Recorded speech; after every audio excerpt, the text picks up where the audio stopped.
18. A brief reprieve. It was almost dawn by the time James and Rose made their way back to the portrait hole, feeling as if they'd been away for weeks rather than hours. "My, just look at the two of you," the fat lady said disapprovingly, raising the topmost of her many chins. "You both look a fright. And what brings you back at such an ungodly hour?" "Venomous tentacula," Rose growled the password as if it was a curse. "Well," the fat lady huffed, gathering her stole tighter about her shoulders indignantly. With a creak, her frame swung open, revealing the deep shadows and cold hearth of the common room. Without a word, the two separated and climbed their respective dormitory stairs. James didn't know about Rose, but despite the numbing exhaustion of his body, he felt as wide awake as he'd ever been in his entire life. Creeping up the winding stairs to the somnolent dimness of the dormitory, he was relieved to see even Scorpius asleep in his stolen place among the seventh years. Unable to muster the energy even to peel off his damp clothes, James lowered himself to his bed fully dressed, collapsed upon it, and lay there staring up toward the nearby window. The snow had stopped and the moon was up, glaring back with its own glowing eye, illuminating the window's frosted edges like neon. James' every thought was consumed with the grave consequences of what they had inadvertently caused that night. The journey home had been difficult and arduous, with hours spent on the broken ice of the Thames shoring up the Gertrude enough to brave the attempt. All while Zane cast visual manipulation charms over the ship to make it look like a mere tugboat to anyone who might come to investigate the fracas nearby. But now that it was over, the return trip ceased to matter completely. They had set a dragon loose in Muggle London. The very thought seemed preposterous. Laughable, even. And yet he could all too easily recall the crash of colliding cars and the screams of witnesses as Norberta clawed to the top of Tower Bridge, coiling atop its famed silhouette like a living gargoyle. Hundreds of people had to have seen it, despite the hour. And even now, the fully grown Norwegian Ridgeback was surely rampaging through the city, doing untold damage and spreading a wake of Muggle terror in every direction. Zane had been right.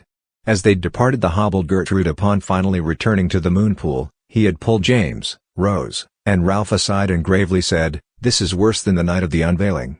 You know that, right?"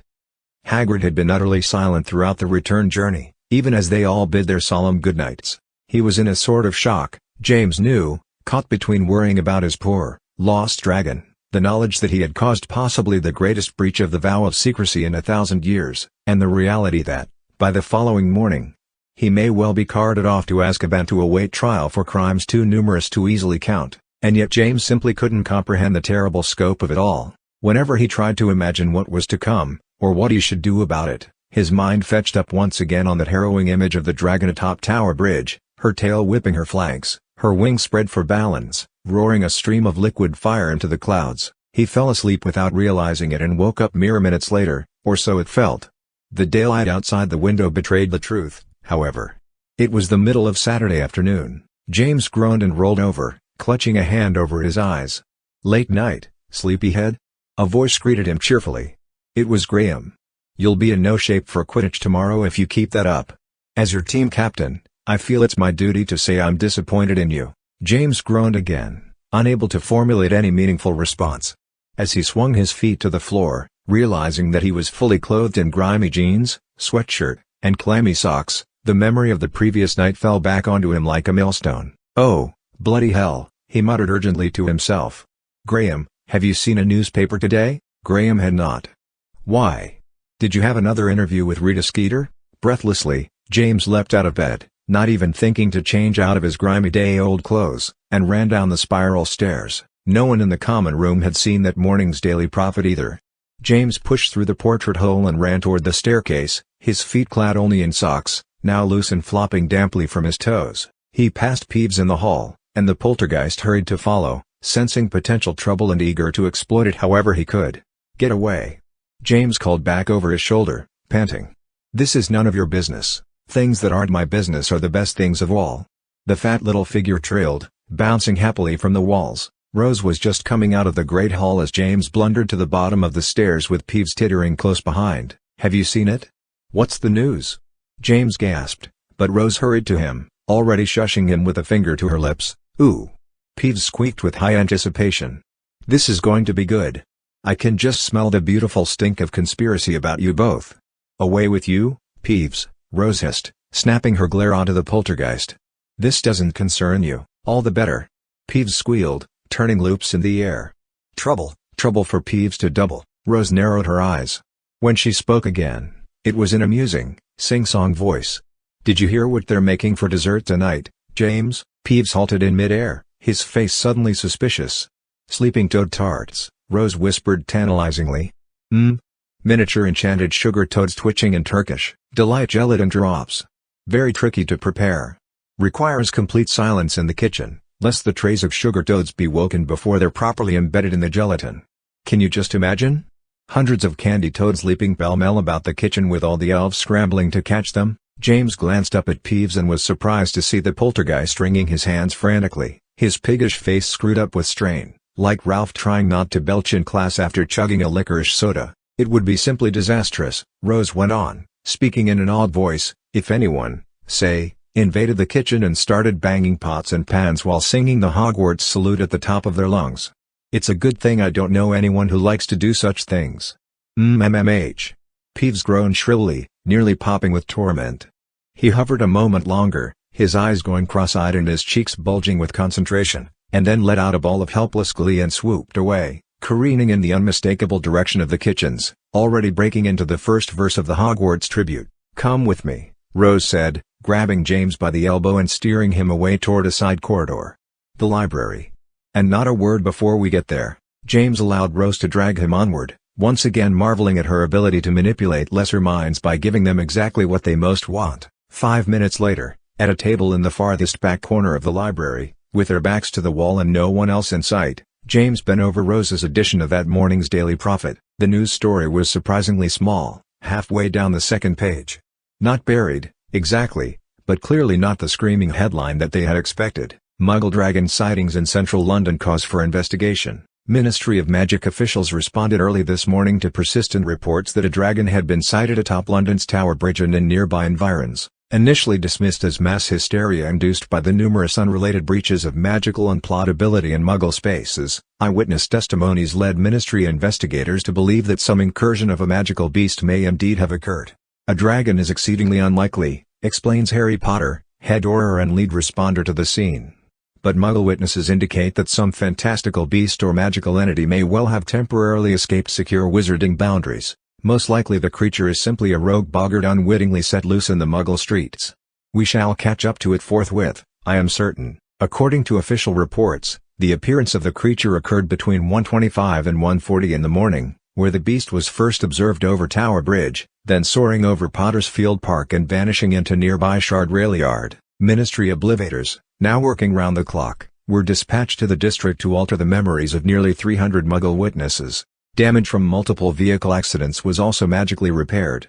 Ministry officials caution, however, that with sightings of this magnitude, some residual memory and physical evidence is bound to remain. Wolfram Trice, lead obliviator, warns, "We are reduced to short-term memory extraction rather than full experiential replacement. All it will take is for 2 or 3 of the witnesses to encounter each other in their daily lives for their shared memories to resurface." As Daily Prophet readers are bound to know, the popular Hocus Brothers Circus, currently performing in Wizarding London's Diagon Alley, feature a Hebridean black dragon that performs under the stage name of Montague Python.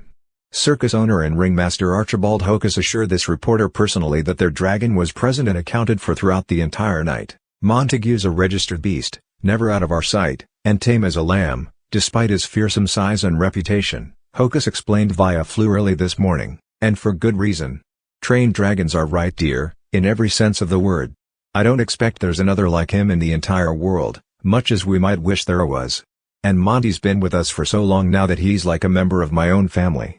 When pressed for whether the Ministry of Magic has been in contact with Hocus Brothers Circus to confirm the whereabouts of their dragon during last night's sightings, Mr. Hocus assured that he is cooperating in every possible way with the authorities. Curtailing suspicions in the non-magical community, the official explanation planted in Muggle news outlets for the sightings involves a runaway weather balloon and swamp gas build-up under the ice of the frozen Thames. "Oldies are still goodies," Mr. Trice explained, somewhat wearily, in this reporter's tenured estimation. "Well," James sighed, overcome with tentative relief, "that's a stroke of luck, isn't it?" He pushed the newspaper back toward Rose, who collected and folded it again, looking nowhere near as relieved as James himself. "Something's fishy about the whole story," she said in a harsh whisper. "Norberta is still loose in London, but nobody else has seen her since the middle of last night." "How likely is that?" "Maybe she got scared and found a hiding place," James shrugged uncertainly. That's possible. Actually, Rose admitted, Norwegian Ridgebacks, when confronted with the unknown, will usually find a familiar-looking hovel to retreat to, waiting out danger or confusion. The poor thing's probably terrified. Now you're sounding like Hagrid, James observed, surprised. Just because she may still get us all in the worst trouble of our lives, Rose sniffed, sagging low in her chair, doesn't mean I'm heartless. Norberta didn't ask for any of this, she's just responding to instinct. It's Hedlebun who's to blame, another voice said, strained to a dense whisper. It was Ralph, sliding into a chair across the table, his eyes wide and serious. I told you this whole affair was a disaster just waiting to happen. I think it was me what told you all that Hedlebun couldn't be trusted, James said, shaking his head. For whatever good that did. Rose adopted her most beatific expression and said, it's no use laying blame now. What's done is done. Now we have to figure out what to do about it. Easy for you to say, Ralph said, his voice still strained with anxiety. You're the one that said nothing would go wrong if we got involved. I never said nothing would go wrong, Rose commented primly. I said we wouldn't get caught. It's not how I remember it, Ralph groused, folding his arms. So, James said, trying to bring the topic back on point. If Norbert is hiding away someplace, like Rose says, what exactly is the problem?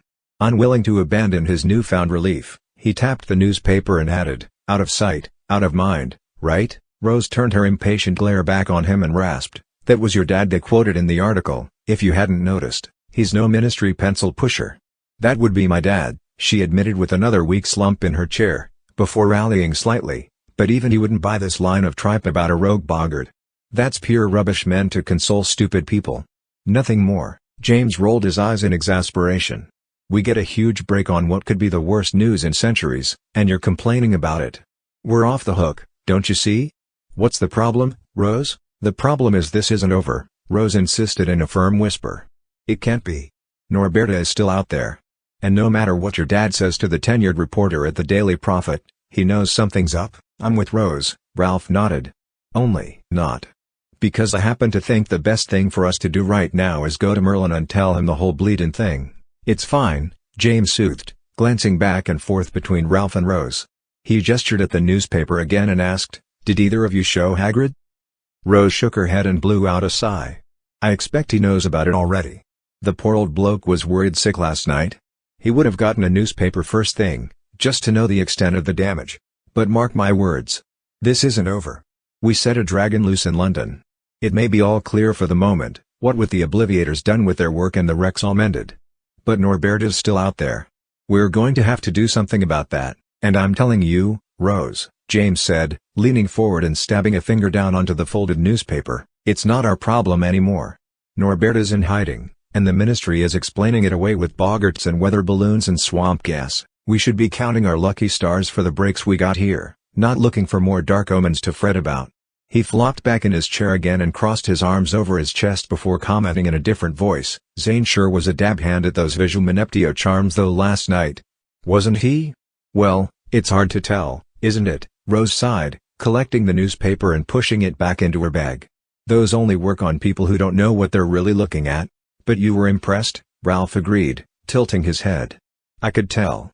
Admit it, you're glad he came. Rose's face flushed. It was a subtle thing, but James had known his cousin since she was a baby, and recognized it. She zipped her bag and avoided looking at him.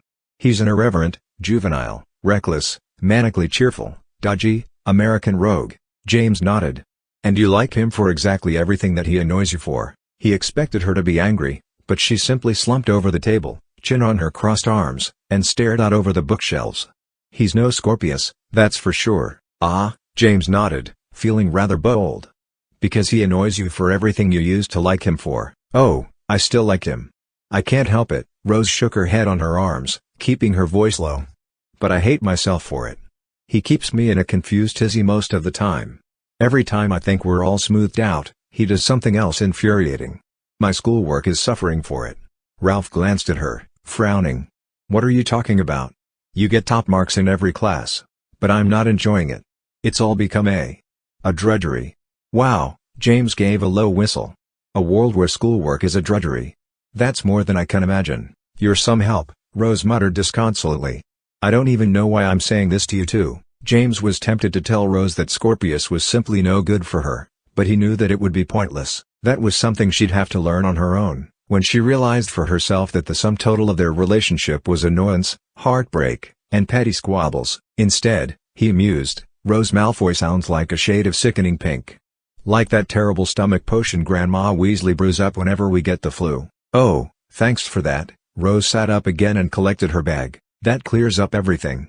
She made to leave, then turned back to him and Ralph. But seriously. This Norberta business isn't over.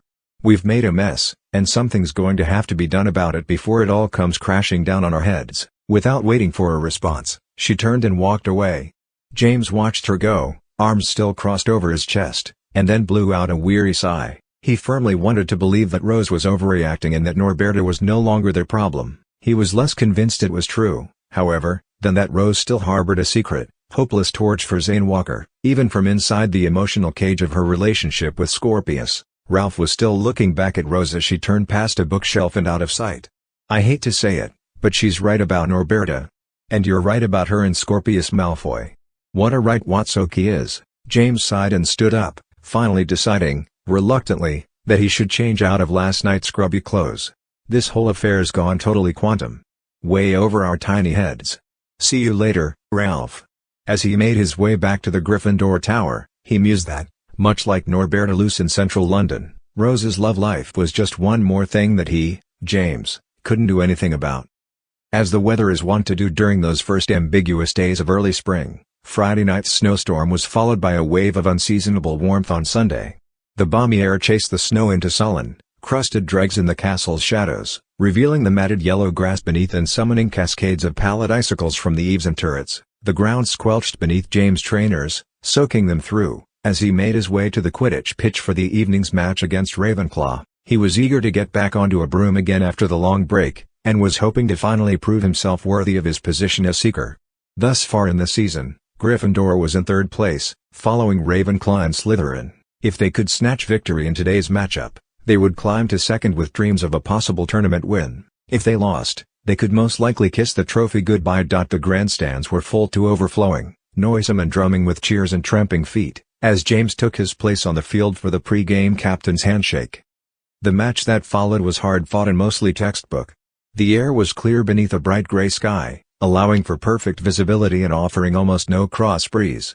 James banked and swooped in search of the snitch, keeping one eye out for rogue bludgers as well as George Muldoon, who played Seeker for the Ravenclaws. As James swooped low over the Ravenclaw Stadium, with the sun setting just beyond the streaming banners overhead, he spotted Edgar Edgecombe and his cronies, Ogden and Heathrow, seated in the front row, calling jeers through cupped hands. Dimly, James realized that he hadn't thought of them in weeks, and was very glad of it.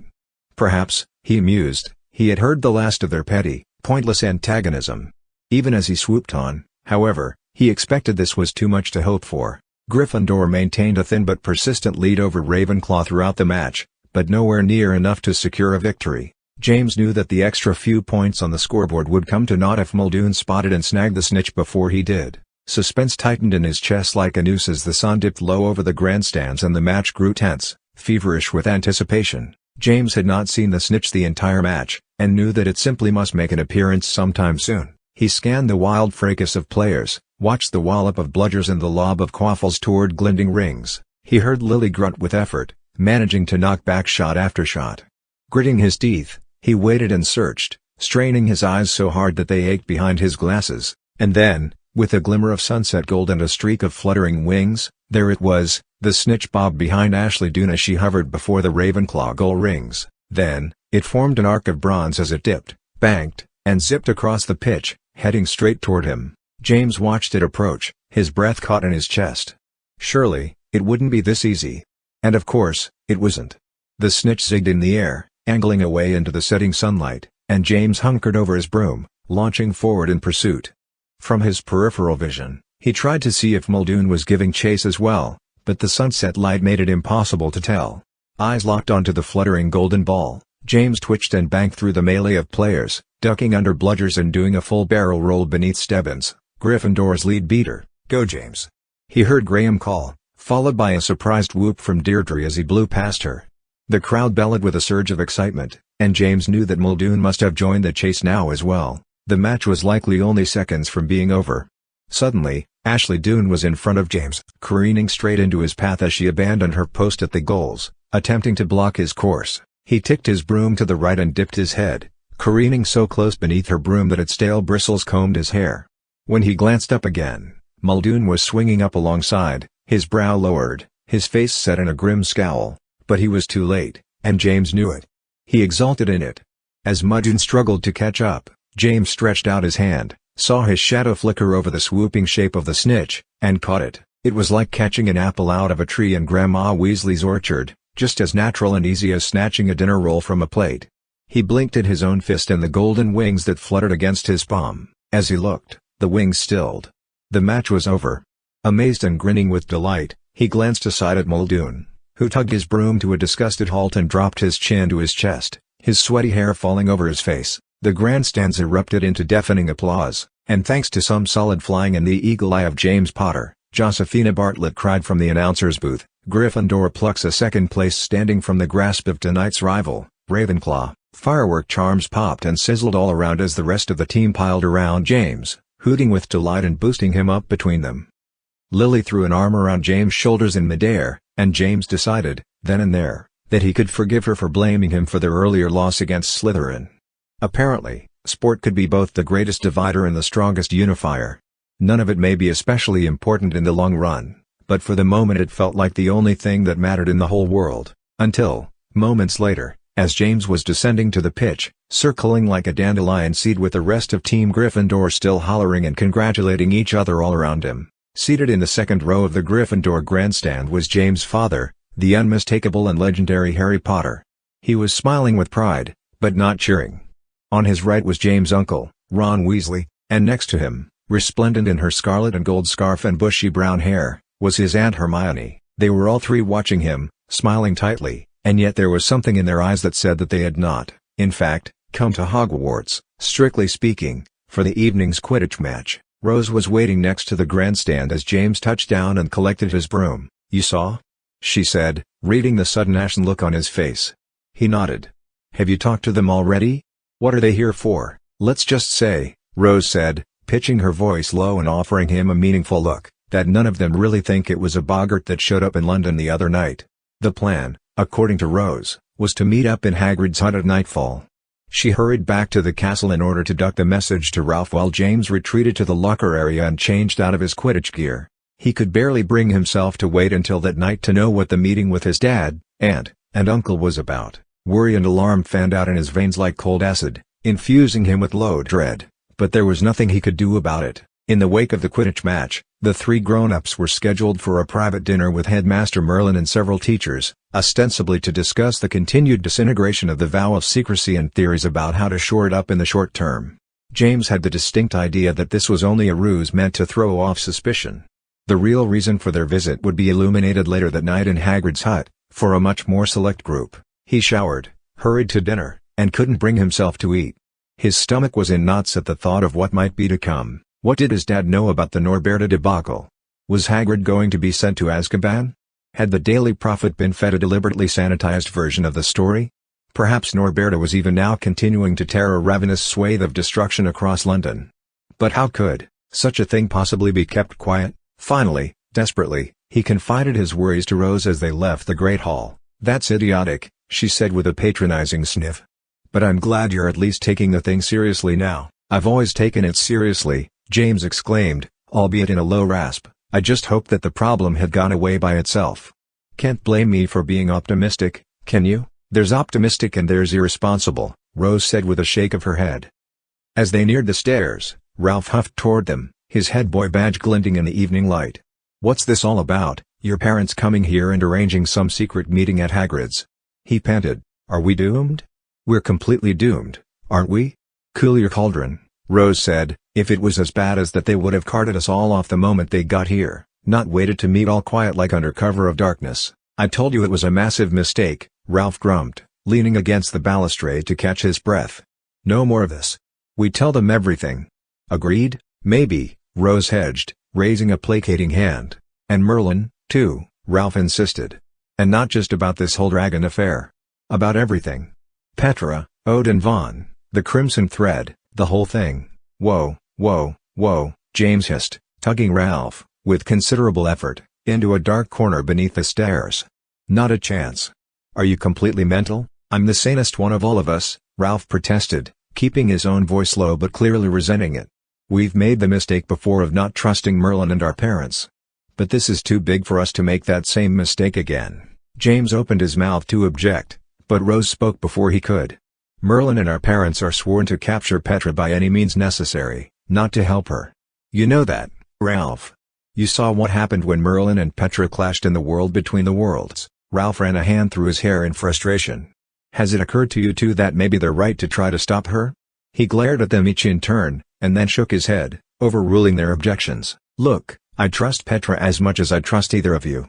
I believe she thinks this is the only plan that will work, but just because Petra has awesome powers doesn't mean she's always right. And don't even get me started about Odin Vaughn. He's as dodgy as a rubber galleon. I trust Merlin and our parents 10 times more than I trust that skinny Prat. We need their help, and you know it." Rose merely gave a hard sigh and turned to look at James. Clearly, she had been struggling with this very dilemma, and it was only in that moment that James finally understood his biggest reason for keeping Petra's plan a secret. The weight of the realization chilled him all the way to his heels. Rose saw it on his face, as did Ralph, who blenched a little himself. "What is it?" he asked, dropping his voice to a whisper. "What do you know?" James shook his head slowly. "It's not what I know," he breathed, leaning against the wall and sliding down into a weak crouch. "It's what I'm afraid could happen." "What will happen, if we tell Merlin and our parents?" Ralph hunkered down as well. Rose knelt and smoothed her skirt over her knees. "They'll try to reason with her, won't they?" she said reasonably. "If they can get her to listen, they'll try to talk her out of her plan." James shook his head again. "But they won't succeed. Petra is completely committed. She's made a Horcrux just to assure she can carry out her plan. No way that Merlin and our parents will be able to talk her out of it. That means they won't have any choice but to try to stop her however they can." Rose's face paled now as she nodded, beginning to understand. "And if they oppose her by force?" Ralph's shoulders slumped. "People will end up getting hurt. Maybe even killed, but not Petra," James whispered. "That's the whole point of the Horcrux. They may resort to trying to cut her down, but it won't work. And then, she will attack them," Rose said in a small voice. "Petra will kill anyone who stands in her way." James felt cold to the bone as he nodded. "She'll do it because she thinks it's the only way to save the entire world. She'll hate it. But she will do it. Because she believes she is strong enough to make the hardest choice of all," Rose added, "and because her soul is already stained with one death." Ralph stared down at the floor between them, apparently thinking hard, mulling over the cold truth of their words. "So," he muttered, "if we tell Merlin or our parents, they may end up dead. And it would be partly our fault, because we set them up to oppose someone they can't possibly defeat." None of them responded. After a long moment, Ralph raised his head again. "Not even Merlin?" James looked at Rose, then Ralph. "Merlin would be our best hope. But remember what happened when he confronted Petra at the parade in New York, on the night of the unveiling. He tried to stop her. He used his staff on her. And it didn't even stun her. He was nothing to her." Ralph frowned, still struggling with the idea. "But the city is her element. It's the source of her power. Sure, she was more powerful than him there. But maybe next time." With a deep sigh, Rose said, "If there's a next time, Petra will make sure the odds are stacked in her favor again, just like they were in New York. She knows Merlin's weakness. She won't let him have any advantage over her. She will defeat him. And when she does, he won't ever come back." Ralph simply scowled and stared at the floor again. He didn't like it. James could see that. But neither could he argue with it. Without a word, the three went their separate ways.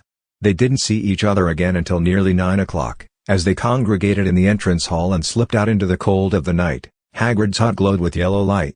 A ribbon of grey smoke issued from its stone chimney, just like always, and yet James had never felt less welcomed by the familiar hut than he did now. He was mad with suspense about what was to come, but also trembling with trepidation that he might be about to get into the worst trouble of his life. A noise suddenly wafted across the blue evening glow of the lawns, stopping James, Rose, and Ralph in their tracks.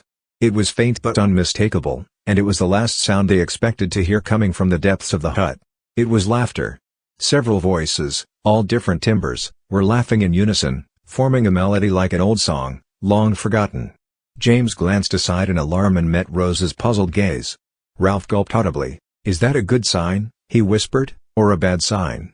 Rose shrugged uncertainly, and then, more slowly, resumed her short trek across the lawn. James and Ralph followed tentatively. The laughter came again, growing louder as the three approached the hut. Rose raised her small fist and knocked once, softly, almost as if she hoped not to be heard. The hut went immediately silent. Several seconds later, the door budged open and the shaggy bulk of Hagrid's head peered out. His dark eyes flicked over the three students, then he nodded and stepped back, tugging the door open with him. James followed Rose and Ralph inside and glanced around. Seated around the huge table, their faces illuminated in the glow of a single lantern, with the dishes of a late tea scattered between them, were Harry Potter, Ron Weasley, and his wife Hermione. They were dressed in dark jeans and heavy sweaters, their faces merry but quiet as they looked up at the newcomers, as if reluctantly prepared to get down to the business of the night. Hagrid shut the hut door with a clunk and gestured toward the table. "We was just discussin' old times," he acknowledged. "Lot of memories with these three. Not all of 'em good, but definitely more of 'em than not." Hermione nodded and pointed to a small chair beneath the window. "I remember you sitting right there, Ron," she commented, "vomiting slugs for a good quarter hour. Is that one of the good memories or the bad ones?" James' father tried not to grin. Ron rolled his eyes and shook his head. "You're a laugh riot, Mrs. Weasley. If you recall, that was a result of me trying to defend your prodigious honor, and failing admirably," Harry agreed. "But it's definitely the thought that counts." Hermione put an arm around her husband and dipped her head to his shoulder. "I do remember," she said warmly, "and I'll never forget it. Nice catch out there today, James." Ron nodded, turning to James with a crooked smile. James moved into the light of the table, looking from face to face for some sign of what was going on. His father saw the question on his face and gave a brief nod. "We know about Norberta," he admitted. "And before you give Hagrid any grief, no, it isn't because he told us." Hagrid raised both of his slab-like hands as he settled back into his chair. "Didn't utter nary a word. Not this time." Rose narrowed her eyes, moving to budge onto the chair next to her mother, who shifted to allow room. "So, how do you know, then?" she asked, looking cagily around the table. "And, what do you know?" Her father spoke up then, raising a hand to tick off points on his fingers. "We know about the plan to steal off to London to facilitate transport of a certain unregistered Norwegian ridgeback whose living arrangement with the Giants had become tenuous, at best. We know that the plan, such as it was, went terribly awry, leading to said dragon's escape into the city proper, causing hundreds of poor Muggle Londoners to soil their breeches in mortal terror." "Ronald," Hermione clucked her tongue in disdain, and, Ron went on, not missing a beat, "we know that, fortunately for everyone involved, said dragon, a certain female named, through no fault of her own, Norberta, quickly went to ground, hiding herself away somewhere within the confines of the city proper, and is apparently still there, scared and waiting until such time as she is discovered, or becomes hungry enough to have to go hunting for food." James sagged into the last empty seat at the table, weak with a mixture of relief and embarrassment. To his father, he asked, "How did you work all of this out?" "Simple," Harry said, taking off his glasses and wiping them on his sleeve. "It's my job to work things out. We looked up the records of every registered dragon in a 100-mile radius," Hermione explained. "It's not exactly a long list. We checked out each one and determined they'd all been accounted for on the night in question. And since native Welsh greens all stay far away from the cities by nature, that left only one option." Ron nodded. "A certain Norwegian ridgeback that only a few people know about, and that we three are nominally responsible for." "We four," Harry corrected, tossing a sidelong glance at Hagrid. "Not to mention," Ron added, "that several of the Muggle witnesses that night reported seeing a ship broken through the ice of the Thames. Some said it was a long old ship with masts and a great paddle wheel. Others said it was a regular old tugboat. Same place, same time," Hermione went on, "so we made some quick deductions, and then came straight here to ask Hagrid what, precisely, he was up to, and who else had come along for the ride." At this, she turned to her daughter with a pointed look. "What were we supposed to do?" Rose said shrilly. "Let poor old Hagrid go off and try to rescue Norberta by himself in that floating bucket of his? He would have, you know. We had an obligation to help, all three of us. It wasn't my fault that Zane Walker ended up coming along for the ride. I wanted to send him back to Alma Aller on the moment Ralph ducked him here." James saw what was happening an instant before his Aunt Hermione raised her eyebrows and turned to look back at her husband, a sly, knowing expression on her face. "Nary a word," Hagrid repeated emphatically. "It wasn't me this time." Ralph smacked a hand to his forehead. Rose looked from her mother to her father, then across the table to her uncle, who dipped his eyes to the tabletop and fingered his empty teacup. Rose said, "You didn't know any of that, did you?" "It's the oldest trick in the audiobook," James sighed, flopping back in his chair. "Convince them you already know everything, and then just sit back and listen. He's been doing it to Albus, Lil, and I for years." "But..." Rose fumed, her cheeks going deep crimson. "But you said..." She glared at her uncle accusingly. Harry said, "It's like I told you, it's my job to work things out." "You were very helpful, Rose." "Thank you." Hermione turned to Hagrid. "How could you let them come?" she asked reproachfully. "That was extremely dangerous, no more than anything we did in our day," Ron said softly, "and for the exact same dragon." "That's what I told them." Rose sputtered. "We were just finishing what you started." Hermione gave her daughter a stern look. "Except that we succeeded. You lot set a dragon loose in London." "Oh, don't blame them," Hagrid moaned, shaking his great head mournfully. "It's all my fault. I never should have let him come along. Never should have involved him at all.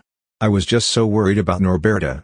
I wasn't thinking straight." Harry reached around James' shoulders and touched Hagrid's arm. "There's no blame to be had. I know how persistent these three can be. Mainly because I remember how persistent us three used to be. There's nothing to be gained by pointing fingers now." Ralph, still standing behind Hagrid's chair, piped up, "especially since I tried to warn them over and over that the whole plan was a nightmare from the start." Hermione nodded with feeling. "Just like I tried to warn these two back when we were still students and Norberta was just a hatchling. Somebody needs to be the voice of reason." "Thank you." Ralph nodded, holding out his hands in a helpless gesture. "It's a thankless job, isn't it?" "Prudence and discretion are rarely popular," Hermione agreed wisely, now glancing aside at James, who sank lower in his seat. "The point is," Harry spoke up, "this is a serious dilemma that needs to be resolved. We all have a hand in causing it. So it's up to us to try to mend it before any more Muggle Londoners are terrorized by a dragon in their streets." Hagrid nodded. "Or Norberta has to go one more day starving and terrified in TH City somewheres." Hermione gave him an impatient look. "Or any poor old gamekeeper gets sent away to Azkaban for the rest of his life. Let's try to keep this in perspective, shall we?" Harry sat up in his chair and put his spectacles back on. "We've been fortunate so far that Norberta went into hiding somehow. But it won't last forever. The first task is to find her and get her out of the city without anyone else seeing her, Muggle or otherwise. The second task?" He glanced across the table to Ron, who perked up. "I spoke to Charlie this afternoon by flu. He says they're pretty crowded now, what with the Romanian government rounding up and interring all registered dragons in his preserve. But according to him, there's always a space for Norberta, even if it means letting her bunk with the twins in their apartment in Brashov." "But," Hagrid said, sitting up in his seat and putting both hands flat onto the table, "I already made arrangements here. The barn's all emptied out and waitin'." Ron suddenly arched his eyebrows and made a point of arranging the cups and saucers on the table before him. "Hagrid," Hermione said gently, "you know you can't keep Norberta here on Hogwarts grounds. Headmaster Merlin may have a soft spot for dangerous creatures, just like you, but even he won't turn a blind eye to a contraband dragon. And you can't possibly think you can keep it a secret from him?" Hagrid sat rigid for a long moment, chewing his lips and staring hard at Hermione. Then he slumped back again, producing a strained creak from his chair. "I know," he admitted sadly. "I've known all along. It's daft, it is. I guess I was just hoping that, once THD was done and she was here, it's better this way." Harry nodded. "For everybody involved." "Not fair, Norberta," Hagrid exclaimed, lifting his shaggy head again. "She'll go crazy, all cooped up with them Romanian longhorns. They're not compatible with Ridgebacks, and they're powerful territorial creatures, those longhorns. Norberta's already half lame, what with her bad wing. They'll sense weakness and make mincemeat out of the poor old girl." "It's already settled," Ron said, finally looking up from the table. "If we can get Norberta out of the city on your ship, we only have to get her as far as the wizard port in Bruges. We've arranged an airship that can get her the rest of the way to Charlie in Brashov, no questions asked, cash on the barrelhead." "And who's paying for it?" Hagrid demanded, clearly groping for any excuse to deny the plan. "We all pitched in," Hermione said, watching Hagrid closely, letting him see her eyes. "And you can, too, if you want. It's less than you might think. And it's the least we can do. After all, we really are partly responsible for this whole thing. Even if some of us did try to act as a voice of reason before the fact." Here, she glanced up at Ralph and offered a small, commiserating smile. Hagrid drew a huge, quaking sigh, and then nodded slowly. "I suppose you're right. But I won't let any of ye lot pay a single canute for transport. I've plenty of money put away, and no other ideas what do with it. This is as good a way to spend it as any. The best way of all, probably." Hermione nodded and relaxed in her seat. Ralph asked, "So, if the first job is to find Norberta, how exactly do we do that?" "There's no we," Harry countered, looking up at the big boy, and then at James and Rose. "You three have done enough already. All we need you for now is to help us pinpoint precisely where Norberta was headed. We'll take it from there." "Thank you," Ralph said again, finally collapsing into Hagrid's huge armchair before the fire. "But Mum," Rose protested, but her mother was already shaking her head firmly. "Not a chance, Rose," she said, brooking no argument. "You have school tomorrow. No way I'm allowing you to stay out to who knows what hour tonight, even if I can keep my eyes on you this time."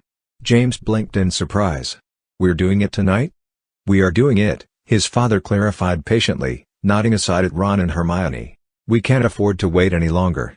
Norberta won't stay hidden forever. We need to find her now, and get her out of the city immediately, before this whole mess goes total disaster and we're all on the hook for it." "Some more than others," Ron pointed out quickly, glancing around the table. "Just so we're clear on that." "Yeah?" He turned his gaze apologetically to Hagrid, who nodded sadly. Rose crossed her arms sullenly. She was headed southwest, she admitted in a taut voice. Low, skipping over cars and rooftops. She couldn't have gotten far. Ron leaned past Hermione and kissed his daughter on the top of her head. "Thanks, love. And for what it's worth, I wish you could come along. But your mum's right.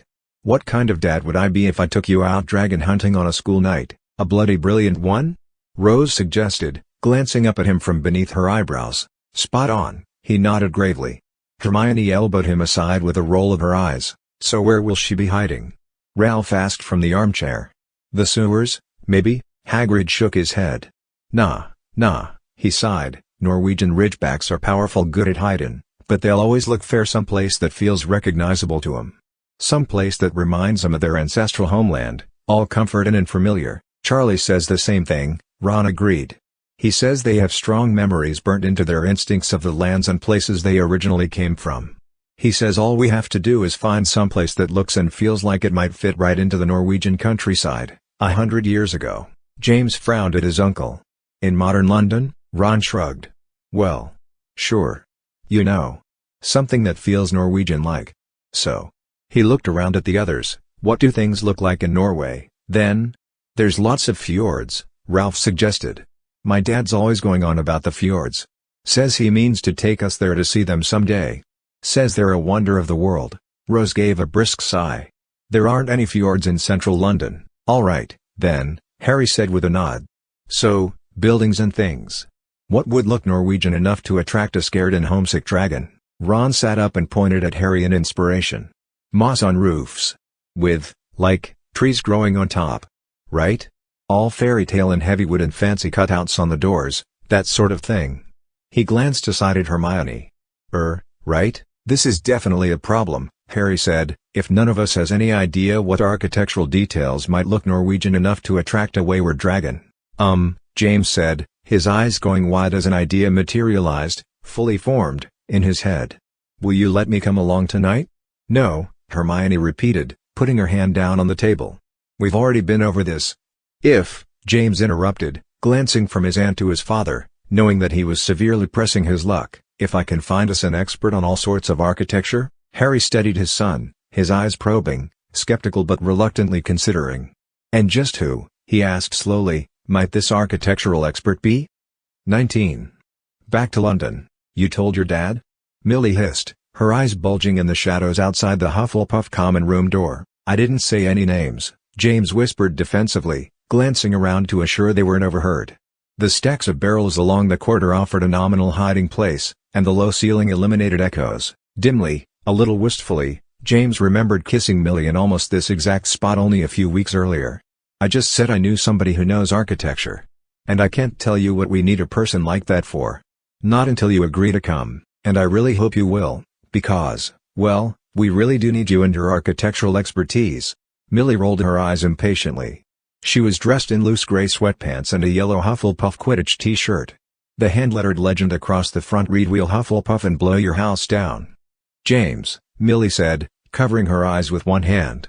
I've got exactly one book on the subject, and I've barely had a chance to crack it so far. What sort of expertise do you need, exactly? James hedged a little, shifting his weight from foot to foot.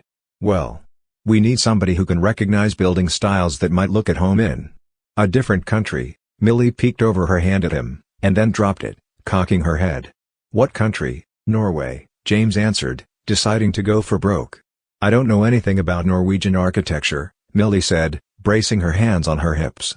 Not any more than the average person does. I'm the average person, James said helplessly, and up until 10 minutes ago I didn't know Norwegian architecture was even a thing.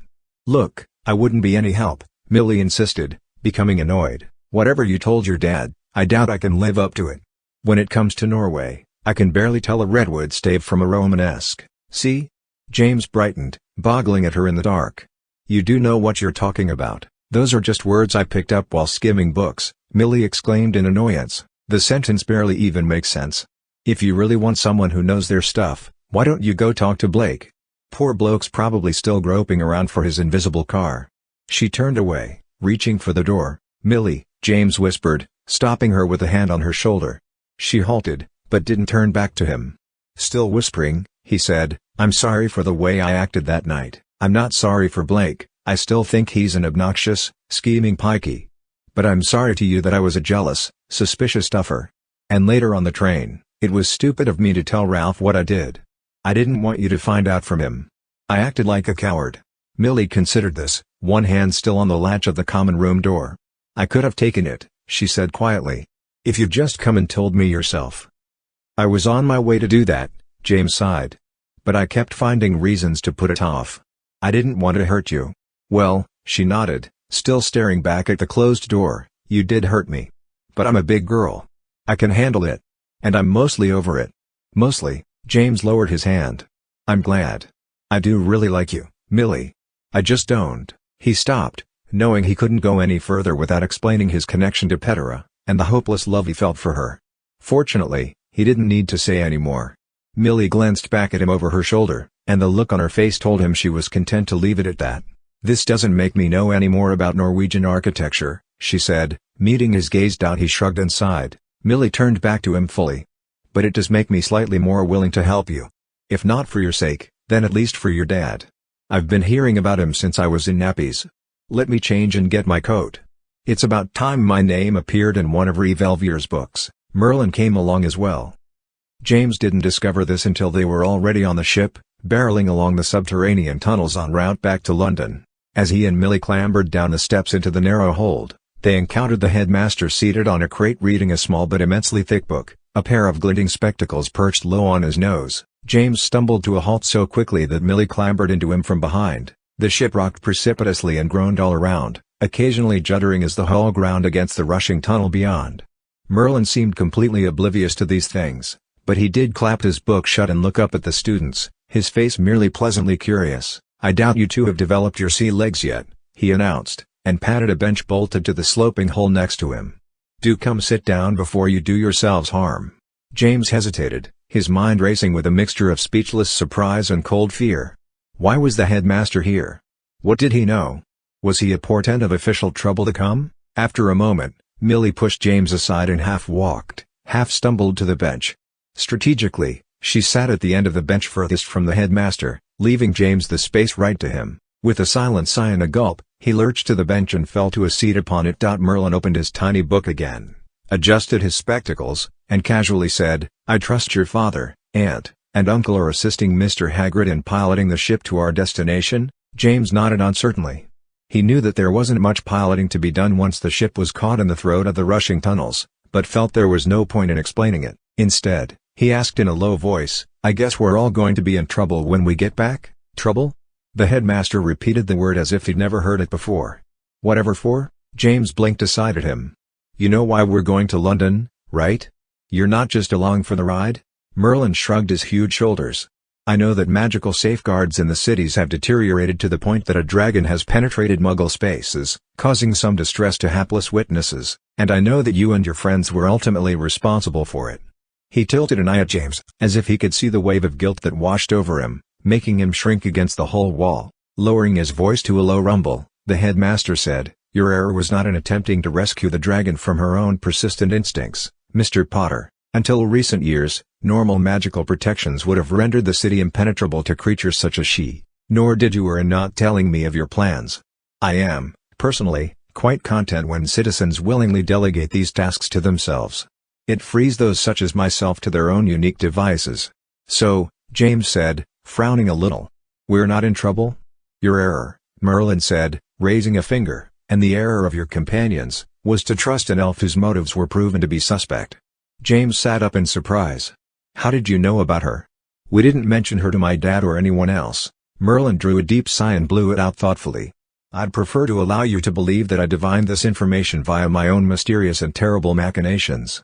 But I find that trust is a more valuable commodity than awe when it comes to you, Mr. Potter. Therefore I will admit, I spoke to Hagrid, and he wisely regaled me with the whole story. We conversed on the deck of this very ship as we awaited you and your family. He told me of the house elf, and her sabotage of your otherwise courageous, if rather foolhardy, arrangement with his giantish kin. James slumped in mingled relief and humiliation. I tried to tell them that Heddelbun couldn't be trusted. I saw what she did back at the Vandergrift's house. You saw it, Merlin clarified, but Hagrid did not. Nor your cousin, or Mr. Walker, or Mr. Dolohov. James glanced aside at him again. Exactly. So the truth was clear for you to see, but cloudy for them. It was your responsibility to make it clear, by whatever means necessary. Thus, the responsibility for the error rests heavier on your shoulders than theirs. This wasn't the first time that James had encountered the headmaster's strict, unforgiving interpretation of responsibility, but it still nettled him to no end. He crossed his arms, clutching his shoulders against the chill of the hold. So it's all my fault, then. Is that what you want me to hear? Merlin shrugged again.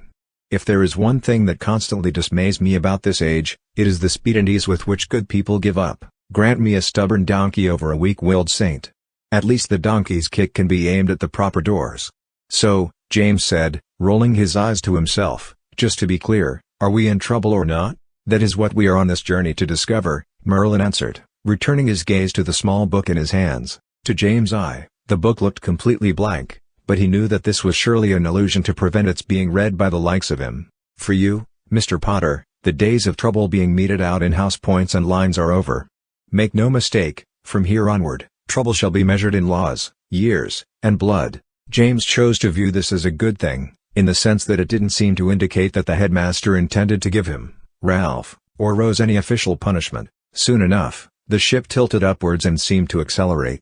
The momentum pushed James against Millie, almost driving her off her end of the short bench. Merlin, however, remained completely planted, as if his feet were rooted to the floor. He continued to read his tiny, fat book, peering down through his spectacles, even as the ship rocked upright, seemed to hover in suspension for a long, sickening moment, and then keeled slowly forward, falling flat again onto a thudding, sloshing surface. London town, I presume, Merlin said, finally tucking his book into his robes and standing as much as the low overhead would allow. Footsteps sounded from above, moving quickly. Merlin climbed the stairs to the deck with James and Millie following close behind. Cold air coursed over the deck above and whistled eerily through the rigging. By the look of the city all around, the Gertrude appeared to have surfaced in exactly the same place as last time. Fortunate, of course, since the ice of the Thames had not frozen over the original hole yet. The adults congregated on the stern of the ship and, without a word, apparated to the shore, materializing on a long boardwalk in the shadow of a dark wharf, where they were nothing more than shadows on a darker background. Millie sighed along apparated with Hermione and Ron, while Harry remained last to take James. That was wily of you to arrange to come along the way that you did, he said with a wry smile. I hope your friend Millie knows enough to make it worth it. James shrugged a little. She hopes so, too. He took his father's hand when he offered it. A moment later, the world vanished into a whip crack and a whirl of cold darkness. Within a sliver of a second, James' feet smacked down onto the leaning planks of the boardwalk. When he looked up, Merlin had his staff in his hand, having produced it out of thin air, as he always did when he desired it. He held it aloft over the edge of the boardwalk, pointing it toward the dark ship where it bobbed in its circle of broken ice. Cutty acid, he said, reverting to the guttural language of his ancient origins. A wave of purple light swept upwards through the runes of his staff, culminating in the tip with a brief but blinding flash. When James' eyes cleared, the Gertrude was gone. Shards of broken ice choked the hole where it had rocked only a second before. The ship was still there, James knew, but rendered utterly hidden and invisible through whatever prehistoric enchantment the sorcerer had cast over it. "That's pretty handy," Millie commented, awed. "I see why you came along. My usefulness has only begun to reveal itself," Merlin said, clacking his staff to the wooden plank next to his feet. "Assuming that your usefulness serves as well as Mr. Potter hopes." Millie looked uncomfortably from Merlin to James. Hagrid spoke up, pointing to the brightly glowing shape of Tower Bridge in the near distance. "Norberta went that way. Down into TH City, southwest from TH South Tower." Harry struck out, inviting the others to follow. "Then let us get into the proper vicinity. Perhaps we will get lucky and stumble upon the unmistakable stench of dragon manure." Ron shrugged gamely. "That's the only time that smell's been called lucky, I wager." "Well now," Hagrid suggested, shrugging his coat more tightly about his shoulders, "I've always found dragon scat to have a not unpleasant odor, as a matter of fact. Now hippogriff guano, gore." He shook his head violently. "Noble creatures they may be, but there's a stink to peel the varnish off your broomstick." Following along behind, Hermione sniffed, "I expect there are better topics of conversation we might explore." From there, the troop walked in silence as they approached the lights and sounds of the city, climbing a switchback of concrete stairs to a thoroughfare lit with brilliant orangish street lamps on tall, industrial-looking posts. The street was surprisingly busy for the hour, filled with gleaming black taxis, lorries belching smoke, red double-decker buses, and endless automobiles. Dozens of traffic lights hung over crossroads, blinking their red, amber, and green eyes at the lines of vehicles below. In one direction, Tower Bridge loomed over low rooftops. In the other, a massive roundabout spun with vehicles, lit like a flying saucer, like a larger-than-life version of the Walk-It from James' first year. Merlin stepped out to cross the crowded thoroughfare, completely ignoring the rushing vehicles that bore down on him, their headlamps glaring and painting his robes with brightness. "Wait!" James called, alarmed, but it was too late. Vehicles swooped past and around the huge man at full speed, neither swerving nor sounding their horns. Neither did Merlin pay the vehicles any attention. He merely strode across the many lanes, his staff clacking the pavement at his side. Halfway across, he paused to look back at the people watching, dumbfounded, from the curb behind. "A little trick I learned navigating herds of stampeding erumpents during my travels in darkest Africa," he called in his deep, resonating voice. "Follow close behind. We have a schedule to keep." "Oh, bloody hell," Ron muttered in a high voice. "He's not serious, is he?" Hermione said, "I think I'll take the crosswalk, if you don't mind." She struck off at a trot toward the nearest traffic light some 50 yards away. "I'm with her," Ron nodded firmly. "We'll catch up to Mr. Red Crosscode Man on the other side, and schedule be damned." Hagrid wrung his huge hands in miserable indecision, glancing back and forth between the headmasters retreating back and the hurrying Weasleys. "Alju." He hooked a thumb over his shoulder, beginning to back away. "Keep an eye on him, then." Turning, he hastened to join Ron and Hermione, his long coat flapping behind him. "I'm going to try it," Millie said, watching the headmaster with a twinkle in her eye. "What?" James began. "Millie, we can't just..." But she had already stepped off the curb. Walking purposefully, without a glance back, she began to stride across the first lane. Headlamps painted her side with increasing luminance as vehicles bore down on her. "Millie!" he called, and took one step down from the curb. A bus swept past her, buffeting her hair with the zooming blast of its passage. She didn't even glance at it. "Dad!" James exclaimed, turning aside to his father, but his father wasn't there anymore, either. The elder Potter was also striding out onto the busy street, neither hurrying nor hesitating, keeping his gaze straight ahead as vehicles blurred past in both directions, whipping at his pant legs and unruly hair. James hovered a moment longer, completely stymied with uncertainty. And then, with a gulp and a steeling of his already frayed nerve, he stepped out onto the pavement of the thoroughfare himself. The key, it appeared, was not to watch, not to pay the slightest attention to the rushing lanes of vehicles on either side. He kept his eyes firmly on his father's back as he trod ahead of him, even as his father seemed to watch Millie ahead of him. Merlin had reached the other side now, having crossed no less than 6 lanes of busy nighttime traffic. Without warning, a load of vehicles blared past in both directions, flickering between James and his father, momentarily obscuring his view. His eyes strained, reflexively trying to follow the flashing metal and glass of the vehicles, to look both ways to assure that his next step wouldn't place him into the path of a speeding lorry. And yet, just barely, James resisted, keeping his gaze locked dead ahead. And each step, amazingly, carried him forward between roaring cars and taxis, buses and vans, threading through them in a sort of suicidal dance. The passing drivers, for their part, seemed completely oblivious to the line of magical pedestrians crossing between them. James could feel the hot blight of exhausts on his face, the sooty grit of road grime peppering his cheeks and hair. And yet, almost before he thought it possible, he found himself stepping up onto the curb of the other side of the boulevard, leaving the deafening drone of traffic behind him. "That was brilliant," Millie exclaimed, grabbing James' hands and pulling him forward, into a narrow alley. "Wasn't it a complete blast? How could you do that?"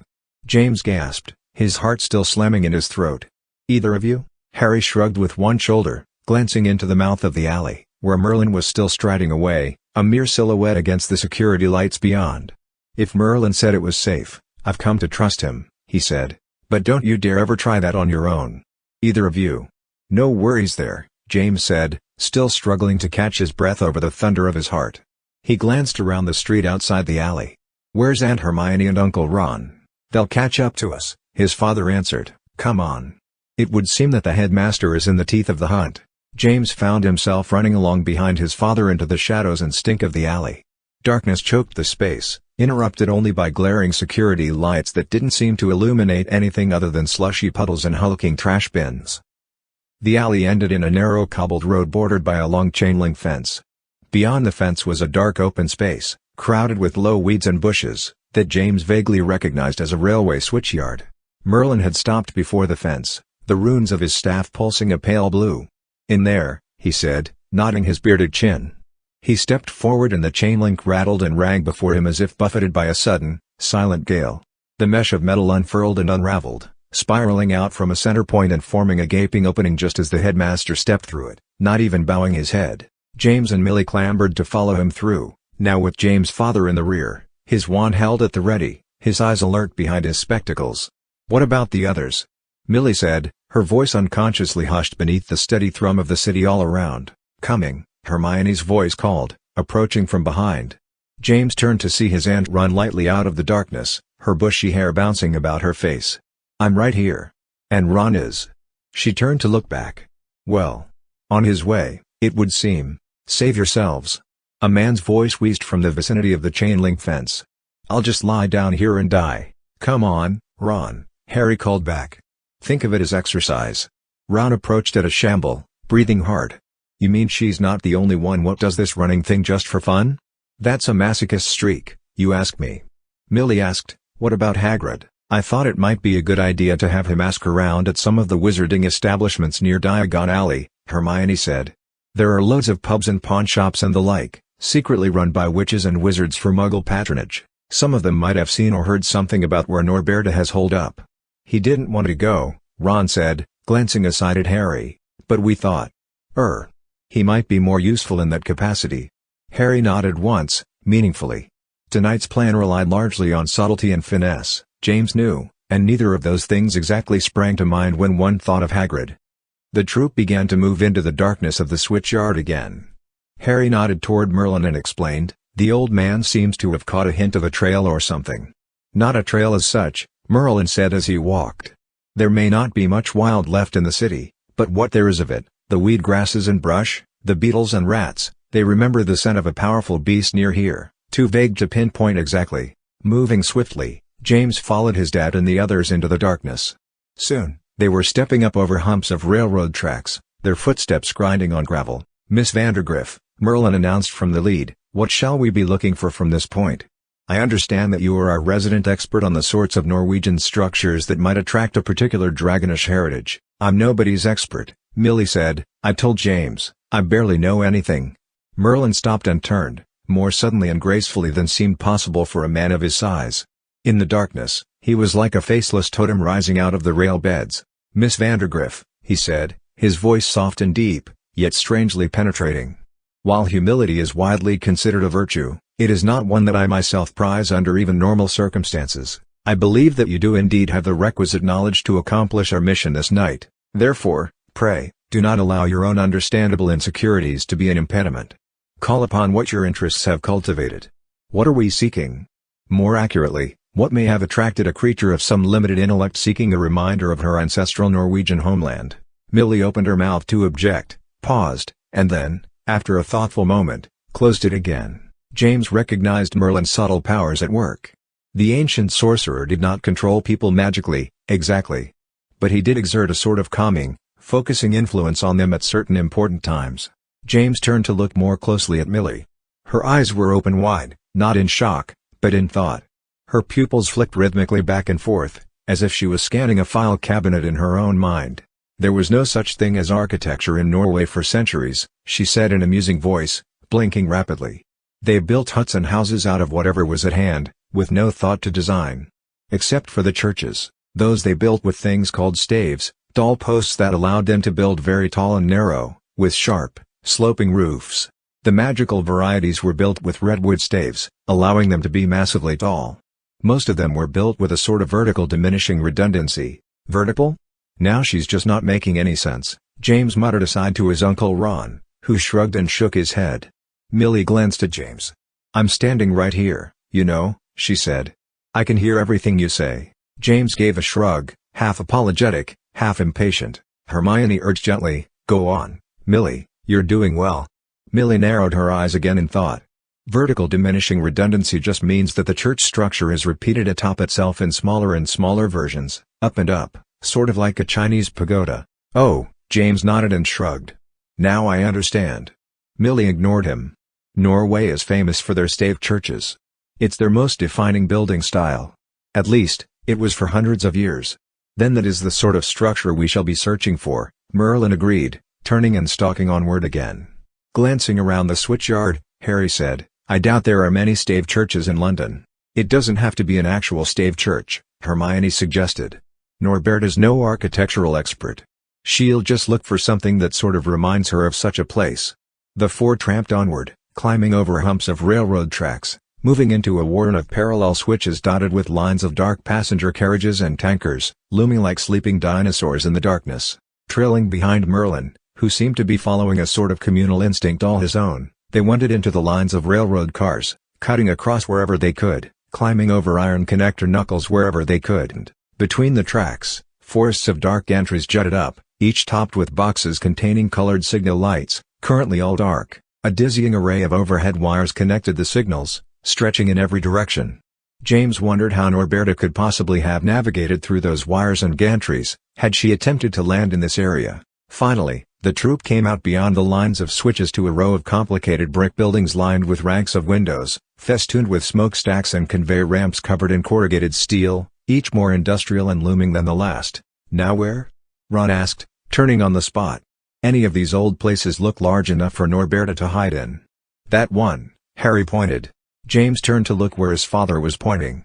Sure enough, rising over the furthest roof, a tall structure hulked upwards against the clouds. It was a sort of silo tower with levels of steeply sloping roofs, all rusted to the color of redwood. Running along the lowest roof were gigantic faded letters, barely legible, caustic coal. Millie shrugged a little uncertainly. Vertical diminishing redundancy.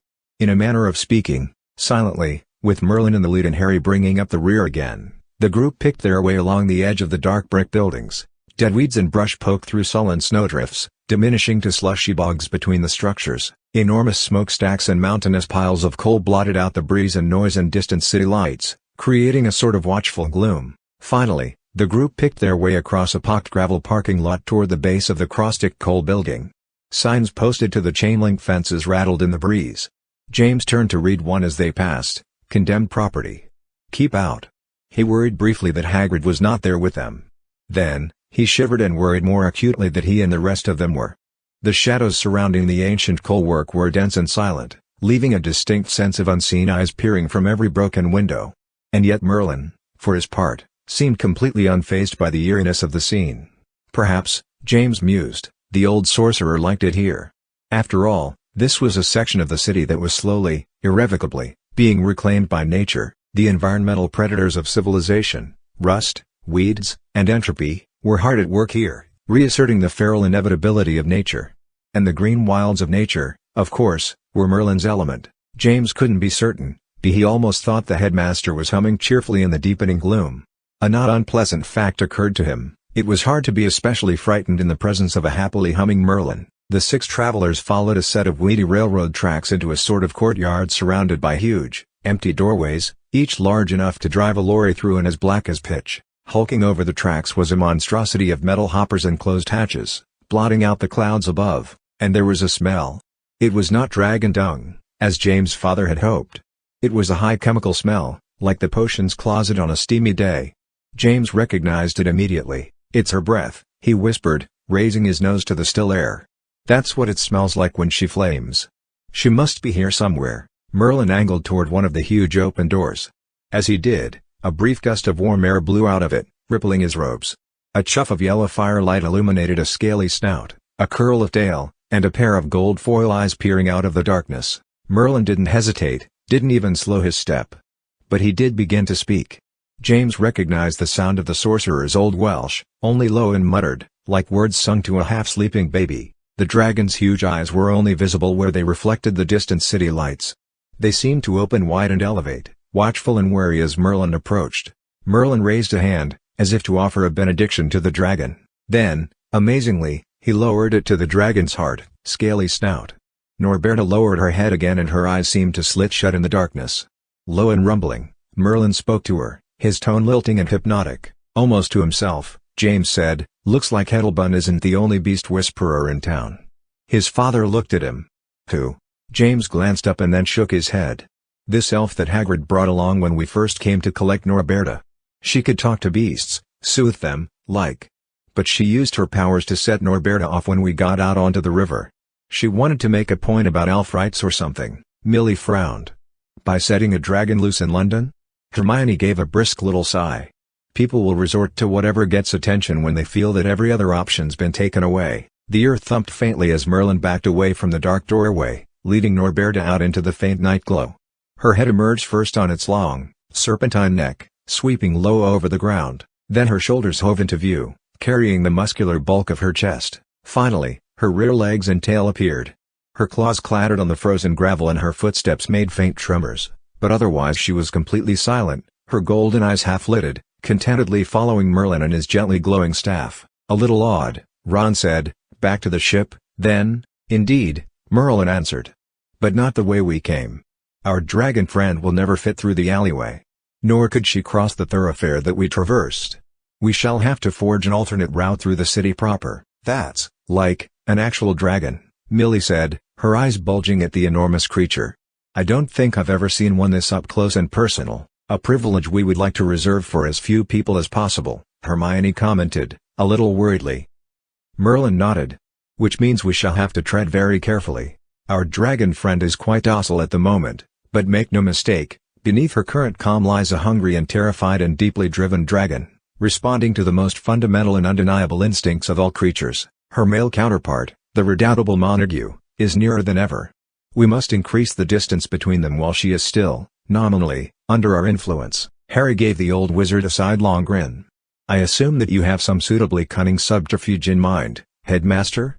"You speak well, Mr. Potter," Merlin nodded, meeting Harry's smile with a small one of his own. "I sometimes wonder if perhaps there is some trace of sorcerer in your lineage." Harry bobbed his head and shrugged. "Medieval Muggle royalty, I once was told.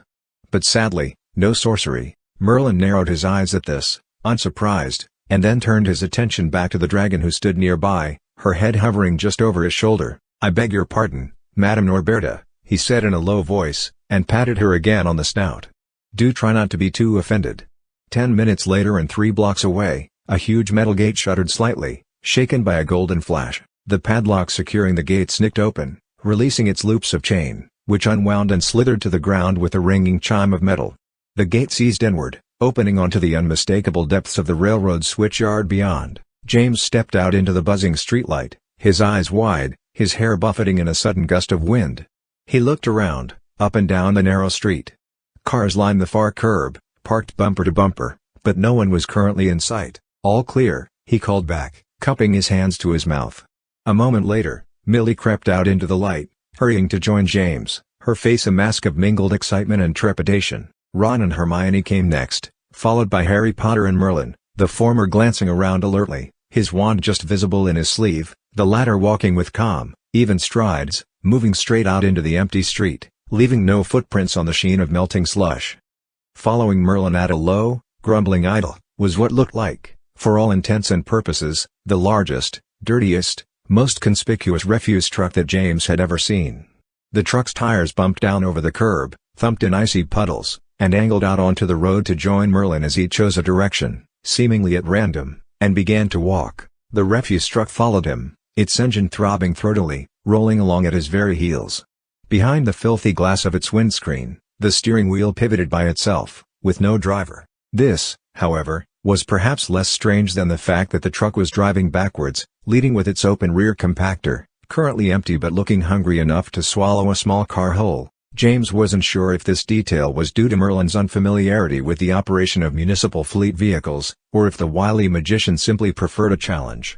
The drone and hunk of far busier streets could be heard from very nearby. The troupe would be avoiding those streets however possible, sticking to less populous, albeit narrower side streets and avenues.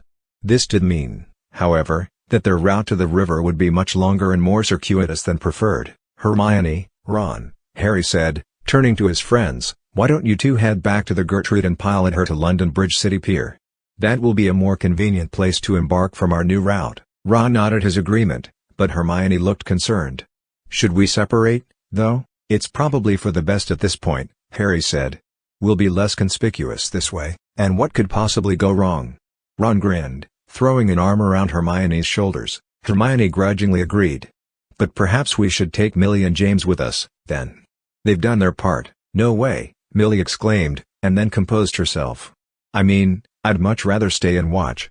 If you don't mind, madam." "Ugh," Hermione rolled her eyes. "Don't call me madam. I'm with Millie," James said, "and Uncle Ron's right. What could go wrong? We've got the great Merlinus Ambrosius with us."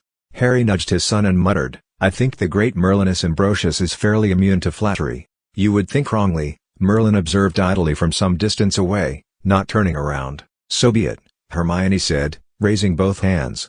"But just remember, without me or your friend Ralph here, it's up to Millie to be the voice of reason." She glanced at James, then his father and Merlin. "Because I know none of you three will be." "Come, love," Ron said, offering Hermione his arm. "Allow me whisk you away on a winter's moonlit boat ride down the romantic and pristine Thames River." Hermione smiled at his roguish grin and took his arm. Together they turned and hurried away, returning the way they had come. James and Millie watched them go. "They're so cute," she sighed. James shrugged. "Cute is relative, I suppose. We should keep moving," Harry said briskly, turning and resuming their walk along the footpath. Merlin strode onward down the center of the road, and the magically disguised Norberta budged forward to follow, her engine throttling, her air brakes hissing and squeaking their release. "Patience will be our ally," Merlin reminded them. "We have nothing to fear so long as we all keep our heads about us and our feet on the ground, or our wheels on the road," Millie added, skipping forward with what James considered far too much glibness. "As you say, Miss Vandergriff," Merlin answered calmly. With painstaking deliberation, the group walked along the street, turned left, away from the brighter lights and thrum of nearby traffic, and maintained a steady, sedate pace into an area of multi-level parking structures, closed office buildings, occasional pubs, and corner groceries. As they meandered from street to street, Merlin walked down the center line with Norberta the refuse truck prowling along right behind him, backwards and grumbling deep in her engine, with the remainder of her entourage walking beside her on nearby footpaths. Occasional cars passed them, usually hurrying to get around the slow-moving truck, their drivers barely sparing a second glance at the strange assembly. As they neared crossings or small roundabouts, Merlin would first consult quietly with Harry Potter, who seemed to know these streets extremely well, and then turn to speak calming, indecipherable words to the refuse truck at his heel, which thrummed its engine, shuddered on its sturdy tires, and hissed from its air brakes. The truck still smelled of the fiery brimstone guts of Norberta, now exhaling from the huge open rear compactor of the truck. At one angle in the narrow street, a pair of young men, one skinny and one fat, emerged from the neon glow of a questionable-looking basement pub, each carrying nearly empty bottles of ale and swaying slightly on their feet. They stumbled out into the path of Merlin and the gently throttling truck, both of which came to a halt under the red glare of a traffic light. "Blimey," the skinny man said, pushing his long ginger hair out of his face. "This bloke is huge." He stopped in the street and pointed up at Merlin with the hand still holding a brown ale bottle. "Are you seeing this bloke? He's bloody huge." "I don't think either of you are seeing anyone," Merlin suggested, arching an eyebrow for subtle emphasis. "Huge or otherwise. Merely a common city vehicle about an honest night's work." "Yeah," the fatter man said, frowning and squinting. "I don't see nothing but a bleedin' refuse truck." Come on, yay a piker. He tugged his ginger mate on the elbow, nearly pulling him off his feet. The ginger man recovered, shrugged, and then tossed his bottle into the open rear compactor of the refuse truck. With a hiss of hydraulics and a shimmy clatter that shook the entire truck, the compactor closed on the bottle, chewed it up into tinkling bits, and then let out a strangely brimstone-smelling belch. The traffic light overhead clicked green. The troop walked forward again, angling into an alley lined with parked cars glinting under street lamps. "Dad," James said quietly, "I heard something over the holiday that I wanted to ask you about." Harry ambled easily, scuffing his boots on the footpath. "What's that, son?" James turned and glanced back at Millie, who was walking behind them, watching the gently rolling Norberta truck. "I spoke to Millie's grandmother. Or, she spoke to me, actually. She told me some stuff about Grimmauld Place." "You met the Countess?" Harry smiled aside at his son. "She's quite an impressive lady, I'm told." James nodded and shrugged. "She says that when you inherited the Black Mansion, you inherited a sort of title with it." "Did she say so?" Harry commented. There was no curiosity in his voice, and James wondered if perhaps his dad did know more about the Black estate than he'd ever admitted. "A title? Well, blimey, she said it's more than just a title, though," James went on, frowning as he thought back. "She says that it's a responsibility. A sort of ancient guardianship over some huge, elemental human force. There are lots of them, she says, and they're all colors. Red was the barony of love, green was for ambition and greed, that sort of thing. Except that a lot of the titles have died off or something, leaving their forces unguarded, just running all out of control in the world."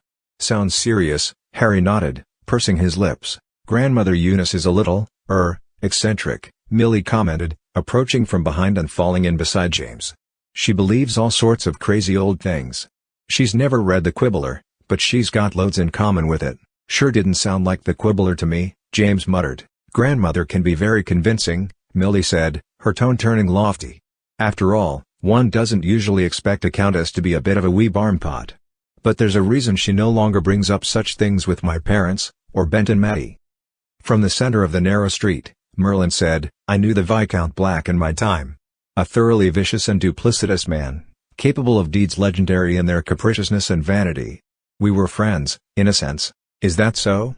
Harry asked, still in an oddly banal voice, as if he was only marginally interested. "The Black family is 1,000 years old?"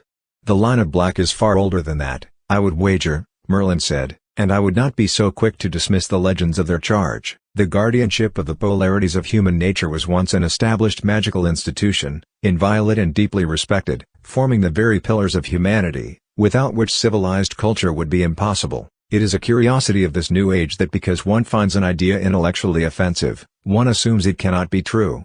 Millie bristled slightly. "I didn't say I find the idea offensive. Just a little barmy." James moved to the curb, catching up to Merlin. "So, you think there may be something to what Millie's grandmother says? About the Black title being responsible for some huge elemental? Something?" Merlin shrugged. "I merely say that the idea has ancient precedent. One cannot immediately dismiss it. Did the Viscount Black that you knew have powers like that? Was he in charge of some element of human nature?" The Viscount Black was famously reticent regarding details about himself or his holdings.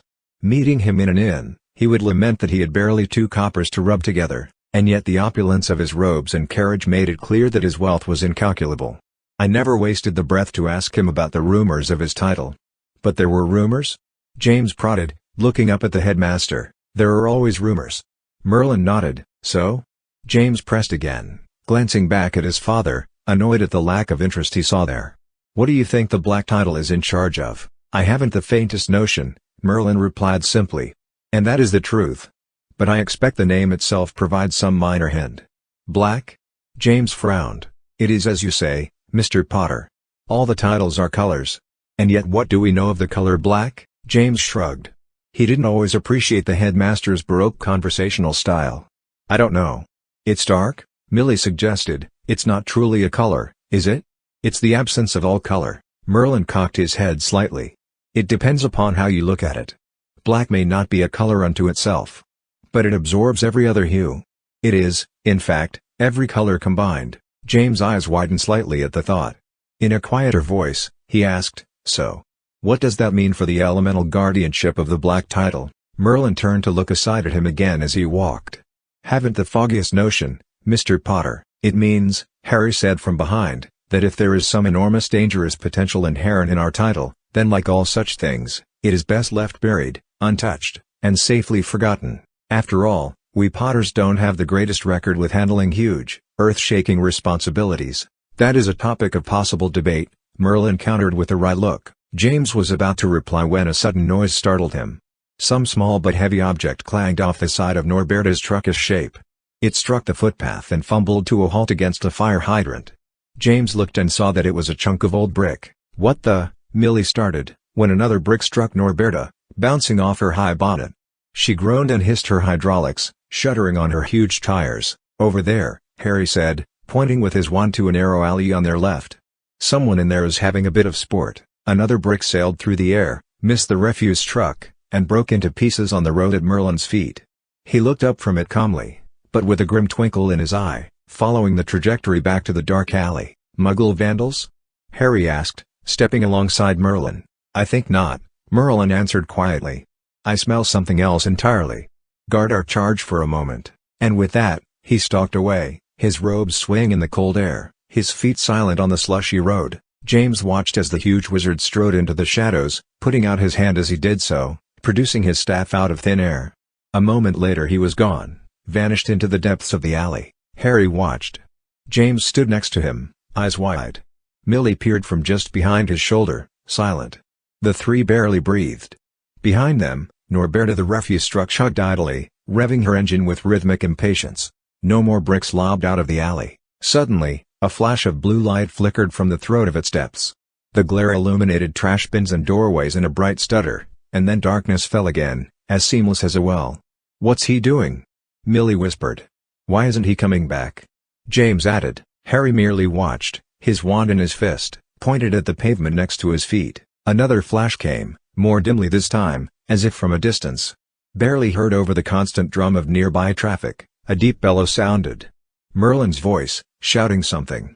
Harry tensed but remained in place, and then, half a minute later, a shadow stumbled out of the alley. It wasn't Merlin. James could see that right away. It was very small, very thin, with huge, limp ears.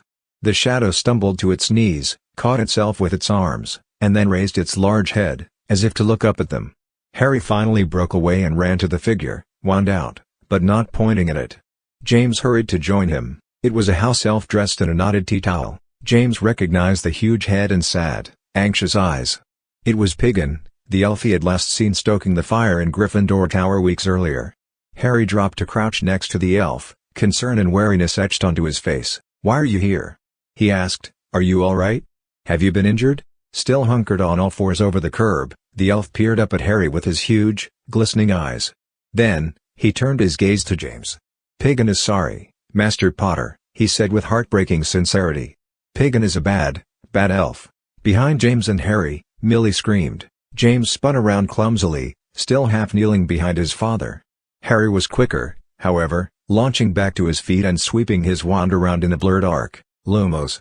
He barked, and his wand flared to blinding light, illuminating the street like daylight, casting leaping black shadows behind every object. The refuse truck was rearing onto its front wheels, bulging and creaking, tilting its gaping compactor toward the sky. With a convulsive lunge, a ball of orange flame erupted from its metal guts. James realized that Norberta the refuse truck was quickly transforming back into Norberta the dragon. The rubber tires stretched and burst into sinewy legs, the mouth of the compactor gnashed, grew long fangs and elongated onto an accordion neck, rising up between the buildings. The rumble of the engine grew to a sustained roar, and fire once again burst into the sky, streaming from the dragon's unhinged jaws. Another elf was riding on the back of Norberta's neck, clinging tight with long, agile fingers, its mouth moving quickly as it spoke to the dragon, provoking it. It was Heddelbun. A lance of red light struck Norberta's flank, exploding into sparks. Dimly, James realized that his father was firing at her, trying to stun her. He fumbled his own wand out and aimed wildly, but before he could utter a single spell, Norberta reared, unfurled her wings, and clapped them down again, sending a wave of gritty wind washing over the street, rocking the parked cars on their springs. The dragon leapt upwards, scratched and clawed her way up a nearby parking structure, tearing loose great chunks of concrete as she went, and clambered onto its roof with a flick of her long tail. "Wingardium Leviosa!" James' father called, stabbing out his wand again and arresting a huge chunk of concrete an instant before it could bash itself to bits on the street below. Hunched in the hovering concrete shadow, Millie lifted her head from beneath her clasped arms. Eyes bulging, she looked up at the slowly revolving hunk of building, and then scrambled sideways, out of its range. With a grunt of released effort, James' dad lowered his wand. The concrete completed its fall, shattering like a dropped plate. James looked up at his dad, shocked and speechless, but his father was already turning back to the alley, dropping his eyes to the small figure of Piggin. But Piggin wasn't there. Footsteps rang from the depths of the alley, not retreating but approaching. Merlin reappeared, his staff held before him, its runes glowing with fierce red light. Breathing hard, the sorcerer looked from James to Harry. Which way did she go? Harry nodded to the scarred facade of the parking structure. Diagon Alley. Has to be. Then let us not spare a moment, Merlin commanded, already moving forward. He broke into a run, reached to grasp Millie's hand where she stood dumbfounded in the street, and then vanished with her in tow, leaving the crack of their disapparition echoing down the canyon of the street. "Well, James," his father announced, reaching out with his left hand, raising his wand in his right. "You said you wanted to be a junior Auror in training, yes? Here's your chance." With a gulp, James raised his own wand and grasped his father's hand. The world whip cracked away, spinning into a blur of oblivion. An instant later, it sprang back into place, leaping up to smack James' heels as he landed next to his father. He looked around, pointing his wand frantically. They were in another street now, this one wider but even less illuminated. Before him was an old pub with mullioned windows and a heavy wooden door beneath a swinging sign, the Leaky Cauldron. Harry stepped swiftly into the dark street and raised his eyes, looking out over the nearby rooftops.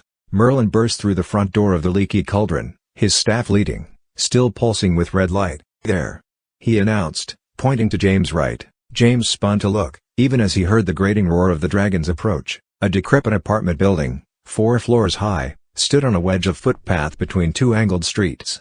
James craned to look up at its roofline. There, an old wooden water tower stood on posts. Startlingly, the water tower exploded, disintegrating into flying planks, flinging metal braces, and a torrent of unleashed water. Norberta's head plunged through the water and bashed aside the remains of the tower. Her wings pumped and she leapt from the building's roof, sailed over empty space, kicked off a lamppost, and grappled up the face of a soot-stained factory, shattering rows of windows as she went. A blare of horns sounded from the connecting streets. Voices began to shout an alarm. "Damn and rat!" Harry breathed urgently, lifting his wand to fire stunning bolts at the scrabbling dragon. It was no use. Merlin called magical spells in his guttural tongue, and lances of vivid purple light spat over the street. Even these merely bounced off Norberta's scaly skin. Using her wings for leverage, she clawed and tore her way to the roof of the factory, and then loped along its top. James watched, horrified, as the great dragon lowered her head and plowed between a pair of brick smokestacks, pulverizing their bases. Ponderously, the smokestacks leaned toward each other, kissed their surfaces with a sustained crunch, and then began to collapse, disintegrating into themselves. "Damn and rat," Harry said again, this time in a half-shout. He raised his wand nearly straight up, waiting for Norberta to appear between the factory and the block above the Leaky Cauldron. A bell clattered nearby and the door of the pub swung open. James glanced aside to see a grizzled old wizard with a nose the size and color of a blood orange peer out at them. "What's all this, then?" he said, his black eyes glimmering in the dark. "What's all the noise?" Harry fired several shots in quick succession, even as Merlin leapt backwards into the street, pointing his staff at the roof above, unleashing a torrent of crackling energy. The building shook. Grit and chunks of masonry broke from above, raining down and clattering to the street all around. The grizzled wizard jerked his head back into the door, which slammed shut. "She's beyond the roof," Harry called, lowering his wand and lunging toward the door of the pub. It was locked tight, rattling with bolts and chains. Without so much as a backward glance, Harry simply stepped aside and gestured briefly with his wand. "After you," the motion seemed to say.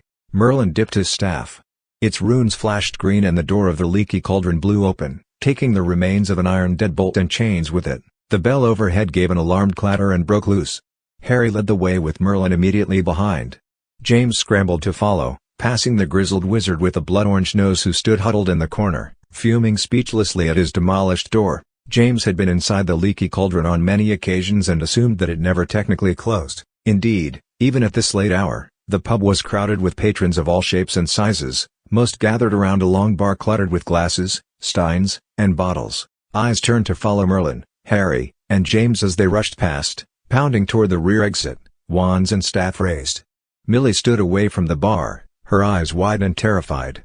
She moved to follow James, hunching her shoulders and ducking low in his wake. Darkness filled the pub's back hall and the staircase leading up to rental rooms. A moment later, bluish light bloomed as the rear door blasted open. The four poured out into a tiny courtyard, turning immediately to the enchanted brick wall that separated Muggle London from Diagon Alley. But the wall was barely still there. Bricks pattered down from an enormous, ragged, dragon-sized hole. Beyond this, the dragon herself loped and careened down the winding wizarding thoroughfare of Diagon Alley, her wings tearing at eaves, her tail bashing aside signs and awnings. Witches and wizards leapt into doorways as she thundered past. Merlin disapparated again, vanishing into a pinpoint of light, this time leaving Millie behind. "The circus," Harry announced, pointing. Beneath the dark sky, James could just see the peaks of colored tents and fluttering banners over a line of nearby gabled roofs. "Stay here," his father commanded, shooting him a steely glance. A moment later, he vanished with a ringing crack. "Like bloody hell I'm staying here," James said, turning to Millie. He reached for her hand. She recoiled from it in surprise, her eyes glassy in the dimness. "What are you doing?" "I'm apparating to the circus," he said, as if it was the most obvious thing in the world. "Come on." "But I don't want to go to the circus," she cried, nearly hysterical with fear and confusion. "And you don't know how to apparate yet." I'm being the voice of reason, I've apparated once before," he insisted, pushing his hand toward her again. Sort of, I'm not going," she said firmly, and stamped her foot. "You're all crazy. Do you know that? Crossing streets is one thing. But this is just. James slumped helplessly, and then gave up on her. He glanced up again to the fluttering banners and illuminated peaks of the circus tents. They were barely a quarter-mile away. He tried to pinpoint where exactly they were, calling up a mental map of wizarding London. He decided, somewhat haphazardly, that the circus was erected in the square where Diagon Alley and Sartori Alley intersected. With this picture firmly established in his mind, he stepped away from Millie, fisted his hands, squeezed his eyes shut, and flexed the mental muscle that he had last used when trying to cross a Hogwarts classroom. There was no Edgar Edgecombe to toss a firecracker at him this time. He felt the world twang away, unreeling in a blur. Then, just as it had with his father a minute before, it reasserted itself around him. His feet struck down on hard stone and he swayed only slightly, sticking out his arms for balance. He opened his eyes and looked around. He was standing in the dead center of the square formed by the intersection of Sartori and Diagon Alleys. He'd apparated into a fountain, in fact, though unfortunately drained for the winter. On both sides, enormous tents, striped orange, blue, and white, stretched up into darkness, their canvas sides fluttering in the cold wind. The noise of Norberta's approach was behind him. The ground trembled with her pounding footsteps. The air rang with her feverish roar. James turned on the spot and clambered over the ledge of the empty fountain, running out of the space between the tents, his wand in his outstretched hand. At the nearest corner, Gringotts Bank loomed, its pillars reaching high to the marble cornices of its roof. As James looked, a corner gargoyle broke loose, tumbled end over end, and smashed to bits on the cobbles below. Norberta barreled around the corner, stepped and slid on the remains of the gargoyle, then dug in her claws and thundered straight toward James, her eyes blazing, her jaws open to show her rows of dagger teeth. Hedlebun was still clinging to her neck, speaking to her, exploiting her dragonish nature and driving her to frenzy. James skidded to a halt as the dragon's shadow loomed over him. Scrambling, nearly falling backwards, he began to retreat. Bolts of red and purple light erupted from the alley behind Norberta. Merlin and James' dad, it seemed, were still giving chase, aiming to stop Norberta's rampage. Soon, they would have to resort to killing curses. Avada Kedavra might not be enough to destroy a dragon, James thought hectically, but Merlin surely knew a spell that would. Remembering his own wand, James struggled to aim it. He tripped, fell to the cold cobbles, and felt the stampede of Norberta's claws closing in on him. He threw himself onto his back, aimed his wand into the air, and shouted, "Expelliarmus!" It was a purely instinctive reaction, culled from his many dueling sessions in Professor de Bella's classroom. Norberta had no weapon to be expelled, of course.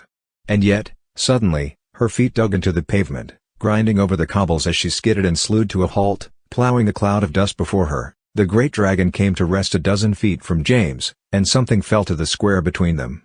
It was small and bony, with flapping ears and large hands. It was Hedlebun the elf. She lay where she had fallen, unmoving. And suddenly James understood, The elf herself had been the weapon.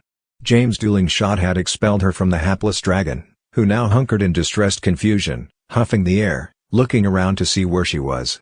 Merlin and James's father appeared from the mouth of the alley, rounding Gringotts Bank at a run, wand and staff raised. They paused when they saw the halted dragon, with James climbing to his feet before it. "Beware, James," his father called, wasting no time on chastising him for his disobedience. "If Norberta smells the male dragon before Merlin can mesmerize her again." James glanced up. Norberta's nostrils flared before him. Her gold foil eyes widened. Her head began to rise on the serpentine length of her neck, into the line of the circus tents beyond. Merlin approached from behind the dragon, his staff held high, its runes glowing with soft golden light. He began to speak to her, his voice low, the syllables indecipherable yet strangely haunting. Norberta blinked. Slowly, her head swept to the side, arcing back to peer at the headmaster in the darkness. The glow of his staff pulsed hypnotically. It was working. Norberta was very nearly under Merlin's prodigious spell again, undoing the maddening trance that Hedlbund had spun in her mind. But then, much to James' surprise, the ground shook again. He glanced down, alarmed and confused. Norberta's claws were still firmly planted on the cobbles. And yet the ground shook once more, forming an undeniable, low beat. Something else was moving in the square, something large enough to make the ground shudder and the marble fountain behind James rattle like a cupboard of crockery. A chuff of hot air, redolent of brimstone, blew over James from behind, fluttering his hair. He turned slowly, eyes wide. A second dragon hove out of the shadows between the circus tents, swaying back and forth like a cobra, its eyes glowing amethyst purple. James stumbled backward in fear, and then clambered aside, hurrying to get out from between the two dragons. Norberta swung her head back, now forgetting Merlin and his glowing staff. Her eyes locked onto the second dragon and her nostrils flared. Slowly, she arose from her hunkered crouch.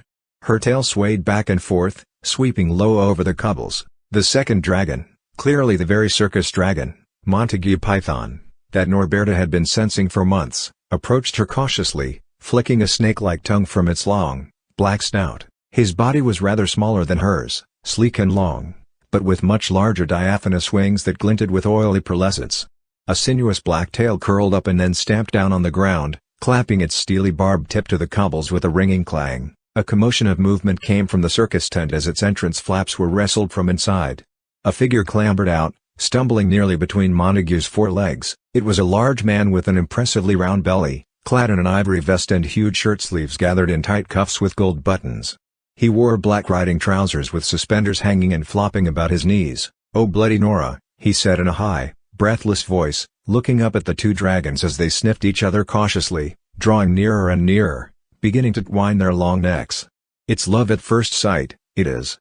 Montague raised his tail and clapped it down again, ringing its barbed tip to the cobbles in what was clearly a sort of mating dance. James felt his father and Merlin join him at his side. Merlin lowered his staff to the pavement with a resigned clack. Harry put a hand on his son's shoulder, heavily.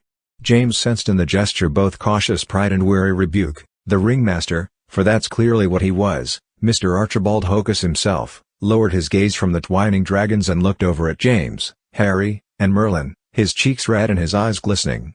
"It's just a beautiful thing, isn't it?" he sniffed. A pound of footsteps and distant voices approached from the mouth of the nearby alley. James glanced back to see Hagrid loping heavily into the shadow of the circus camp, where he slowed to a stunned, clumsy halt, his hands falling limp to his sides, dropping his pink umbrella. His black eyes stared up at the two dragons and his mouth opened in a gape of perfect, speechless delight. "Oh, Norberta," he said, his voice suddenly choked with happy tears. James drew a helpless, exhausted sigh and turned his attention back to the dragons. They circled each other slowly, sniffing each other, Montague flicking his purple tongue, Norberta flaring her scaly nostrils. They growled to each other, making low, purring gurgles deep in their throats. James glanced down. Hedlbund still lay where she had fallen, one limp ear flattened over her face. Cautiously, he approached her, pocketing his wand as he went. He wondered if she was dead, but then he saw the hitching rise and fall of her chest. He felt his father coming alongside as he lowered to one knee over the elf. She was sobbing. James sensed that she was lying there not because she was injured, but because her plan, a last resort born of abject desperation, had come to ruin and failure. Hopeless to begin with, now she was hopeless and without any recourse. Quietly but firmly, Harry asked, "There were others of your kind in the alley. How many are in your little elven uprising?" Hedlebun sobbing paused. She lifted one large hand weakly and pushed her ear away from her face. James expected her to look up with remorse and defeat, or even fear. Instead, when she lifted her huge eyes to them, though still thick with tears, her gaze was hard. Her mouth turned down in a trembling scowl of bitter resentment. "All of us," she said in a low, emphatic voice. "The Elven Uprising is every single 120 world in collapse." The ship ride back to Hogwarts was a long and solemn affair, despite the happiness born of Norberta's unscheduled union with Montague Python. Archibald Hocus had insisted that Norberta, being lamed already with her wounded wing and long accustomed to the ministrations of humans, join their traveling circus as an accompaniment to Montague's act. "She will revitalize our entire program," he had proclaimed after corralling both dragons in the safety of Montague's paddock. "We've wanted a second dragon for years. Montague's our star performer, of course. Now, with Norberta his grand love added to the show, we shall truly be a wonder of the wizarding world. I can see it now." He raised his arms and framed his hands, as if envisioning a tent-sized placard, "Montague and Norberta. The beast wedding of the century. Of the millennium." At Harry's insistence, Hocus had vowed to have Norberta officially registered the very following day, as a rescued orphan beast of origins unknown as per ministry regulations. In response to this, Hagrid had offered his tearful goodbyes, blowing his nose prodigiously on a hanky provided by Ron from one of his coat pockets. "Keep it, Hagrid," Ron had said as the half-giant offered it limply back to him. "Think of it as a, memento of the night." Harry took Hedlebun into custody, magically shackling her with a lanyard charm as they returned to the Gertrude, much more quickly and stealthily now that Norberta was no longer part of their entourage. Thus, less than 20 minutes later, back on board and standing on the gently rocking bow, James' dad had quietly consulted with Ron and Hermione, explaining why he'd returned with a captive house elf in tow rather than a lovesick dragon, and debating what they should do with her. "Officially speaking, we're all home snug in our beds right now," Ron reminded them. "We can't just pop over to the ministry with a magical prisoner all of a sudden. Things like that require explanations." "Titus is on duty tonight," Hermione suggested. "He could bring her in." "But can you trust him, Harry?" Things had been better lately between James' father and his partner, Titus Hardcastle, but everyone still remembered that, for a brief time during James' 4th year, Titus had sided with his superiors at the ministry against his boss and friend. "I can," Harry answered, "but I won't. Even if Titus was willing to guard our secrets, this little elf has no such obligation or concern. More importantly, I don't think the Wizengamot would have the slightest clue what to do with her. There are no laws on the books regarding rogue house elves, simply because there has never been any need. What she represents is an all-new dilemma for the wizarding world, and one that no one is prepared to confront. Not with so many other, larger cauldrons to boil at the moment." "Well, we can't just set her free," Ron said, frowning. "Allow me to be her charge," Merlin suggested from the nearby shadows, an ominous note in his voice. "After all, she has apparently corrupted at least one of the elves in the employ of Hogwarts School. I should very much like to interrogate her about who else might be a part of her secret cabal." Harry shook his head. "I've considered that, Headmaster. And it's a tempting idea. But our prisoner has already answered that question, at least as much as I am certain she ever intends to. According to her, all house elves are part of her cabal. And I have a sinking suspicion that she is telling the truth. At least, as far as she knows. No, I have another warden in mind for Miss Hedlebun." With that, Harry drew his wand from his pocket and flicked it lightly toward the sky. "Curatio," he said quietly, firing a narrow pencil beam of deep purple sparks high into the sky. The spell emitted an almost sub-audible chime, like anchor chains clattering in bottomless depths. "You rang, sir," a gratingly deep voice suddenly said from directly behind James. He knew the voice instantly, but couldn't help jumping on the spot, startled by the ancient elf's sudden, noiseless appearance. "Creature," Hermione said, understanding dawning on her. "Thank you for coming so quickly, Creature," Harry said. "I have a task for you, but it's up to you whether you want to accept it or not." James turned to the tiny old elf and watched as a dozen extremely subtle expressions flitted, almost imperceptibly, across his stony, curmudgeon face. The elf was no more accustomed to the egalitarian attitudes of his master now than he was over 2 decades ago, when he had first come into Harry Potter's employ. But he had at least learned that it was pointless to say so. "Master's wish is creature's command," he said for possibly the millionth time, drawing upon a well of stubborn patience that James thought was likely as inexhaustible, and cold, as space itself. Harry nodded, "And yet, according to this particular member of your kind," he gestured toward the shape of Hedlebun, who sat hunched in the shadows, her knees clutched to her chest and her head lowered atop them. "You are part of a secret universal coalition of elven resistance, led, in part, by she herself." Creature's head swiveled so slowly and ponderously that James thought he could hear the tendons of the elf's neck creak. "Does she say so, Master?" he asked in his deep, monotone voice, although it wasn't really a question. "Indeed," Harry replied, "she says that all members of your kind are part of a new elven uprising. Thus, my request, which is for you to take her back to Marble Arch, guard her, and provide her with some suitable service until a better plan presents itself, may place you in the uncomfortable position of having to decide between loyalties." James knew that Creature couldn't possibly be a part of Hedlebun's elven uprising. And yet, as the old house elf regarded his younger, female counterpart, his pinched, inscrutable face as stoic as an anvil, James had to wonder. Perhaps Creature had heard of the uprising. Perhaps his loyalties were, if not in question, then at least sympathetic. Instead of answering directly, Creature said, "Master is certain that Mistress will welcome this new development?" "I am certain of no such thing," Harry sighed. "But Mistress has learned to be extremely resilient over the years. I will speak to her myself. But do, perhaps, try to keep our new guest a secret until morning? Let me break it to Ginny over tea." "So to be clear," Hermione said carefully, turning from Hedlebun back to Creature. "Is there any truth to what she says?" Creature arched one heavy brow at Hermione, apparently weighing whether he was required to answer her or not. Then, as if submitting to Harry's unspoken urging, he raised his chin stiffly and said, "Creature's allegiance is always and forever to Harry Potter and the House of Black." "Blimey, Harry," Ron muttered, shaking his head, "you collect stray house elves the way Rose used to collect doggerpillars in the back garden." Without a word, Creature took custody of Hedlebun and vanished away with her, their departure marked only by a faint, airy pop. Quietly, Hermione asked, "What will you do with her?" Harry shrugged. "Keep her busy, if nothing else. Especially for elves, it would seem that idle hands really are the devil's playthings." Hagrid tugged up the Gertrude's anchor and shortly they were back underway, returning via the mysterious subterranean rivers that had brought them there.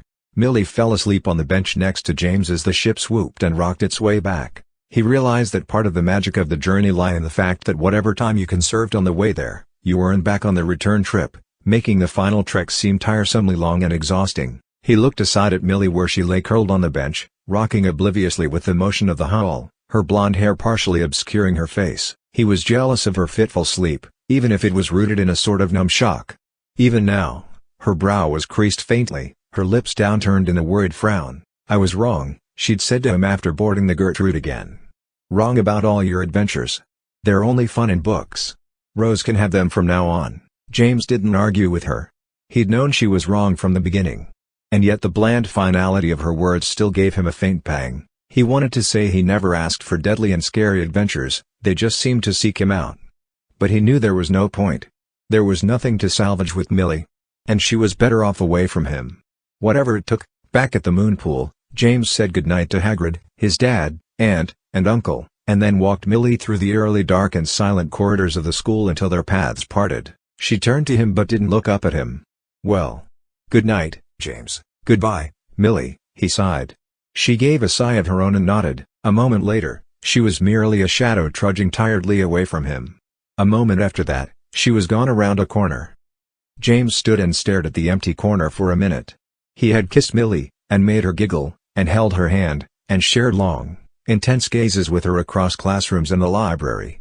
But in the end, she couldn't look him in the eye as they said goodbye, and that, James thought, too exhausted to feel particularly sad, was probably the story of most of life's loves, brief moments of blazing romance, followed by two people standing over the spitting, cooling coals of their spent passion until one of them got uncomfortable enough to walk away, until the love that mattered. The one to end them all, the one whose coals would never cool or lose their spark. This thought offered James no consolation, however. He had found his one perfect love, the one whose fire would forever burn. And further, he now knew that she loved him back. Yet even that golden, pristine love would end with one of them walking away forever, never looking back. He sighed, long and hard, and the sigh was half shudder. He didn't remember walking back to the Gryffindor Tower and falling into his bed. He barely even remembered saying goodbye to Millie. All he remembered was the feeling of emptiness, of having been, if not loved, then really liked, and then losing that affection forever, with nothing to replace it with. It wasn't a nice feeling. But, as James went into the last, breathless, portentous weeks of his Hogwarts career, he had an idea that it was possibly the most grown-up feeling he had ever yet known. Spring settled over Hogwarts with languid extravagance, freshening the air, melting the snow, unlocking the lake from its pall of ice, and breathing green buds throughout the forest and grounds. This was greeted with renewed excitement and energy by most students, though not by James himself, who felt the mingled weight of Petra's impending departure, and the uncertainty of her dark plan. Along with the more general worries about the continued erosion of the vow of secrecy and the magical world in general. Part of the reason that Norberta's appearance in London hadn't made greater news, James now knew, was that stories of the breakdown of wizarding boundaries were becoming increasingly commonplace. Thousand-year-old safeguards and protections were gradually discovered to be weakening or broken entirely. This was met with dismay by the ministry, with increasingly feverish articles by the wizarding press, and with secret, dark glee by certain unsavory denizens of the magical world. Every morning's post brought more worrying news. Werewolves were prowling small Muggle communities with growing boldness, testing ancient boundary hexes and finding them threadbare or entirely gone. Mainstream Muggle news outlets mostly ignored such fantastical stories, but tabloid papers and local news programs picked up the slack, giving breathless, incredulous reports of attacks by unusually large and vicious wolves. Some eyewitnesses swore that the beasts walked on hind legs like men, and even used fragments of human speech. Other eyewitnesses, horribly, never lived to tell their tale. Murders were few and scattered, but horribly violent, striking terror in rural communities unlike anything they'd known in modern times. The news from Romania was possibly even more unsettling. After hundreds of years of quiet reformation, small communities of vampires were reportedly renouncing their pact of blood temperance, refusing long-established voluntary blood depositories and returning instead to ancient midnight hunting practices. A team of harriers had been assembled to confront the leader of one such community, a certain Count Morpheus, only to be ambushed themselves by the Count and his guard. 3 harriers had been bitten, bled, and then carried by their retreating mates to the nearest hospital some 70 miles away. There, the 3 died, only to reawaken the next morning under the veil of the undead, hissing, befanged, and starved for blood. Via the Shard, Zane informed James that his old mate from Bigfoot House, Wentworth Paddington, who was part vampire himself, had been taken out of school by his parents in preparation for moving back to Romania. This was not because they intended to abandon their own blood temperance, but to get out of America before the rumors of extranatural internment camps came true. The news from within the giant communities was spotty, but equally worrisome.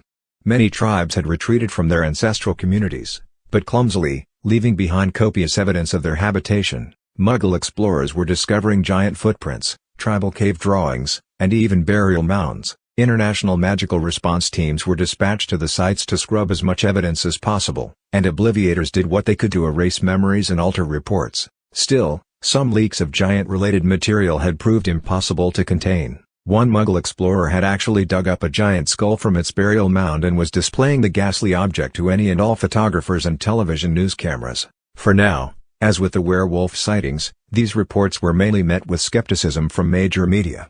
But those in the magical world knew that such fortune couldn't possibly last forever. Perhaps most disheartening of all, wizarding thieves had begun targeting Muggle homes and institutions. Where magical safeguards had once made it impossible for adult witches and wizards to deliberately use their powers against Muggle establishments, now petty magical criminals easily thieved banks, vaults, and wealthy manors, all with increasing confidence, knowing that the magical community was too occupied to stop them, and Muggle locks and alarms were no match for their wands. One particularly audacious heist of the United States Gold Reserve at Fort Knox was only thwarted because the American Magical Integration Bureau had shown the foresight to erect faux glasses in their secret offices in that and similarly sensitive locations. The organized gang of witches and wizards, led, sadly enough, by a certain Bill Fletcher of Herbertshire, was only temporarily captured. They eluded authorities en route to Fort Bedlam prison, vowing that next time no hand-me-down magical trinkets would stop them. As a result, the Ministry of Magic had determined that the Magical Integration Bureau's use of physical guards was worthy of consideration. Thus, as a temporary safety measure, 30 particularly essential magical locations around Europe had been deemed code red high-risk and fortified with 24-hour watchmen. Hogwarts was one of those 30. "We have been kindly asked," Merlin stated at the official announcement one Thursday evening at dinner, "that we not refer to our new watch as guards, since that term is feared to imply a certain—" He peered down his nose at a parchment in his hand, antagonistic and/or fear-based response. Rather than a mere benevolent vigilance for the welfare of all, both magical and otherwise, next to Merlin, albeit a step back, a blocky man in dark brown coat and beret, nodded approvingly. He was the captain of the watch, apparently, a Mr. Hawtrey. James guessed that he, like many of the watch themselves, were retired wizards who had volunteered for this service, and showed, more than anything, the sort of dutiful zealotry that comes mostly from age and boredom. A watchtower was quickly and economically erected along the shore of the lake, and rounds were established throughout every hour of the day.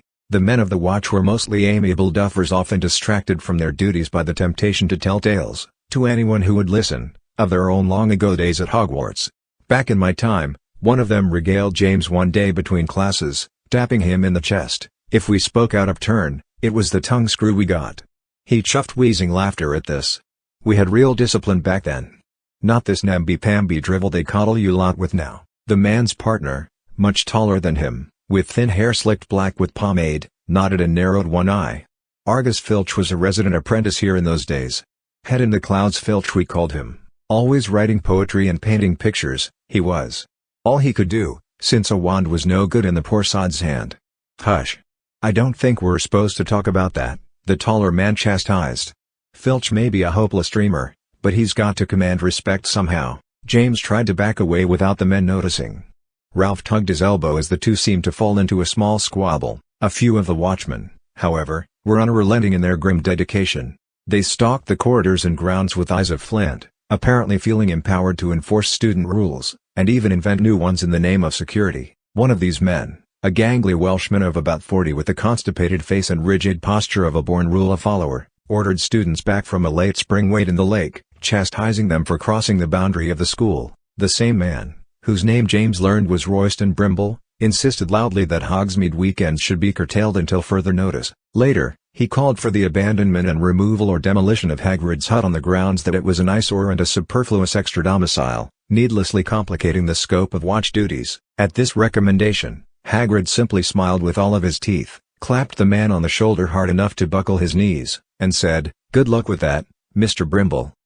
A short time later, fortunately, Brimble was seen beneath the watchtower being spoken to very carefully by Mr. Hawtrey in his natty brown beret.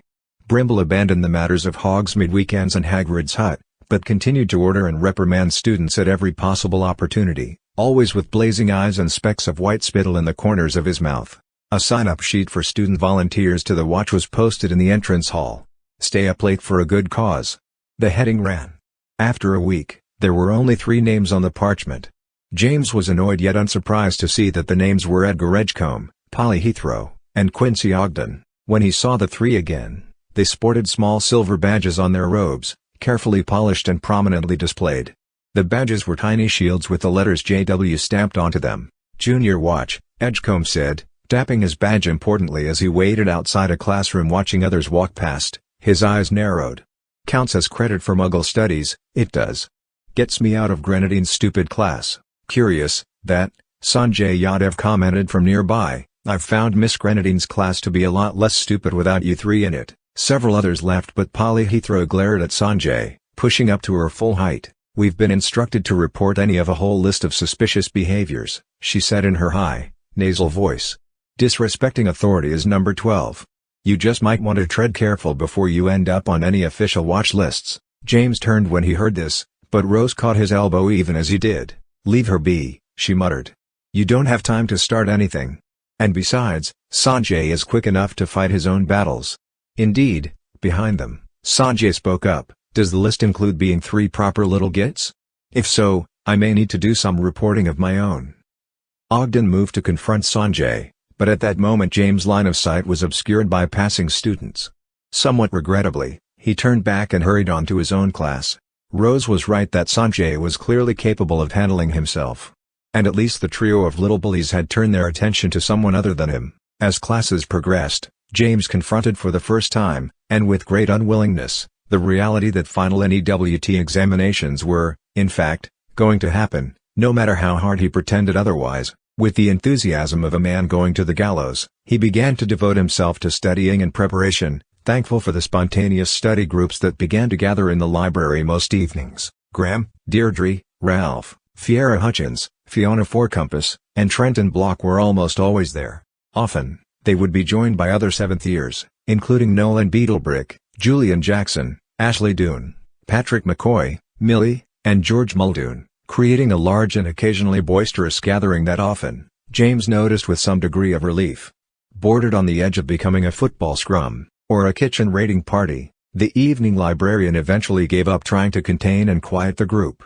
Long accustomed to the ebbs and flows of school life, she simply herded the students into a large bay window area far from the main floor. Here, window seats were covered in cushions and pillows, high curtains and shelves baffled extra noise, and the rugs probably still bore the biscuit crumbs and soda stains of decades past study sessions. One Monday morning, with the late spring sun blazing down from the rafters of the Great Hall, James finally found the time and determination to confront Albus about his interactions with Petra. If for no other reason than to prove to his brother that he now knew about her plans, too. His intention was sidetracked, however, when he arrived in the Great Hall and learned that Albus' relationship with Chance Jackson had been ended that weekend, by her choice. Chance sat in her normal place at the end of the Gryffindor table, solemn but surrounded by her doting entourage of friends. They cooed over her and leaned to offer commiserating touches, clearly enjoying the delicious pathos of her drama. Albus, on the other hand, sat alone in the darkest corner of the Slytherin table, on the opposite side of the hall, not eating breakfast, nor talking, not doing anything much besides glowering at everything and nothing, his head low between his hunched shoulders. James decided to approach him anyway, but Albus saw him coming and hurled himself to his feet, dragging his knapsack with him and slinging it angrily over one shoulder, stalking toward the door. "He's really upset," Fiera Hutchins observed to Noel and Beetlebrick, who leaned back to watch as Albus shoved through the double doors. "That's what comes of dating outside one's house," Beetlebrick agreed sagely, cocking one eye aside at James. "Nothing but betrayal and heartbreak," James pretended not to hear. Clearly, for reasons that were entirely his own, Albus had allowed himself to become hopelessly enmeshed with Chance Jackson, and was sincerely, if angrily, bereft about the ending of their relationship. James couldn't bring himself to understand it in the least. Chance was cute and all, he supposed, but she was hardly worth jumping off a cliff over. Come to think of it, though, neither was Albus. Returning to his seat at the Gryffindor table, James decided that he could wait just a little longer to learn what Albus knew about Petra's plan, and whatever part he, Albus, was meant to play in it. It was fully 3 weeks after their midnight trip to London on Hagrid's blockade runner that James was summoned to Merlin's office on what appeared to be disciplinary charges. He got the message from a smugly gleeful Filch during breakfast on a Thursday morning, just as he was taking his first bite of sausage. "The headmaster requires your presence at 6:30 this evening in his office," the old caretaker growled from behind him, leaning close in a parody of confidentiality. 6:30, sharp. And I must say, he didn't seem especially pleased about it. "Dear me, no." He sucked his teeth thoughtfully and shook his head. Coldness fell over James as he glanced back at Filch, absorbing this sudden news. Then he turned toward the head table, looking for Merlin himself. Only he wasn't there. His high chair in the center of the table was empty, his place cleared. "What'll that be about, eh?" Ralph asked quietly as they made their way out of the castle toward Care of Magical Creatures. "Have you been up to something I don't know about?" "Haven't the faintest idea," James answered worriedly. "It's probably that stupid night Quidditch." Ralph nodded soberly to himself. "You know he's bound to put a stop to it. He has to, sooner or later. All the prefects are on the lookout for you lot. Me, too, come to think of it. I don't want to do it, but responsibilities is responsibilities." "It's not about night Quidditch," James snapped irritably. "And I really wish you lay off about it. It's just a game. It doesn't hurt anybody.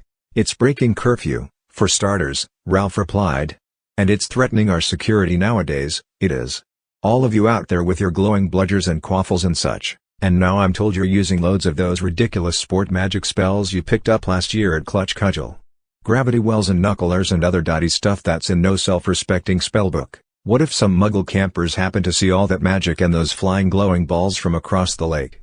"That's the stupidest thing I've ever heard," James hissed, rolling his eyes. He was quite proud of the addition of sport magic to night Quidditch, and still considered himself one of its best practitioners, though Julian Jackson would be a close second. "Nobody's going to see us, no matter what spells we use. Would you come off it, already? I'm head boy, James. As if you'd let me forget that for more than 30 seconds. And I've got a future to think about. As a Dolohov, I could have a solid career at the Ministry, or even in the States. But I've got to start living up to it now. And sometimes that means putting duty before friendship." "Look, Ralph," James declared, stopping on the grass and turning on his friend, "if this is more of this finding the true Ralph stuff, I get it. I really do. But you are dangerously close to crossing a line I don't think you really mean to cross. It was one thing when Zane was here to help rein me in, but I'm just one person and you're full steam ahead into whatever it is you're on about. I don't even know. I want to support you, Ralph. We've been mates since forever. But if you think your duty to that stupid badge is more important than your friends, well, all I can say is I guess you've finally proved yourself a Slytherin. Whoa, Graham Warden said, impressed, as he passed the two of them. The fangs are out now, aren't they? Give 'em hell, James. Ashley Doone called from some distance away, walking backwards to watch. Next to her, Patrick McCoy sniggered. James rolled his eyes and took a step back. Ralph stood like a statue for a long moment, his cheeks brick red, his eyes both hurt and defiant. He opened his mouth to reply, but before he could a girl stepped between them, placing a hand on each one's chest. "Shake hands and say sorry," she said quietly. It was Rose. She glanced aside at James, and then at Ralph. Neither boy moved. "Do it," she said in the same tone of voice. "You both know you want to. Tensions are high right now and everybody's at their frayed edge. But you need each other. And I can't muster the energy to get between you both if you go to war. So shake hands and say sorry." James drew a long breath through his nose. Rose was right. And yet a fiercely stubborn urge held him back. "Sorry," Ralph said, his eyes lowered but his hand held out. "Really? You're right. I'm sorry." James blew out the breath he'd been holding and reached to shake Ralph's hand, briefly but firmly. "I'm sorry, too, Ralph. I'm just... You know, you're worried about Merlin's summons," Ralph nodded. "And everything else." "I know." To Rose, James muttered, "Since when did you turn into our mum?" Rose rolled her eyes, bemused and relieved. "Since you both proved you need one." The rest of the day went by in a fugue of slowly increasing tension. James had no idea what the summons from Merlin was about. What he did know was that it was just like the headmaster to make the request first thing in the morning, so James had 10 long hours to stew over it. His final class of the day, Transfiguration with Professor McGonagall, seemed to stretch into nearly infinite lethargy, each minute taking approximately a year as he struggled, half-heartedly, to change a china teapot into a half-dozen teacups. McGonagall herself showed off the technique with frustrating ease, tipping her steaming pot and transforming the spout into a line of 6 dainty cups, catching each one deftly as it appeared and setting them on the desk. Even as the teapot emptied both its water and itself into the final receptacle, James hissed and yanked his hand away, burning his fingers with hot tea for what felt like the 1000th time, but producing no teacups from the pot in his hand. "It's a matter of confidence, students," McGonagall instructed grimly, scrutinizing them over her spectacles. "Pour as if you fully expect the cup to appear. Any hesitation at all will spoil the magic."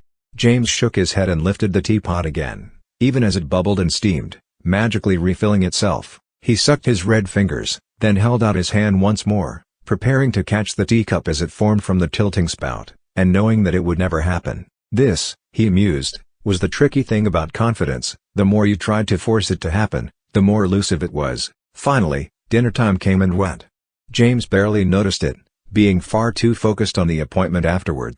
But then, somehow, time seemed to catch up to him, snapping forward with cruel elasticity, and he found himself walking toward the rising spiral stairs of the headmaster's office. Caught once again on the miserable knife edge between wanting to get it over with as soon as possible and wanting to run away as fast as he could. "Potter," the gargoyle guard said in its gravel voice, nodding him onward toward the stairs. James paused. "Aren't you going to ask me for the password? Do you know the password?" the gargoyle asked, raising a suspicious marble eyebrow. James admitted reluctantly, "No, I don't." The gargoyle nodded again, as if satisfied. "But I know you, and that's what counts. Passwords can be forgotten or stolen. New times call for new measures. Now, go on up. He's expecting you." James swallowed hard and turned to the gently rising steps. Effortlessly, they lifted him and carried him up, around, into darkness, and then into the mellower, golden light of the headmaster's antechamber. The large office door stood open, casting a bar of firelight out onto the waiting bench and the wall of miscellaneous portraits, paintings, and plaques. James approached the door, feeling twice as heavy as normal. "It's just Merlin," he told himself. "I'm most of the reason he even exists in this time and place and isn't still floating around in the void of disapparition. I'm part of the reason he was given the post of headmaster. He helped me rid the school of that loony muggle reporter, and I helped him rid the world of the gatekeeper. We go back together. We're friends." And yet James knew that what Merlin called friendship and what he called friendship were likely two extremely different things.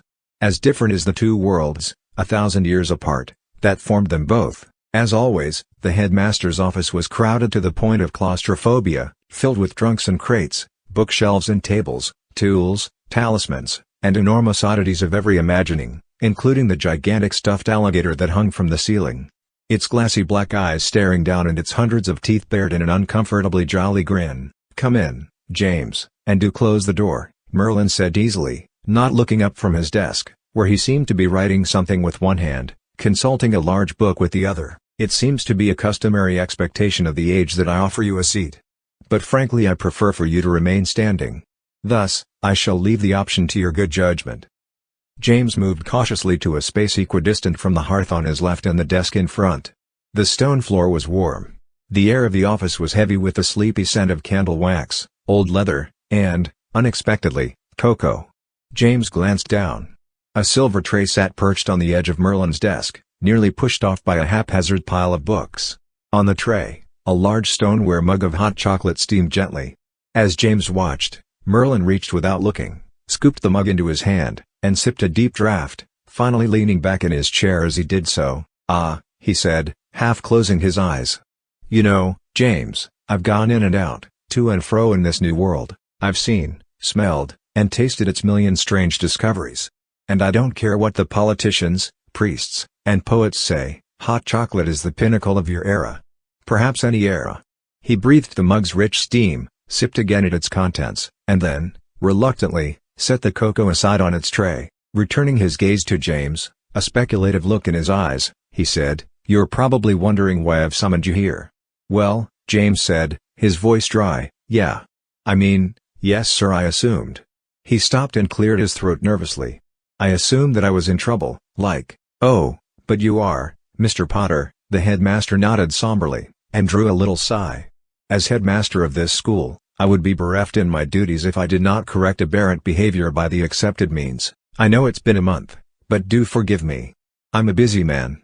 "But," James blanked, sincerely baffled, "but you said on the boat that there wouldn't be any punishment for the whole Dragon in London thing." "Oh, I truly doubt I said anything that direct.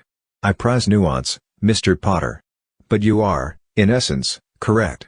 There is no discipline to be meted out for your failure to control the events of that night. Your lesson, one might hope, has been learned." Behind James, somebody gave a light, peremptory cough. He turned quickly, in time to see the portrait of Albus Dumbledore, unusually awake and alert. Dumbledore folded his hands on his lap and looked past James, staring politely into the middle distance. "Yes," Merlin said, drawing attention back to himself. "And yet there is the small matter of your being out of bed past the accepted time. For that, I'm afraid I must deduct, let me think, perhaps 5 house points." At the headmaster's words, James fancied he could hear the tiny clink and clatter of rubies emptying from the Gryffindor vial, far below. He knew he was imagining it. He said after a long, hopeful pause, "Is that all, sir?" "No, James," Merlin said, and his facade of unassailable authority seemed to evaporate, as if it was a robe the huge man put on and took off whenever it suited him. "It is not. And yet, for the life of me, I find myself so often at a very unaccustomed loss for how to proceed with you." He picked up his cocoa again but did not drink it, merely regarded James through ribbons of rising steam. James' previous nervousness rushed back, and doubled. He gulped. "Should I be, sorry, sir? Where do you think she keeps it?" the huge man asked, his voice so calm and quiet that it was almost a lion's purr. "Has she told you? Has she, perhaps, shown you?" A thrill of exquisite fear coursed from the crown of James' head to the soles of his feet, shaking him where he stood. And he knew, Merlin was reading him like a book. Merlin knew everything. Merlin couldn't be fooled. He heard his own voice ask, almost automatically, "Where she keeps what, sir?" "Her Horcrux," Merlin answered, and then shrugged vaguely. "Or the thread itself. Both are equally important to her.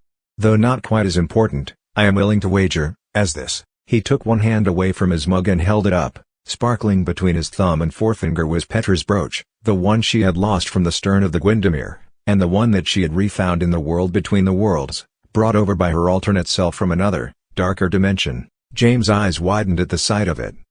Merlin turned his gaze from James to the brooch in his hand, tilting his head back to examine its silver and moonstone through his spectacles.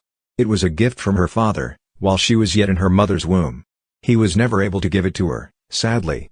He died in prison. He didn't die there, James said before he could stop himself, his own voice an octave lower than normal. He was killed there. Murdered by his guards for secrets they believed he was keeping. Merlin nodded, still examining the brooch, turning it this way and that by the firelight. The gears of justice are too large not to occasionally grind up the innocent. Or at least, in this case, the only slightly guilty. James opened his mouth to retort, but stopped himself. He narrowed his eyes as an idea, a near certainty, came into his mind. He remembered something that Merlin had said to him back during his first year: 9/10 of magic happens in the mind. The last tenth is pure and unadulterated bluster. Merlin was pulling the same trick that his father had so often used on him. The same trick that had only recently worked so well on Rose, getting her to confess nearly everything about their first disastrous trip to London. The headmaster was pretending to know far more than he did, in order to lure James into telling him all the rest. Only Merlin, being Merlin, was infinitely better at it. "I don't know where she keeps anything," James said, reverting to the headmaster's initial question. "It wasn't a lie, exactly. It just wasn't all of the truth." "You are very nearly of age now, James," Merlin said, lowering his hand and gazing at him again. "Indeed, in the world I once knew, you would be considered old enough to go off to war, to marry, to own and tend your own holdings. You are no longer a child, but a man.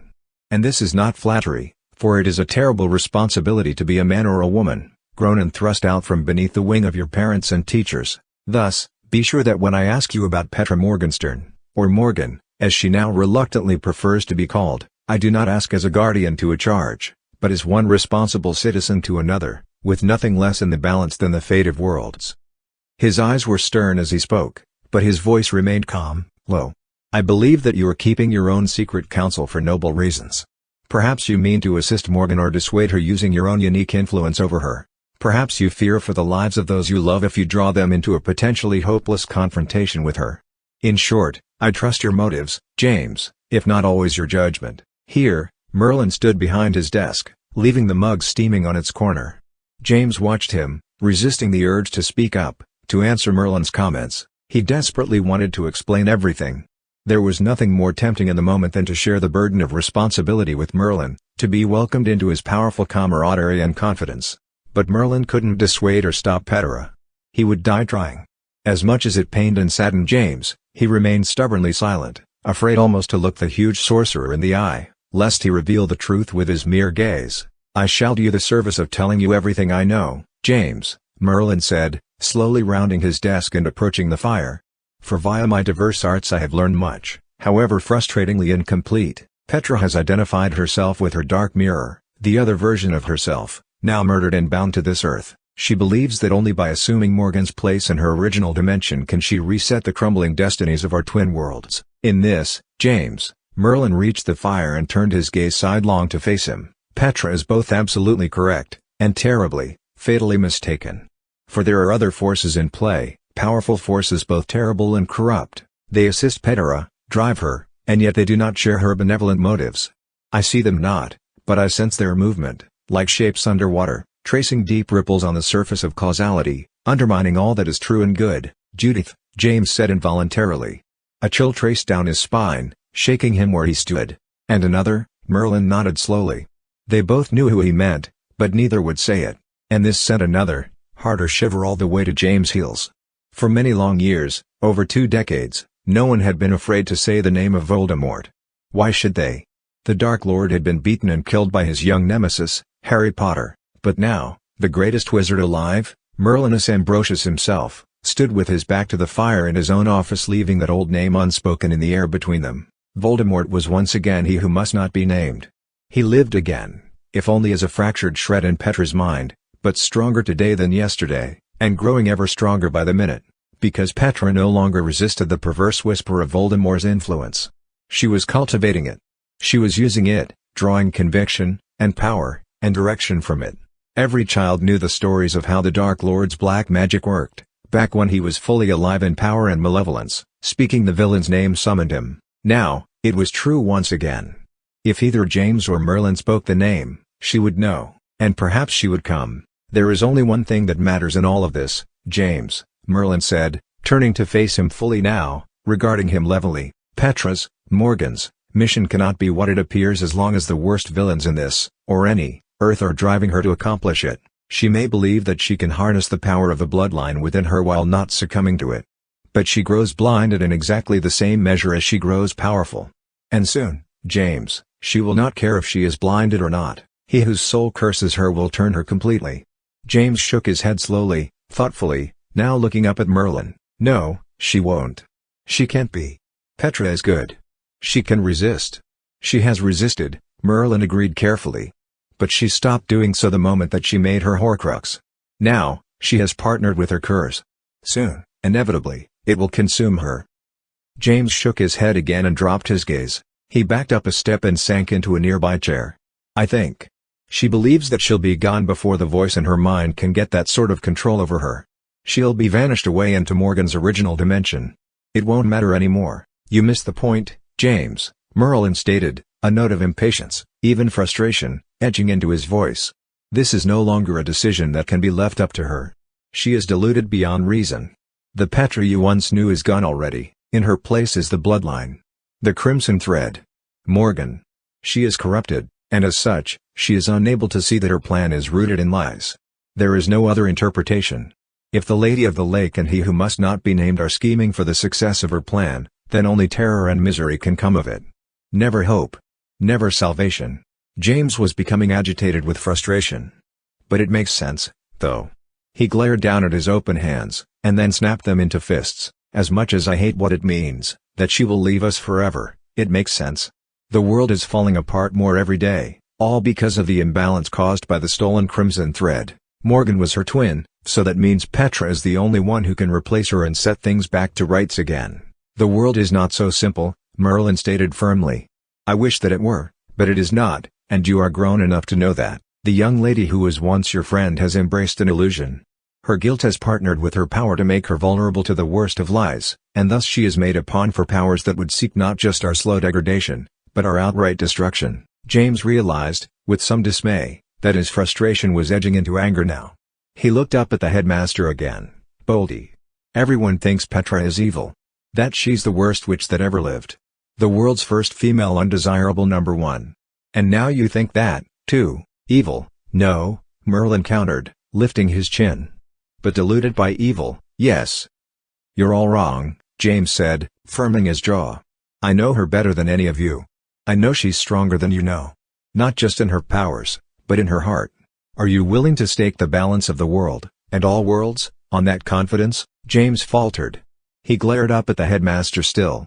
But he had no more strong words. When Merlin spoke again, his voice was very low, deadly serious. She makes her attempt soon, James. She and those who have chosen to assist her. But she will not leave without this. He held up the moonstone brooch again. You were there when I captured it. You already suspect what I know, that the brooch is her heart and soul, because it means everything that she has lost. Before she leaves this realm, if indeed that is possible, she will come for it. I will confront her. And then, what will happen, will happen. Unless you, James, decide to assist me. James was still gazing up into the headmaster's probing eyes. He felt wary, and torn, and deeply worried. His voice a near whisper, he asked, how could I help you? By telling me who it is that she has called to her side. There are two that I can sense via my arts, the ransom and the architect, but I cannot name them. Besides the villains who drive and protect her, who are these two who mean to assist Petra in her misguided, disastrous plan? Tell me so that I may reason with them, for the time is coming, and it may indeed be here, when there will be nothing left but fight, blood, and death. Tell me before it must come to that, James. Only you can do so. James' thoughts reeled. Could Merlin be referring to Odin von and Albus? Or were there possibly others? What did the mysterious roles mean, the ransom and the architect? And if it was Odin von and Albus, which one was which? He drew a deep breath, balanced perfectly on the razor's edge of indecision. And then, with a sort of internal collapse of relief, he knew what he had to do. It was Merlin, after all. He met the headmaster's gaze and said, it's... Several things happened at once, interrupting him. A voice, harsh and startling, spoke up from the hearth, a fist pounded on the door, urgently. And most disconcerting of all, a horn sounded outside the headmaster's open window. The noise was low and throbbing, like a note blown on a ram's horn, only one of massive size, giving it a deep, bass resonance. Headmaster Merlinus, the woman's voice from the flue declared. This is Deputy Partridge from the Department of Magical Integrity and Security calling. Are you there?" Her face, thin and stern with hair pulled into a merciless bun, shifted in the coals, looking for him. "I am here, madam," Merlin answered quickly, even as he moved to the door and swept it open. Mr. Brimble, the evening watchman, stood outside, his eyes wide, his face the color of putty. He stepped into the doorframe and glanced around hectically.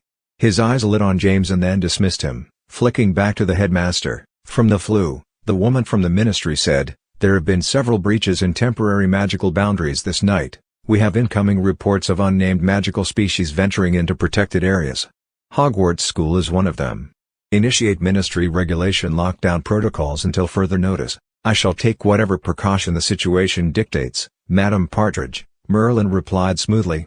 "Just as soon as we ascertain which magical species has decided to visit us." Brimble bounced on his toes, nearly bursting with impatience. Merlin turned to him, his brow raised inquisitively. "They pulled down the watchtower, sir," he said breathlessly. "Hotry and Ream barely got out before they toppled the whole thing over into the lake using their ropes and hooks. They're right furious, although none of us can understand a word they say. Seems like they think we were using the tower to spy on them or something." "Who? Pray tell?" Merlin asked. "Merpeople, sir," Brimble said, his eyes bulging further. "They're gathered all along the shore, shouting nonsense and brandishing those mad, three-pronged spear things at us. I believe the word you are groping for is trident, Mr. Brimble," Merlin suggested. The horn sounded from beyond the window again, closer now, low and throaty. The noise chilled James and prickled his hair. "That is not the horn of Merpeople," the headmaster said, turning back to Brimble. "That is blown from a golden graphorn, the traditional rallying call of centaurs." Headmaster Partridge concurred from the flue. "We've just received word from remote viewers. The entire Eastern Congress of Centaurs is on the move. Hogwarts School is either their destination, or in their path. Evacuation may be imminent. Perhaps let us not leap to extremes," Merlin suggested with almost impish calm. As a man accustomed to action, even war, it appeared that these were precisely the moments he lived for. "Have we any idea what our guests are seeking? They're threatening the lot of us with their pointy, tridents, sir," Brimble exclaimed, his voice climbing into near falsetto range. "I think it's bloody well obvious what they want." "The centaurs, I mean," Merlin said, holding up a hand to Brimble. "The Merpeople are waterbound, thus of some lesser concern at the moment. Yet, the centaurs are not a people to attack without warrant and reason. Has anyone inquired what they are seeking?" "This is not the time for diplomacy, Mr. Ambrosius," Partridge commanded from the flue. "Initiate lockdown, as protocol demands. Hundreds of students are in danger." "Not unless any of them attack our guests," Merlin countered smoothly. "And even then, I expect the centaur sword would be used to spank rather than gut. These are a patient people. We shall meet with them as comrades." More footsteps echoed heavily up the spiral stairs beyond the door. A figure plowed into the office, pushing Brimble aside unceremoniously. It was Hotry this time, his face red and clammy with sweat, his chest heaving from the exertion of having run some distance. His brown beret was pushed back, revealing his high, balding brow. "Centaurs, sir," he wheezed between gasps. "In the courtyard. Demand palaver with the Pendragon, whatever that is." He swallowed and fell against the doorframe, raising one hand to cover his heart. "And 2 counselors. Of his choosing. Please sit and recover yourself, Mr. Hotry," Merlin instructed, and then turned to Brimble. "Go and summon Professor McGonagall. She will surely be found in her quarters at this hour. Have her meet me in the courtyard within 5 minutes. We should not keep our guests waiting. James?" He turned and looked down at James where he still sat, now perched forward on the edge of his chair. "Yes, sir, you will accompany me as my second counselor." This did not seem to be a suggestion. "Me, sir, I can think of no one else I would prefer. You may consider it credit toward your, junior order in training elective. I shall inform Professor de Bellows." "Headmaster," Partridge interrupted sternly, "we have instituted official protocols for a reason. I insist that—" "Rest assured, madam," Merlin said, turning back to the face in the coals. "If the outcome of this evening's palaver requires it, I shall follow department regulations to the very jot and tittle." "Mr. Ambrosius," Partridge called stridently, but Merlin was already stepping toward his open door, passing Hotry where he sat gasping and wheezing on the antechamber bench. James jumped up from his chair and ran to catch up, leaving the face in the hearth fuming, both literally and figuratively. As he passed the portrait of Albus Dumbledore, the old headmaster offered him a solemn nod. "Courage and prudence, Mr. Potter." Next to him, The portrait of Snape rolled its eyes hopelessly. James ran on, clumping down the spiral steps in pursuit of the headmaster. He had a sinking sensation that somewhere, somehow, a final corner had been turned. There was a sense of destinies shifting on the huge, crushing axis of fate, like a minute hand on a galactic clock ticking one notch closer to absolute midnight. It was a deeply unsettling feeling, and yet he was barely aware of it. He was too caught up in the inertia of things to come, a momentum that he feared would not let up from that day forward, until the final, ultimate end. 21. Disintegrating plans. Shouldn't we be meeting atop the Sylvan Tower, sir? James suggested as he followed Merlin through the entrance hall. Students milled in urgently whispering knots, collecting around the main doors and peering out, some with trepidation, others with nervous excitement. Bright, wide eyes turned to follow the headmaster as he parted the crowd, walking straight toward the open doors and the twilight courtyard beyond. "As I am quite certain that it would be pointless to send you all to your common rooms," he declared without breaking his stride, "at least to respect the confidence and gravity of our guests by staying inside and quiet. I need not remind you that centaurs are solemn creatures who do not bear offense lightly." In a quieter voice, he said to James, "The Sylvan Tower is indeed the traditional place for meetings such as these, but it was not built with centaurs in mind. The many stairs would be an injustice and an insult." The air beyond the open doors was still warm with the dying sunlight, but swirled with capricious night breezes. James stopped on the top step as Merlin progressed down, slowly, moving to greet his guests with stately grace. The courtyard was filled, nearly wall to wall, with centaurs. James had never seen so many at once, had never imagined there could be this many gathered in one place. He knew that the Eastern Congress of the Forest Centaurs had to include more than Firenze, Bane, Ronan, and the few others he'd met or glimpsed on rare occasions. And yet the sight before him boggled the mind. Part of his awe was in the sheer weight of the hundreds of stony gazes, all facing toward the doors in ranks and rows, corresponding to some secret hierarchy that James couldn't fathom. Part of it was the array of weaponry on display, massive bows and staffs, ornately crafted broadswords and daggers, none wielded, but held at the ready or worn in creaking belts and leather scabbards. And part of it was that, for the first time, he was seeing female centaurs. They were clad just as the men, but with slighter bodies and, if anything, even more regal bearings, with tapered up-thrust chins and large, grave eyes. But most of the fearful reverence the colony inspired, however, was in the rarity of their marching in numbers such as this. The centaurs were elusive and secret creatures, vastly preferring their own society to that of man or wizard, and therefore fiercely defending their lands and culture from curious eyes. Yet here they all were, exuding a sense of aloof, cautious superiority so thick that it seemed to darken the very air. James looked for Megorian, their aged leader, but couldn't find him in their ranks. Someone hurried alongside James, and then past him, clacking down the steps to join Merlin as he neared the leading row of centaurs. It was Professor McGonagall, of course, dressed in a surprising quilted housecoat with a tartan shawl tied around her shoulders, her peaked hat wobbling crookedly. She glanced back at him briefly, her eyes sharp, and nodded him curtly forward. James hurried to join them, coming along on Merlin's left side, while McGonagall stood straight on his right. In unison, she and the headmaster bowed. It was a stiff movement, bending at the waist, but slow and deliberate. James rushed to mimic their movement, feeling awkward and woefully conspicuous. "Hail, noble denizens of the forest, your domain," Merlin announced, straightening. "Is Megorian among you? Or to whom shall I address tribute?" "Megorian is no more," one of the near centaurs answered stiffly. He was tall even by centaur standards, with gray dappled horse flanks and deep brown man's skin from the waist up. His gray hair was loose and long, hanging about his shoulders in ragged ropes and ribbons. "I am Jakar, his successor, and leader of this colony. Pay tribute to me, Pendragon Merlinus, and bid us welcome, for we come with a warning, and a promise." "Master Jakar, venerable leader of a noble people," Merlin acknowledged with a dip of his chin. Jakar's face grew harder and his eyes narrowed. "Noble we may be, but people we are not, insofar as your own leaders are concerned.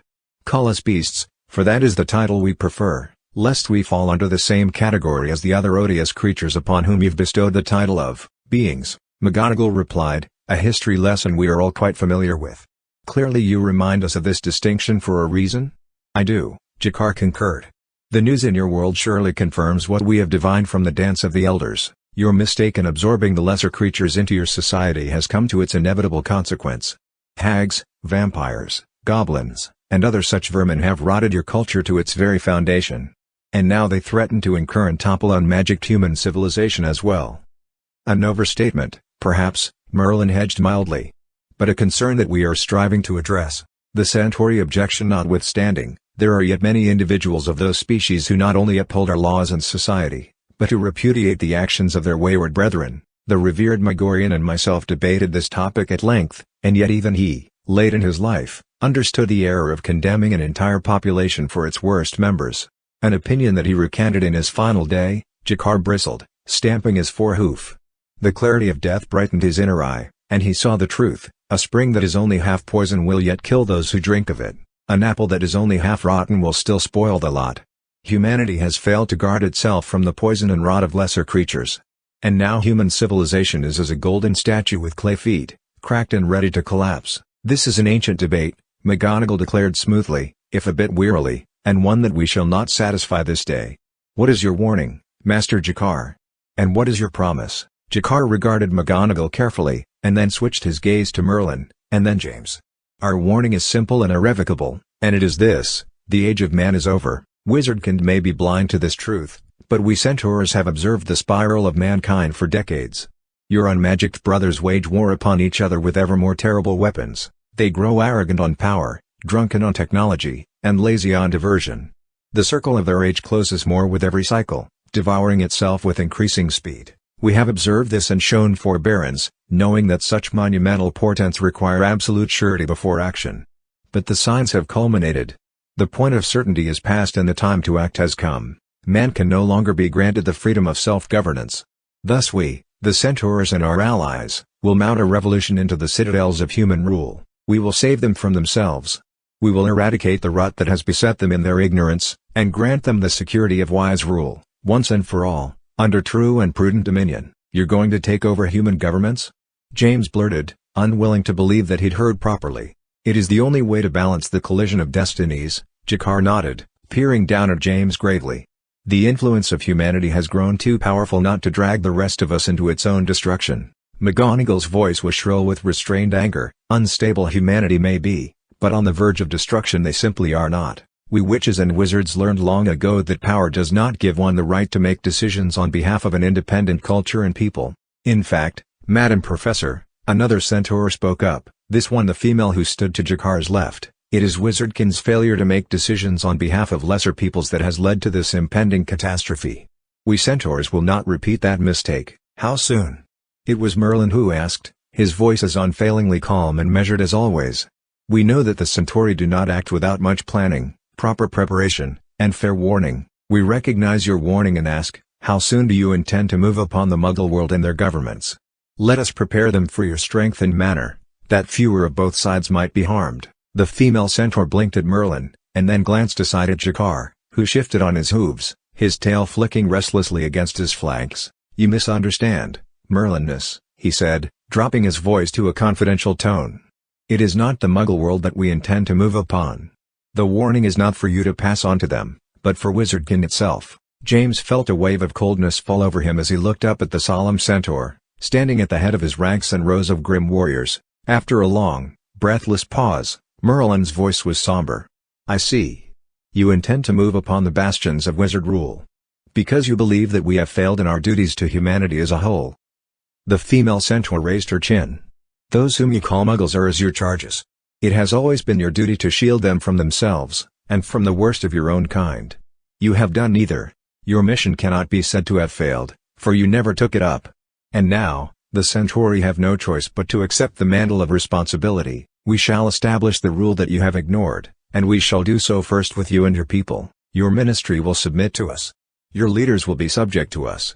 And this school, her eyes sharpened as she challenged Merlin's gaze, shall be our first stronghold. Merlin merely nodded, slowly and consideringly. Your warning is received with respect, he said. And your promise? That not one hair on a single head shall be harmed so long as we are met with the respect and obeisance that we require. Merlin nodded again, even more slowly. That is quite a stringent requirement, McGonagall said, her voice hushed. Submission to occupying forces is not something that comes naturally to most of us, and that is why we offer our warning, Jakar replied. For the day of our coming is not today. But it is soon. We abhor violence, we abhor it so strongly that when forced to fight, we do so with the ferocity and viciousness of conviction, that it may be ended as soon as possible. Those who stand up to centaurs do not stand up again. This is the only way to shorten the time of violence. Do what you must to assure that it does not come to that." Without waiting for a response, Jakar and his escorts turned, their hooves clopping on the flagstones, and paced regally back toward the open courtyard gates. The ranks behind them parted smoothly, forming a silent thoroughfare for them to pass through. McGonagall turned to Merlin, her eyes sharp, but said nothing. Merlin merely stood and watched the departing centaurs. They filed out row by row, front to back, funneling through the gate and into the deepening dusk. When the last of them exited, 4 abreast, their tails flicking restlessly and their heads raised, Merlin finally spoke. "We should have a word with our Mermish friends. I will explain to them that our watchtower was not intended for them, but that we shall relocate it out of respect for their concerns." "Headmaster," McGonagall whispered harshly, her gaze still sharp. "What are we to do? The centaurs mean to take the school. Is it possible that they could indeed breach our boundaries if they came in force?" "Centaurs do not threaten, Professor," Merlin answered. "If they state an intention, it behooves us to trust that they have the means to accomplish it." He stepped down onto the cobbles and strode for the gate, apparently heading toward the lake to converse with the merpeople. James and McGonagall followed. "Surely, we must inform the Ministry immediately," McGonagall said, her voice low and serious. "This is a terrible matter indeed." "As a matter of fact, Professor," Merlin said as he passed through the gate and turned toward the lake below, where it glimmered with coppery sunset light, "I believe we may count our lucky stars." James glanced up at the big man, frowning. "Lucky? How in the world is being invaded by centaurs lucky?" "2 reasons. First, because centaurs measure time in years, not minutes. It may be that they will attack tomorrow, or in a decade's time. Likely, there is ample time to prepare. And second, because they might indeed have chosen to invade Muggle governments first. With the Earth balanced as precariously as it is, that surely would have tipped the scales of fate into irreversible collapse. As it is, there is a shred of hope." "I dare say I fail to see it," McGonagall breathed, and shook her head. Merlin glanced aside at her, and then at James. Something glinted in his eye, a grim, puckish twinkle, cracking his facade of stony calm. "Quietly," he said, "that is because you fail to remember the single most important difference between the non-magical world and our own. Unlike our Muggle friends, when faced with a magical enemy, we are able to fight back." There was no point in James telling Rose, Ralph, Scorpius, or anyone else about the Centaur Summit, since the entire school had been watching breathlessly from the open front doors and every surrounding window. Merlin made an announcement within mere minutes of his meeting with the merpeople, broadcasting his voice throughout the school as everyone trickled to their common rooms, hushed in a buzz with worrisome chatter. "Attention students and faculty of Hogwarts." His voice echoed from every wall, resonated from each flat surface, as if the entire school had been converted into a magical sounding board, which it probably had. "As you are now aware, the merpeople have been mollified, while our centaur friends of the Forbidden Forest have expressed their deep concern about the welfare of the human world, both its magical and Muggle counterparts. You may have heard that they believe it will soon be their responsibility to govern us all, and that they will come in force to impose that governing, starting here, with this school. You did not misunderstand, but I assure you, diplomacy will rule the day first. Centaurs are eminently thoughtful creatures, unruled by emotion. Ministry ambassadors will surely be dispatched this very night to negotiate with the centaurs, and those negotiations shall surely, partly by design, and partly by their very nature, take a very long time. The day may indeed come when diplomacy fails and the centaurs invade Hogwarts. But I expect 2 things when and if that day comes: you will no longer be here, and we will be equipped to resist them. Fear not, students. Attend to your studies. The fate of the world may not rest on you completing your homework, but the fate of your future does. Let that be your primary focus." His voice died away as the students, frozen in place with wide eyes and alert, listening expressions, all began to move again, turning to each other, resuming their whispered, nervous conversations, albeit with a new note of relief in the air. Merlin was the most powerful wizard in the entire magical world. If he was not concerned, then perhaps the world was not, in fact, about to fall apart around everyone's ears. But as James made his own way up the crowded stairs to the Gryffindor common room, shouldering past slower-moving knots of urgently chattering students, watched by the unsettled gazes of dozens of paintings, he thought of Merlin's comment back during James' first year. The last tenth of magic, he had said, was pure and unadulterated bluster. Merlin couldn't know how long the centaurs might take to mount their forces against the school. He couldn't know if they would even engage in diplomacy with any ministry ambassadors. Based on what James had just heard in the courtyard, he thought it extremely unlikely. In fact, diplomacy had stopped the moment that Jakar and his advisors had turned tail and stalked away, leading their troops back to the forest, leaving their warning and promise ringing in the air behind them. And of course, James was one of the few people to know that while Merlin may indeed be the only living sorcerer in the world, there was a living sorceress out there as well. And who knew what she might do in the wake of this news, or even if it was somehow a part of her plan. The next day was Tuesday, and both of James' first two classes, Potions and Muggle Studies, were cancelled, replaced with steady periods in the suddenly very crowded library. The rasp of whispers and shuffle of gossiping students from table to table was nominally overseen by the librarian and, inexplicably, Professor Revalvier. "The rest of the teachers are in a sort of war room meeting, I hear," Rose whispered to James, peering low over an open textbook. "The ministry is in a complete uproar ever since the news last night. They're sending new watchmen, including a few retired harriers and aurors. The teachers hate it, but they're worried, too. All of them are in a mandatory emergency response training class with Headmaster Merlinus today." Ralph glanced back over his shoulder toward the reference desk. "So if it's mandatory, why is Professor Revalvier sitting it out?" Rose lowered her voice further. "She's a pacifist, they say. Won't raise a wand against another person or creature if it's in the name of war. She may lose her post over it, but she says it's worth it to set an example to the students." James shook his head in dismay, and then turned back to Rose. "How do you know all of this stuff?" "I asked the right people," Rose shrugged. "It pays off being teacher's pet to half a dozen professors. I magic the blackboards clean and shelve their books and they talk to me. It's like being a barkeeper." By the end of the week, with the centaurs still biding their time mysteriously in the forest, life had returned to what currently passed for normal. The watchtower had been rebuilt a safe distance from the lake and the expanded watch now patrolled two at a time throughout all hours of the day and night. The final Hogsmeade weekend came and went as spring finally broke its clammy hold over the grounds, granting the first truly sunny days and leaving flowers and lush grass across the grounds. Study sessions in the library resumed as NEWT examinations grew imminent. The first occurred early, as Mr. Twycross, the ministry disapparition expert, concluded his class and prepared to disembark. When James' examination time came, he successfully apparated across the classroom, leaving not even the faintest trace of magical exhaust. "Excellent form, Mr. Potter," Twycross nodded curtly, clearly impressed. "One might well think you had been apparating for years." James grinned a little guiltily, thinking of his midnight experience in Diagon Alley weeks earlier. That night, necessity had been a very good teacher. By comparison, zapping across the classroom felt about as difficult as hovering on a broom. Night Quidditch picked up as the weather improved, with Gryffindor just barely leading in the standings against Team Hufflepuff, led by the irrepressible Julian Jackson. Jackson, who had initially been reluctant to allow game magic into the matches, was now equal to James in her ability to cast gravity wells and bone fuse hexes. Further, she had taken to studying obscure clutch cudgel magazines from the United States in order to learn all new spells, including a nasty version of the knuckler that caused a person's fingers to flex backwards and a ghosting hex that created random duplicates of the player who cast it, with no way to tell which was the original.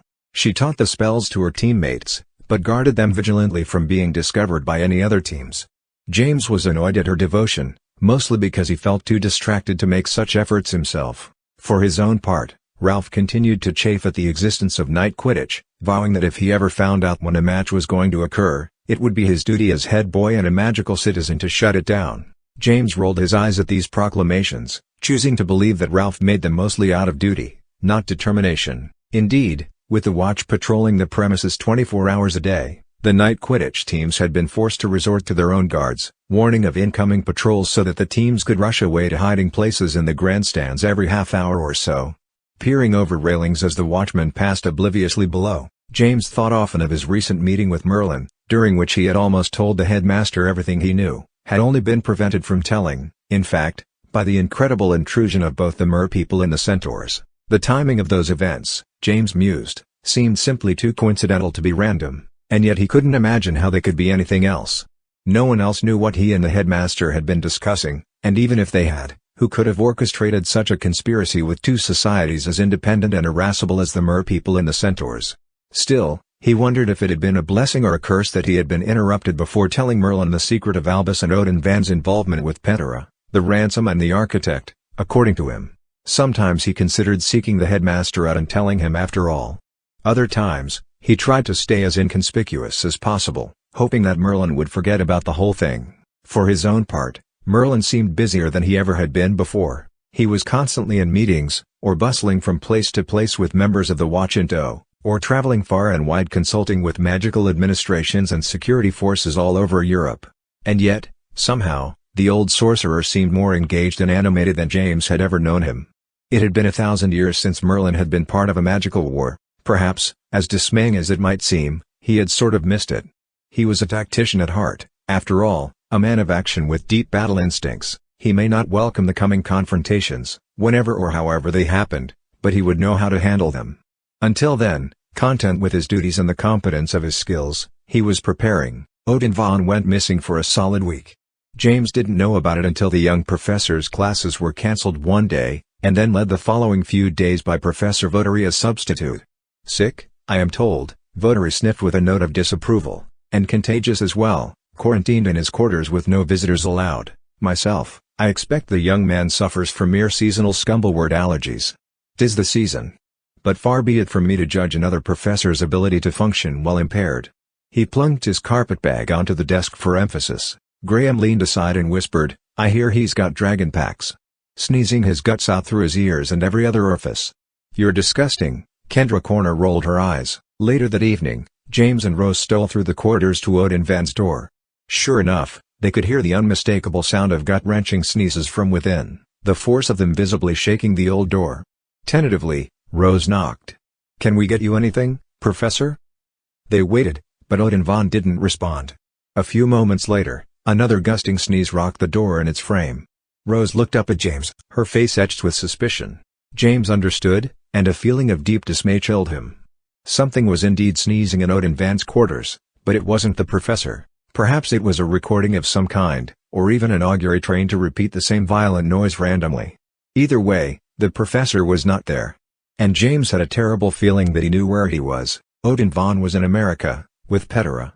They were finally completing her task, breaking into the Alma Alaron Hall of Archives and descending to the Vault of Destinies, where the halted loom waited for them. They would restore the symbolic crimson thread, using whatever complicated magic was necessary for the task, and reset the loom. Then Petra, the living, breathing crimson thread, would be torn from the world and sent to whatever darker dimension Morgan, the other Petra, had come from. Perhaps it's already happened?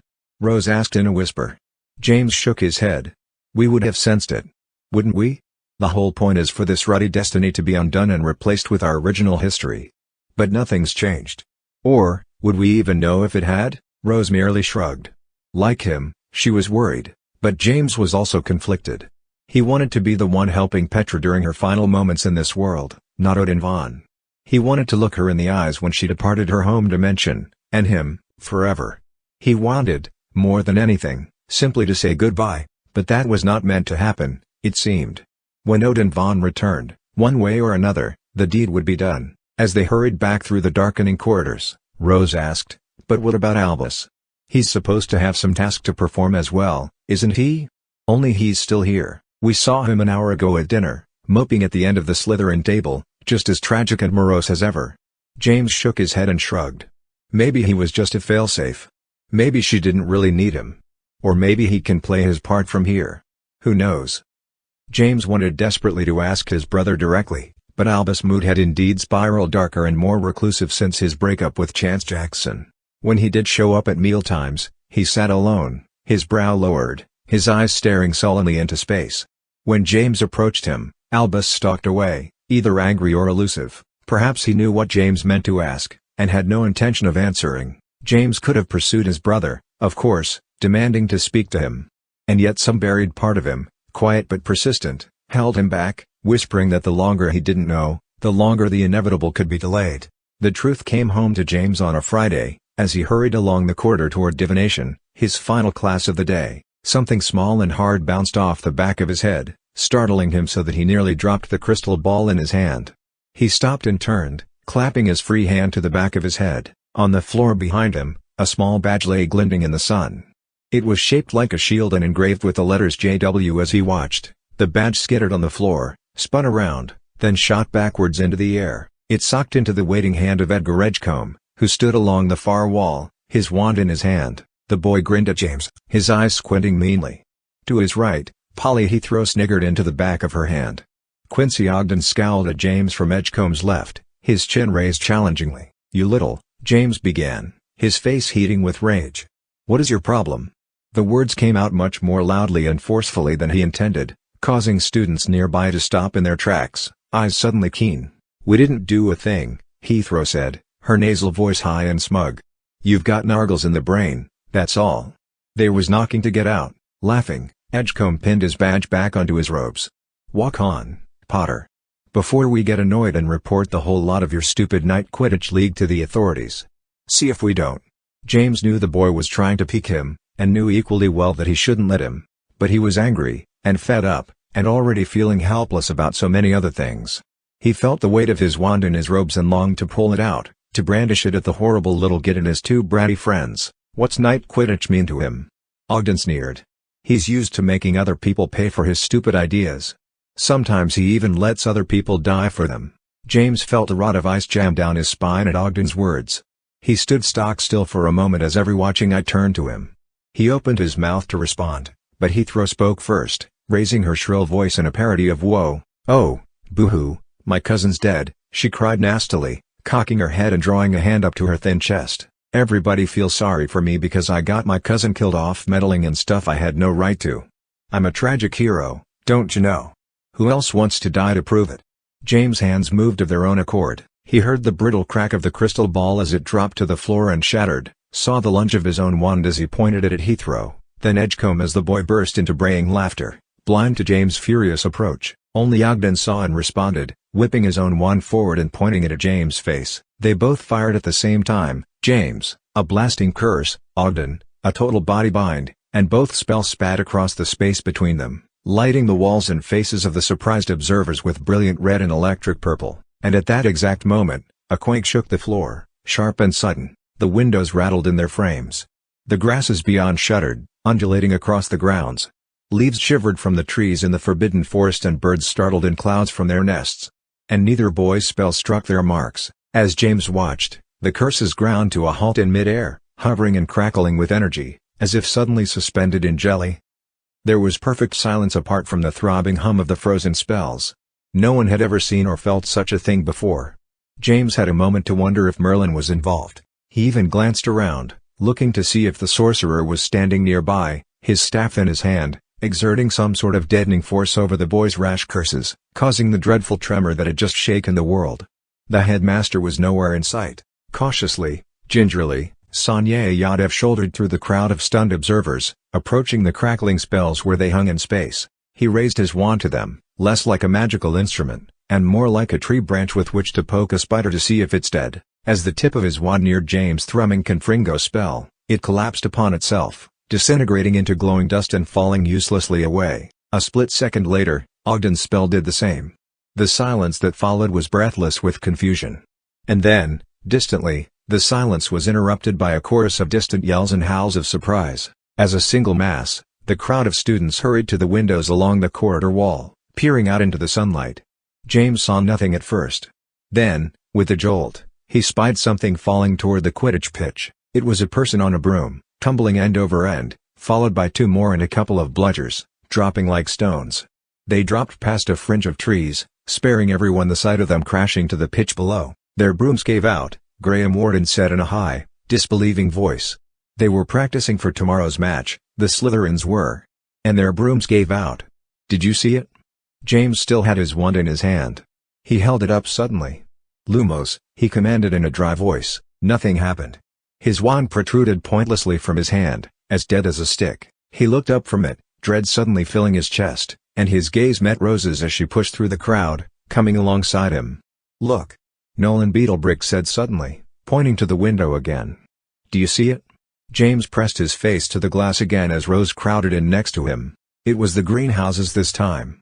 They were shaking as if in the teeth of a windstorm, throttling so that their glass panes vibrated and cracked. Some began to shatter in places, their shards bashed aside by unfurling leafy tentacles and thorny vines. Whatever plants were capable of locomotion, they were beating at the glass, straining for release, breaking through and boiling upward and writhing, twining masses. Professor Longbottom burst through the door of the center greenhouse, his robes torn, green vines twisted about his arms and legs. He swatted at them, pulled them off and threw them to the ground, stamping on the writhing bits and producing his wand.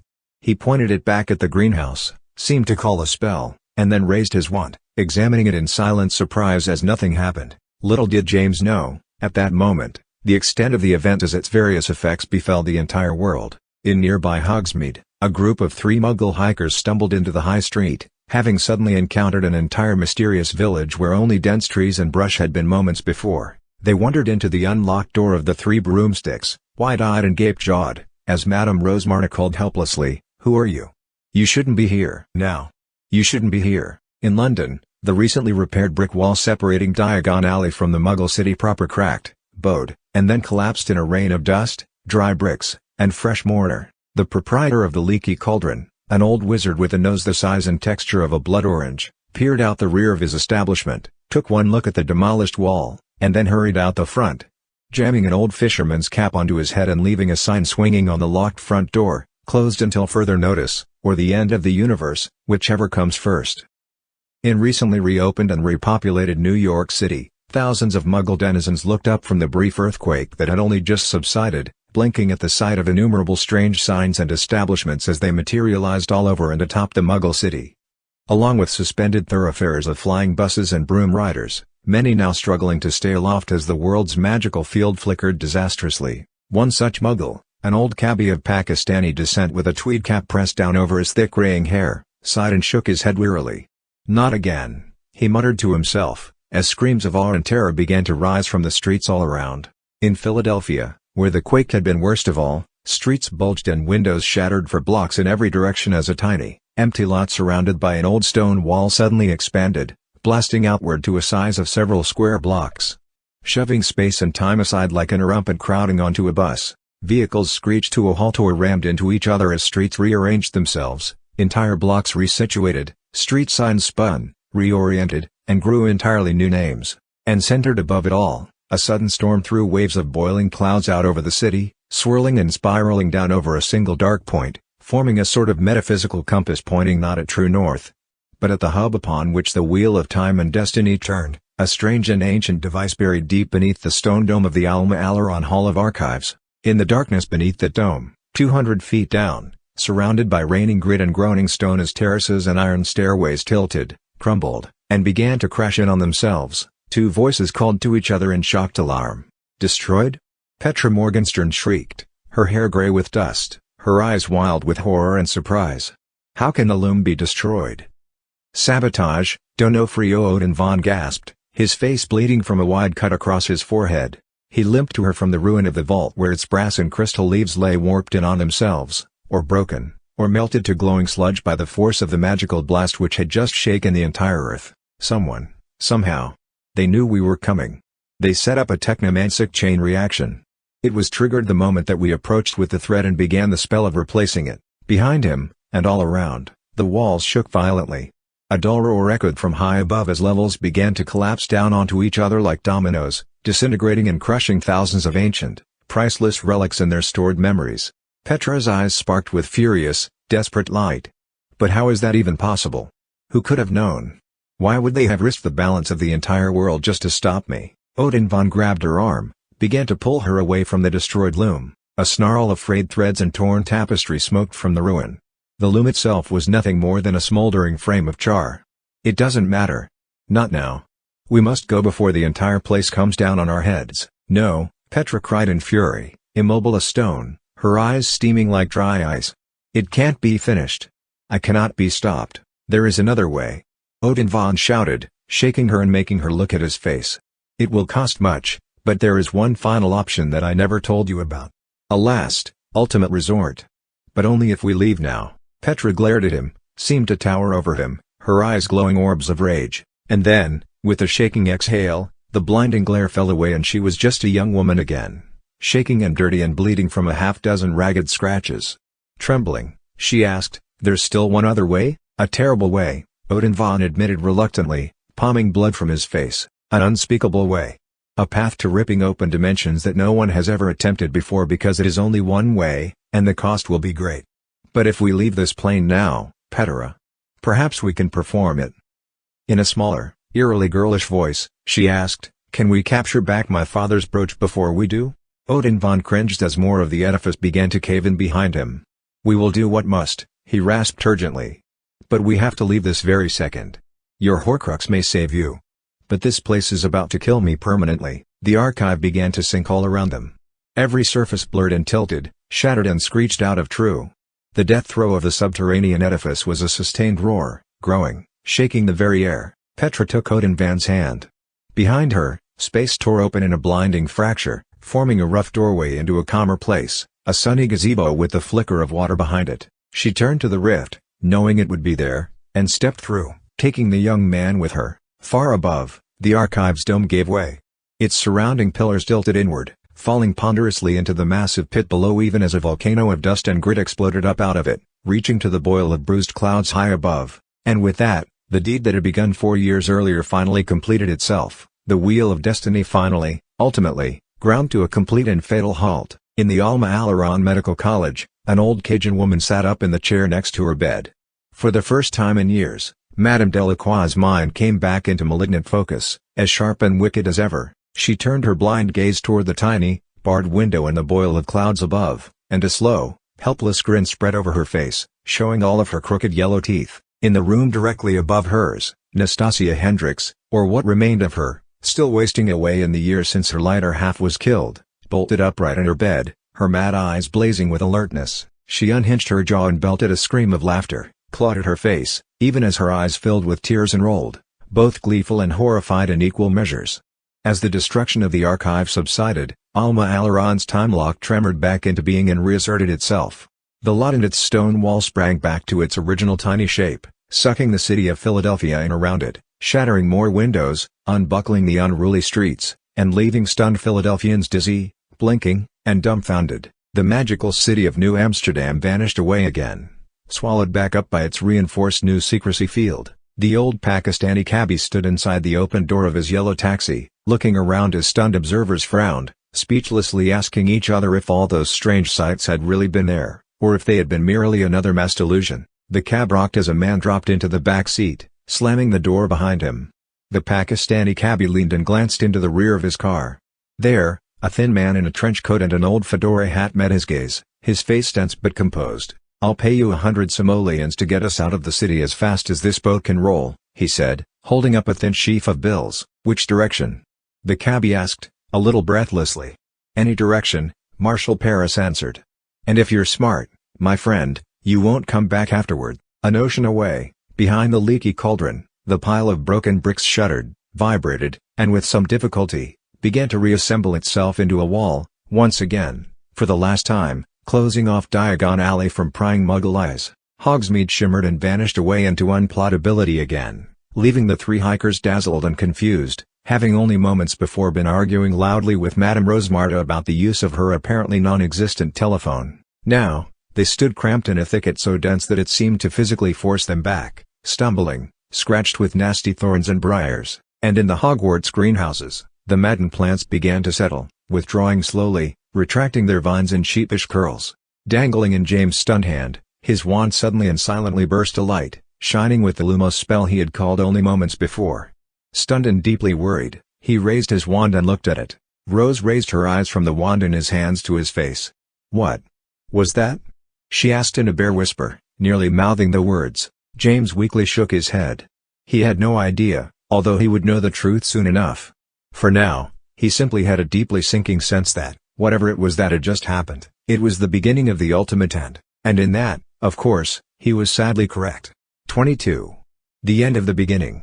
Professor Odin Von didn't return that night, or at all on Saturday. James, Rose, and Ralph finally grew impatient on Sunday afternoon and knocked on his door, but to no avail. The sound of sneezing had stopped from within. Either the recording had worn out or the trained mimicking beast had finally grown bored and either given up or escaped. "Maybe he's asleep," Ralph whispered, listening close to the door, but Rose shook her head. "There's nobody in there. You can tell by the silence of it. He's not returned yet." As they wended their way disconsolately back through the weekend silent corridors, passing through sunbeams dense with floating motes of dust, James asked, "It couldn't have worked. Whatever he and Petra tried, it must have failed. Right?" Rose shrugged and sighed. Uncharacteristically, she had no hypothesis or comment whatsoever. The Daily Prophet Weekend Edition called the earthquake a temporary shift in magical polarities, quoting a technomancy professor from the Wizarding University in Warsaw. These things happen with cosmic regularity, though in cycles of decades or centuries, thus few live experience more than one such event. There is nothing to be concerned about now that the moment has passed. The rest of the newspaper had been filled with stories of the effects of the quake, most fairly minor, but a few with serious consequences. A few houses and buildings had collapsed, not from the tremor itself, but from the brief interruption of magical force, breaking the spells that had kept the ramshackle old structures intact and upright. James mused that the borough probably would have been one such casualty if Merlin had not shored it up himself, being part owner and occasional resident. Other stories were variously bizarre or inexplicable. A wizarding zoo in Russia was suddenly overrun by freed beasts when its magical locks failed. Similarly, the American wizarding prison, Fort Bedlam, saw the escape of several inmates when their unplottable exercise yard suddenly burst out into the Muggle city of Phoenix, Arizona, appearing right in the center of a busy Muggle park. Elsewhere, a wizarding warehouse full of crated vials of flu powder mysteriously exploded, igniting the thousands of vials and thus sending bits of burning crate shooting like fireworks out of hundreds of random hearths all around Wales. One such flu misfire lit a cottage on fire, burning it and a nearby barn to the ground. Thousands of injuries were reported worldwide, and, tragically, more than a dozen deaths, most from failed brooms during high-altitude flights. Professor Jackson says it was no normal event, no matter what the papers say, Zane proclaimed seriously from the Shard later that afternoon. There was an assembly in the theater about it and he told us everything. Basically, all the magic in the world is tied together in a huge invisible field, kind of like the magnetic poles of the Earth. Something broke the field for a few seconds, completely disrupted it, like a huge hand flipping a switch, turning off magic for a few seconds. It came back on, but just barely. And nobody knows how long it's going to last now, or how strong it will continue to be. But what caused it? James asked, keeping his voice low and leaning close to the Shard. Was it Petra and Odin Vaughn? Did they succeed in their plan? I don't know if it was them, Zane admitted with a shake of his head. I haven't heard a peep from either of them, but if it was them, it didn't work, and that's the understatement of the century. The archive's been completely destroyed.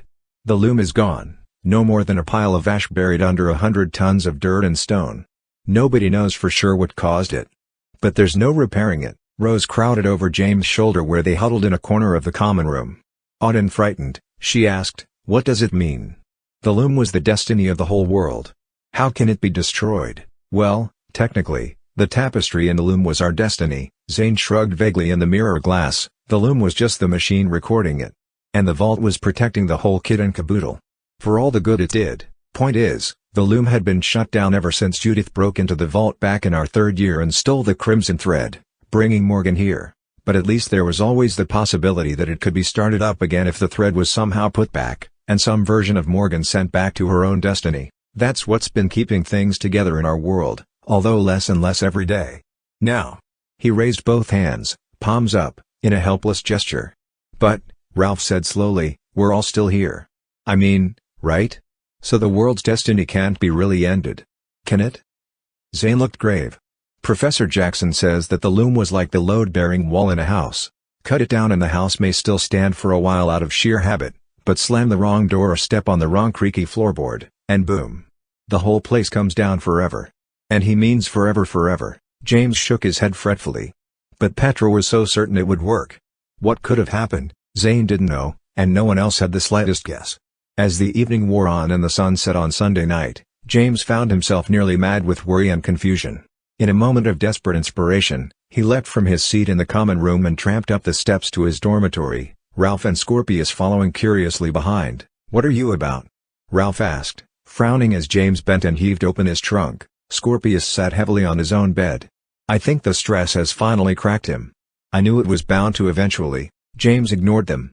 Leaning over his trunk, he rooted inside, raking his hand through piles of laundry, wrinkled parchments, musty books, his new dress robes still wrapped in paper, some ratty and bent quills, his old trainers, his spare spectacles, and a surprising array of miscellany. Hectically, he tossed handfuls of random contents behind him, digging deeper into the recesses of the trunk. "Where is it?" he groused urgently to himself, his voice muffled in the depths.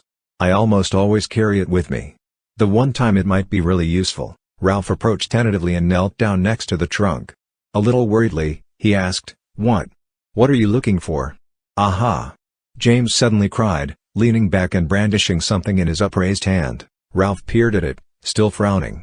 What is it? Looks like an old winkle. James didn't answer. Scooting back and pushing aside a pile of mismatched socks and old arithmancy notes, he put the tiny parcel of paper down onto the floor. Sitting back up, he scrambled to produce his wand, then pointed it at the parchment and uttered a short, breathless spell. With a brief flash, the parcel of paper sprang open like an origami flower, blossoming into a sheaf of creased old parchments, covered in masses of scrawled handwriting. Scorpius slid from his bed and moved to join Ralph and James, who leaned over the parchment, frowning with concentration. James shook his head and squinted at the parchments. Wand still in hand, he raised it and said, "Lumos." The wand lit, illuminating the old parchment with unearthly clarity. As always, Petra's handwriting covered the pages, but now it was so hectic and dense, so scratched out and scribbled over, that it was a virtual ink blot of chaos. In a low, awed voice, Ralph asked again, "What is it?" "It's Petra's dream story," James answered, distracted. He reached and flipped over the top parchment.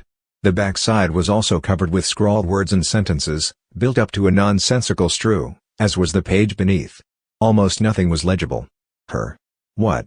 Ralph quavered. James blinked and remembered that he had never shown anyone Petra's dream story before. He had told them about it, but for some reason he'd never shown them. It had been his and Petra's shared secret. Through it, she had sent him private messages on occasion, usually when he most needed to hear from her. At other times, the pages had offered a glimpse into the sometimes complicated and feverish world of her thoughts, but it had never looked like this before. This was like a love letter to insanity. The scribbled words seemed to crawl over each other, pulsing with their own insectal life. Without answering Ralph, James reached and scooped the parchments together again, shuffling them back into a stack and folding them over, quickly hiding their scribbled contents. The parchment crackled like dry leaves, suddenly icy cold. James could feel it on the pages themselves, turning the edges brittle and chilling his fingers. "Potter," Scorpius said, raising his chin. "I don't want to hear it," James said quickly, folding the dream story again, roughly, so that the old pages crinkled and tore. "It's nothing. There's nothing to see. I thought. Maybe." "Potter," Scorpius said again, and then pointed to the floor where the dream story had rested moments earlier. "Is that also yours?" James looked aside at Scorpius, blinking rapidly and hugging the sheaf of Petra's old parchments to his chest, feeling the cold of them seeping through his shirt. For a moment he didn't register what the boy had asked him, but then he followed the direction of Scorpius' pointing finger. On the floor before James' knees, between an old puking pastille and a dried-out inkpot, was another piece of parchment. This one was even older than the dream story, torn from a larger sheet, frayed and creased from its long sojourn in the bowels of James' trunk. 3 words were written on the parchment, scrawled in James' own hand. He didn't remember the note at first. And then, in a blink of memory, it flooded back to him.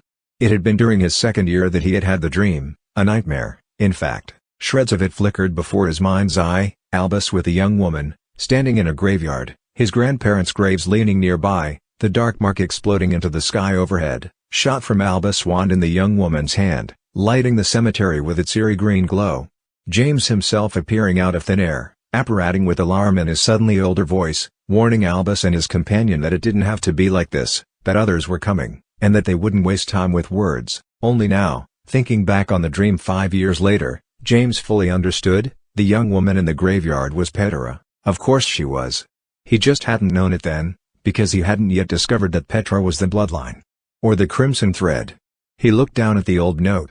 When he had awoken from the dream, he had gotten up from his bed and, compelled by a sense of phantom, inexplicable resolve, penned those 3 words on a scrap of spare parchment.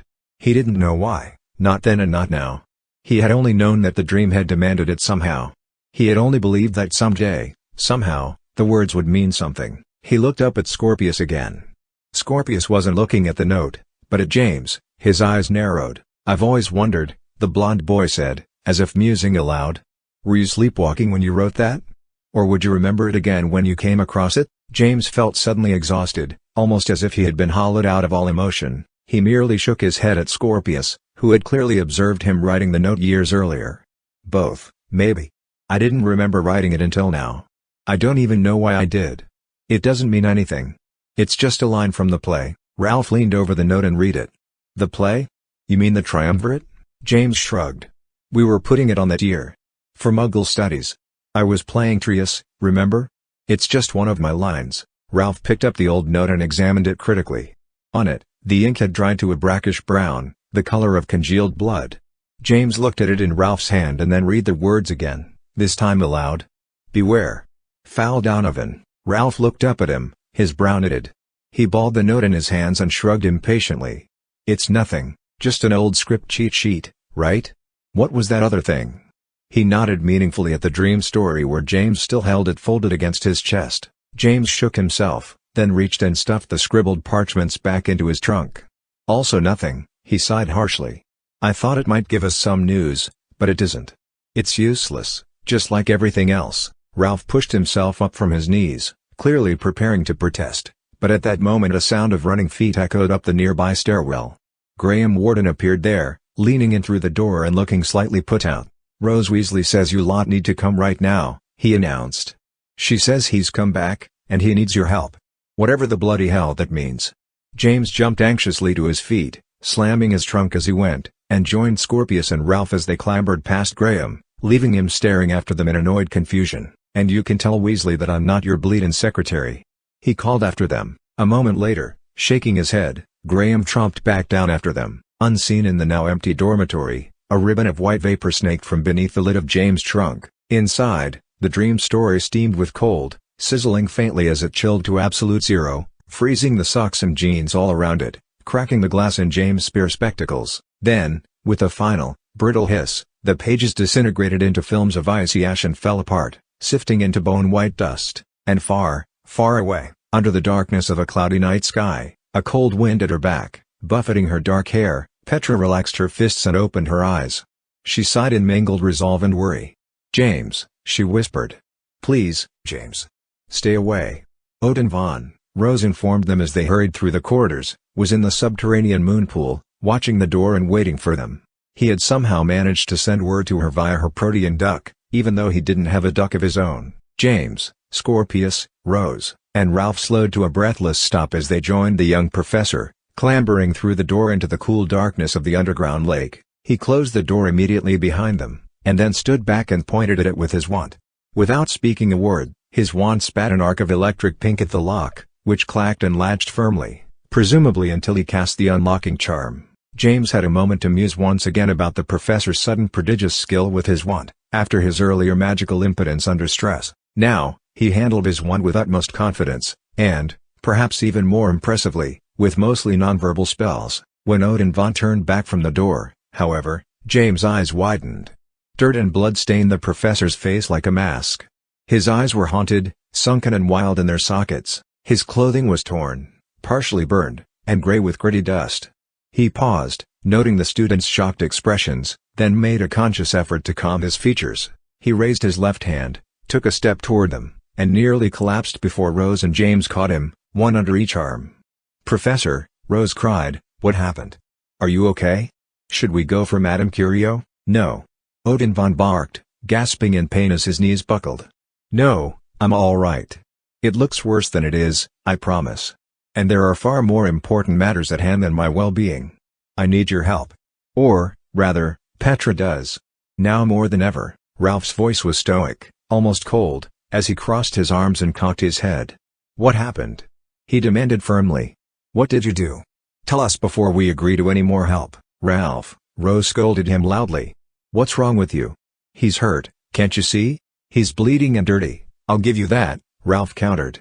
But he somehow survived the destruction of Alma Alaron's archive, and the loom in the Vault of Destinies. He's responsible for what happened.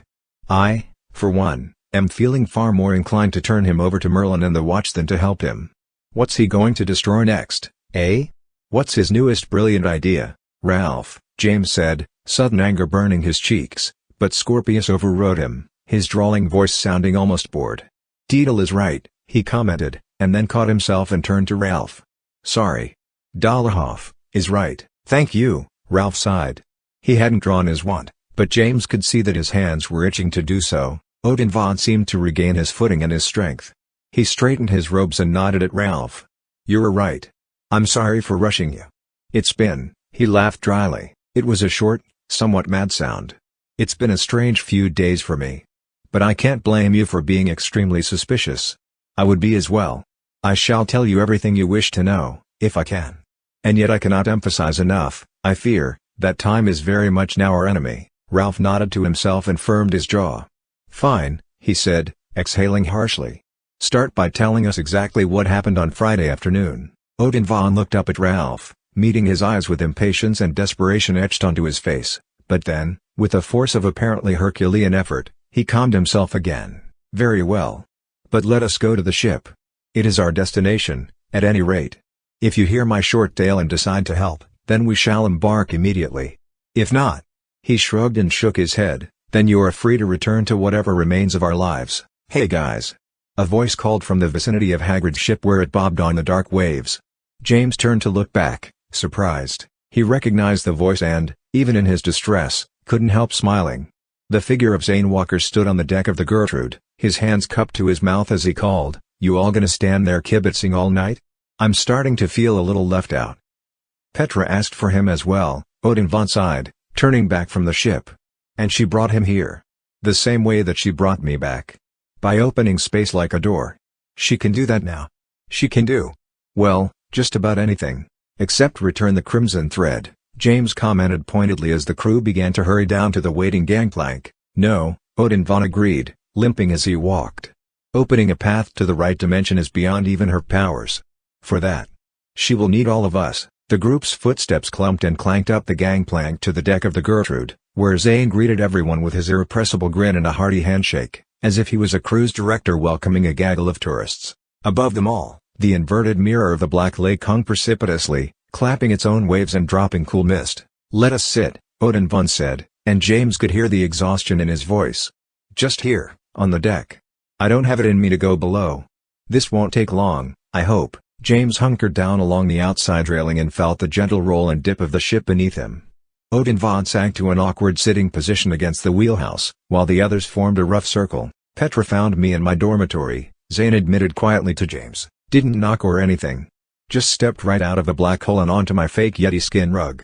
I about peed my pants, and that's saying something. We zombies pride ourselves in expecting the unexpected." "What did she say?"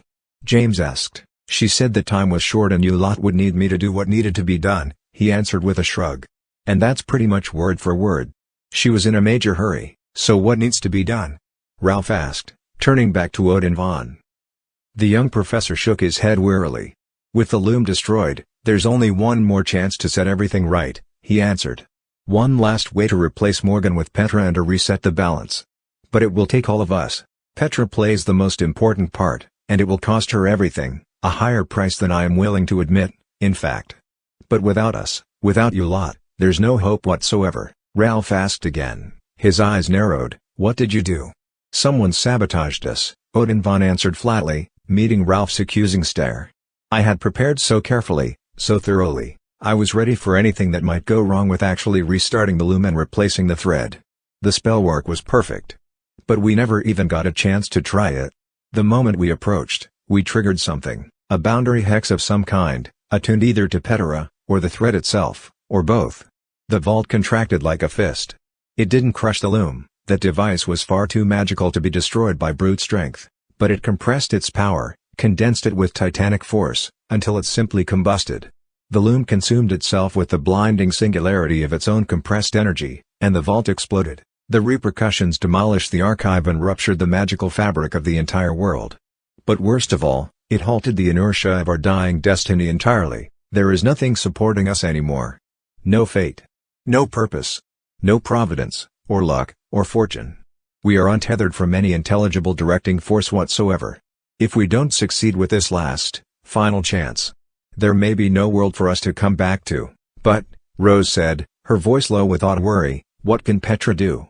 Where can she go now to accomplish her task?" "There is only one place," Odin Von acknowledged, dropping his eyes to the deck between them. "One place where decisions still matter, where destiny can play its part." Scorpius seemed dubious. "And where is that?" "The past," Odin Von said firmly, and looked up at Scorpius without raising his head. Ralph frowned. "The past? What do you mean? Are you talking about time turners?" Rose shook her head.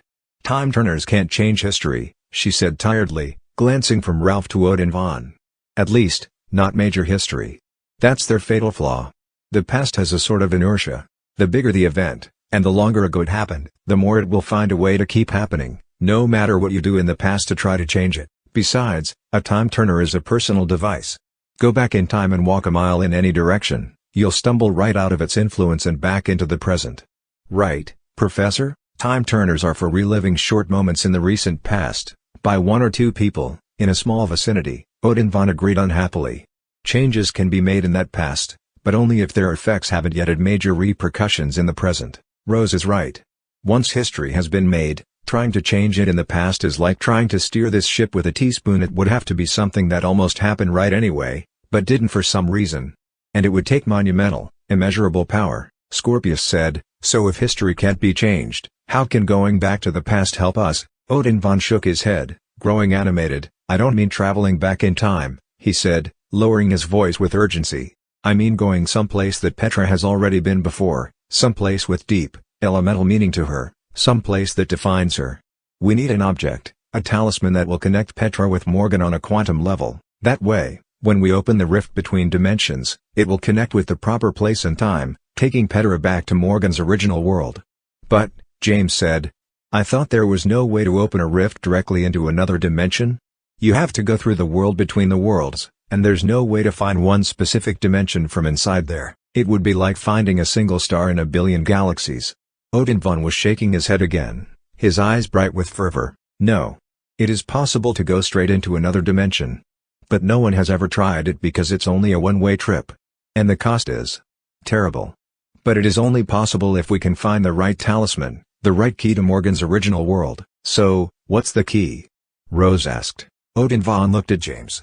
And suddenly James knew the answer. Her father's brooch, he said in an awed voice, and shuddered. Zane nodded, even as his mouth dropped open in revelation. It's exactly like the brooch Petra lost on the back of the Gwendamere when she fell overboard. You saved her, but it sank forever. The one Merlin captured was Morgan's. She never went on the ship with you. Because in her world Izzy died and she went mad with loss. The brooch is from that other dimension, Odin von said. It's our only hope. It connects Petra to Morgan in the most fundamental way, through a love they both shared, and it's from Morgan's original world, making it the perfect key. If we can get it, then it is just possible that Petra can accomplish her mission after all. James looked at the professor. But, why do we need to go anywhere for it? Merlin has the brooch, doesn't he? Odin von's face hardened. Merlin is a wilier and more cunning character than any man who ever lived. It was he who somehow divined that Petra had traveled to the world between the worlds in search of the thread, and who confronted her there. It was he, I am willing to wager, who sabotaged the loom to prevent us from utilizing the thread and completing our mission. He is not a man who would keep the brooch here at the school, where Petra might come and win it back from him. He has hidden it. Here, his hard eyes glimmered with a mad light. And I know where, and how, pray tell, Scorpius asked, arching one eyebrow. Could you possibly know that? Odin von smiled grimly. Merlin is powerful, he admitted. But he relies far too much on that power. I, on the other hand, am not powerful. I spent my life being mocked and ridiculed for my weakness. Which means that I came to rely most heavily on my intellect. He tapped his bloody temple grimly, meaningfully. The headmaster's reliance on raw power is his greatest weakness, and with your help, we shall exploit it. Well, Ralph said with a resolute sigh, climbing back to his feet. I'm out. What? James asked, surprised. Are you serious? What do you mean, you're out? I mean I'm going back to my common room and finishing my ancient runes homework and going to bed, Ralph replied, glancing around the gathering. And the rest of you should best do the same. This bloke is right mental. He's opposing Merlin. You heard him say that, yeah?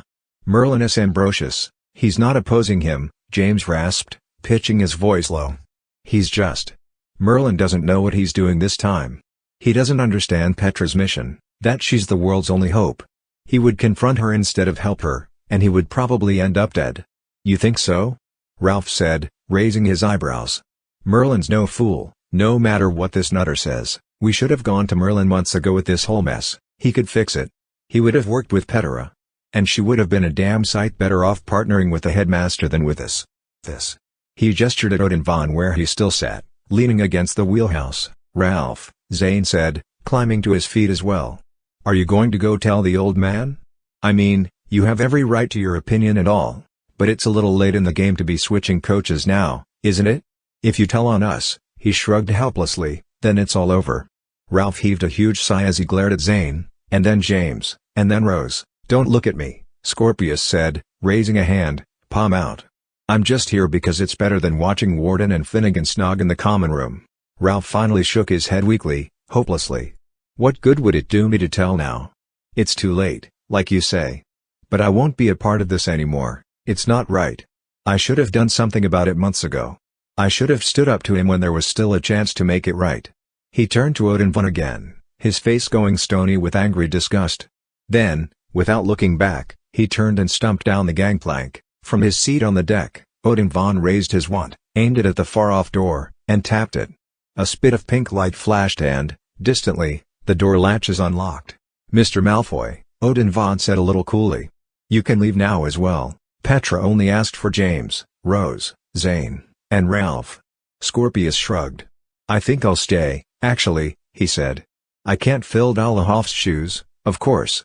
Mainly because they're 10 sizes bigger than mine. But I'm a curious sort. I'd like to see how this plays out. Assuming nobody else minds, he glanced aside at James, Zane, and Rose. Zane nodded. Fine, Odin von sighed, finally pushing to his feet. Then we leave tonight. Right now, in fact. Petra awaits our return, and we don't have a second to spare. Rose glanced at James, her eyes worried. James understood. It was all happening so fast, without any chance to think about what they were about to do. And yet, really, did they have any choice? He hesitated for only a moment, and then, to Odin von, asked, Where are we heading to? Odin von's eyes narrowed and sparkled again with that keen, slightly hectic gleam. Morgenstern Farm, he answered. To the lake, and its dead, sunken gazebo. Zane cocked his head.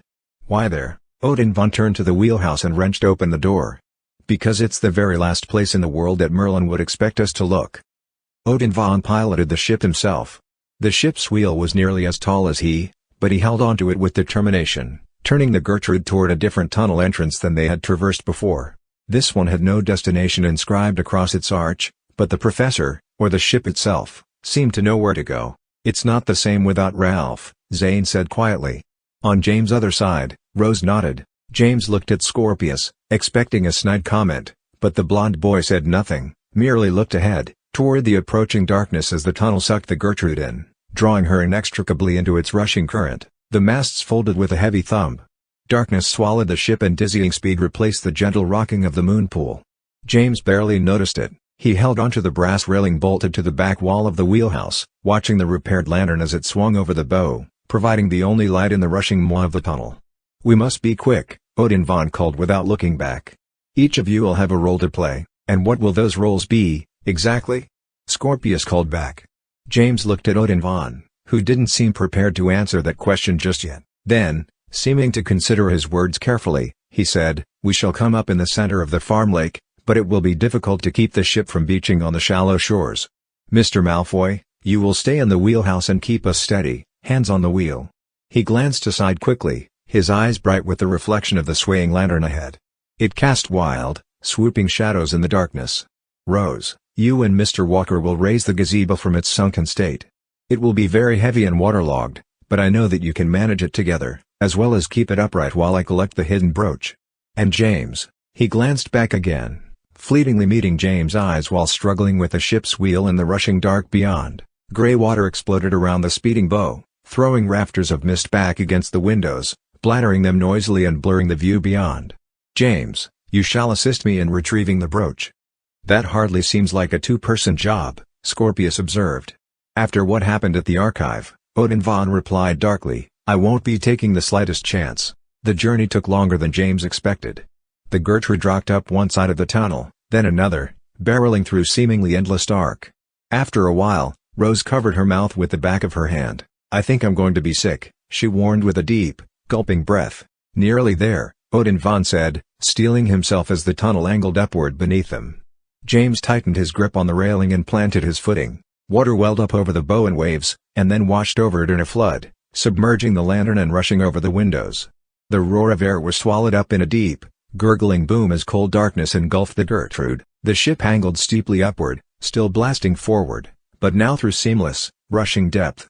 The lantern continued to glow, forming a bottle-green halo through streaming bubbles, and then, Much smoother than before, the ship burst out onto wide open surface, keeled ponderously forward, and, with a shuddering smack, buried its hull in wide-capped waves. Anxiously, James stepped toward the windows and peered out through streaming droplets. The waves were choppy and fast, dully illuminated by moon glow through rushing, scrubby clouds.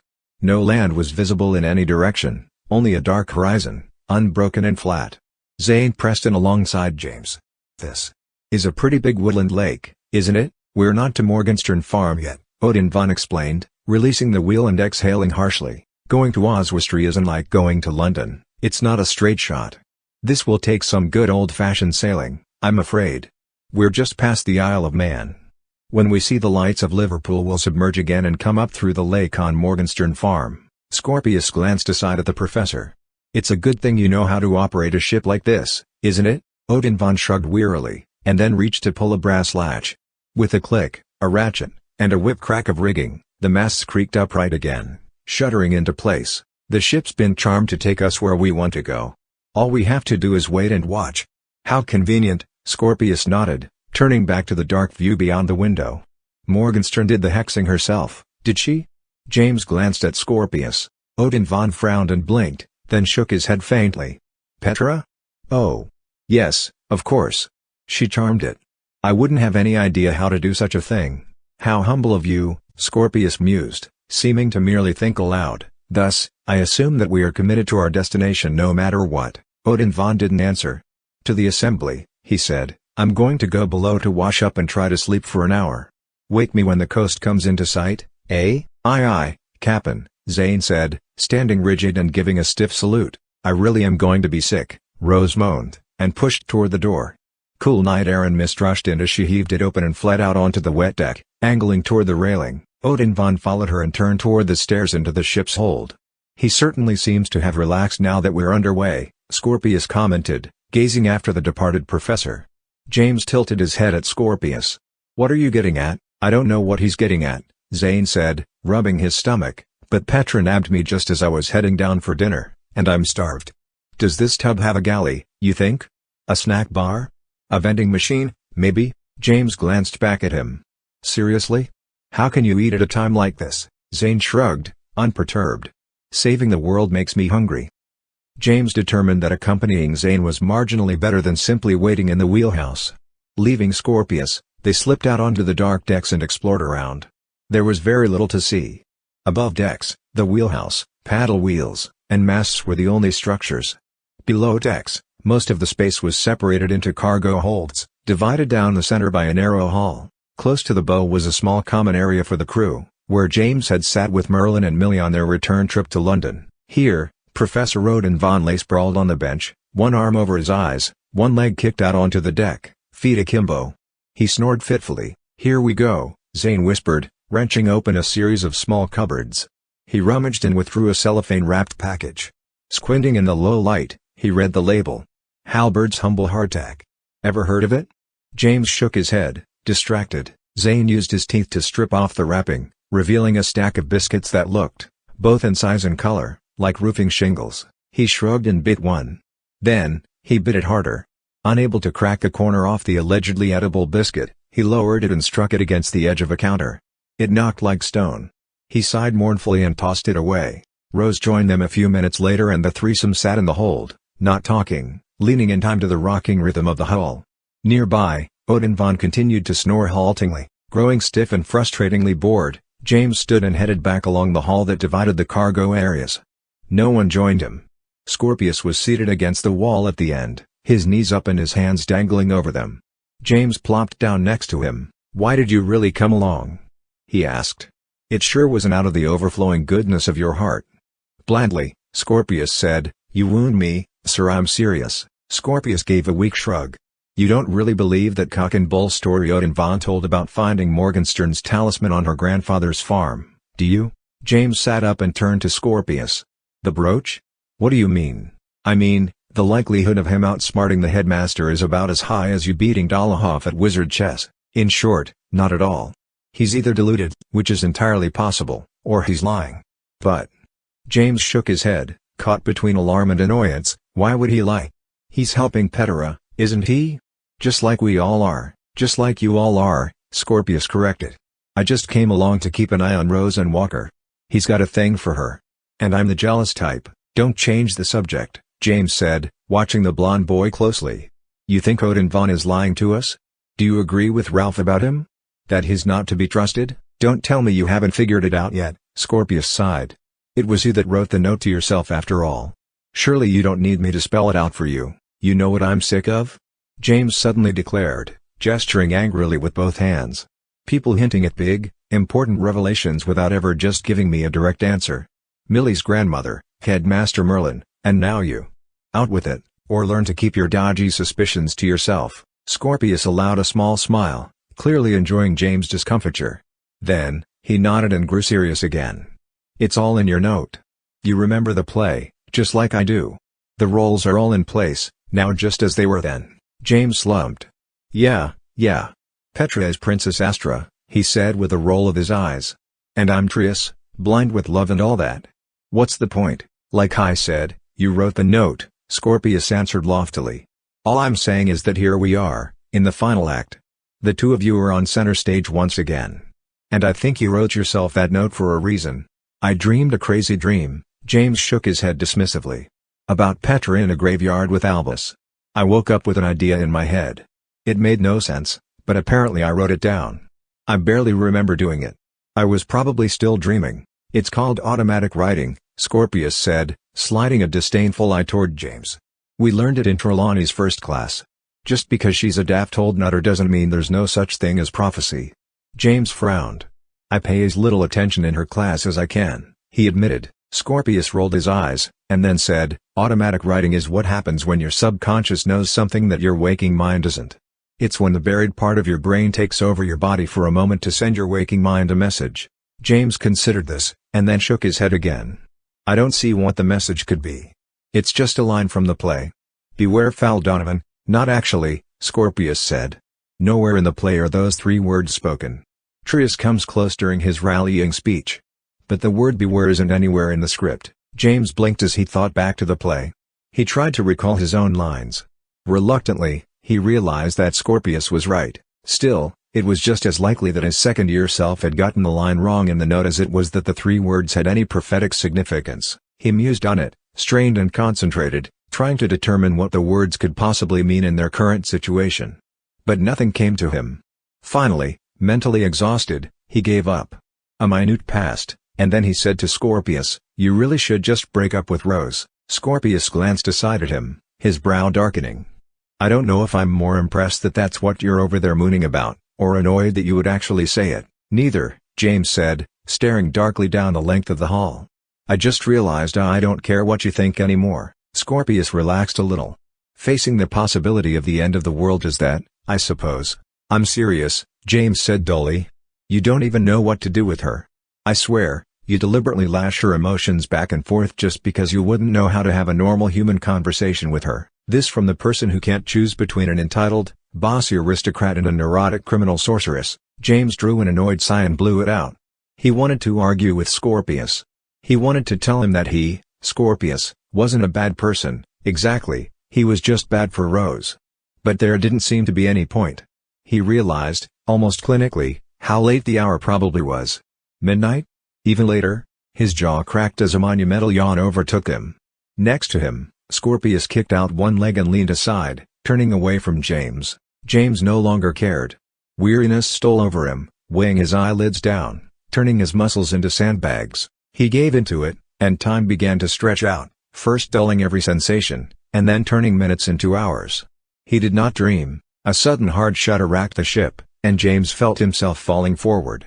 He flailed in confusion, not sure which way was up, his head still reeling, thick with sleep. A wall of cold, worn wood slammed against him, and he realized, very dimly, that it was the floor of the hall. He pushed himself up onto his elbows and pried his eyes open. The light was different. Thin pencil beams of gray daylight lanced down from above, shining through cracks in the upper deck. Scorpius groaned in bleary irritation, struggling up from his own prone position on the floor. "We fell asleep," James rasped, his voice hoarse. He scrubbed his face with his hands, raked them through his hair. "We slept through the night. Had to have. Are we there?" "I need a loo and a cup of black tea," Scorpius answered grumpily, pushing himself to his feet and then slumping back against the wall. The ship rocked gently beneath them, accompanied by the distant slap of waves. James turned and stumbled back along the hall, still bleary with sleep, but forcing himself to alertness. Rose and Zane met them at the stairs, Rose with her hair bushed out in sleepy tangles, Zane blinking and squinting up into the gloomy dawn above. Together, without a word, they tramped up the steps into cool air and drab, stormy daylight. Odin Vaughn stood on the bow, in front of the wheelhouse. He looked back when he heard them coming, his eyes bright and wary.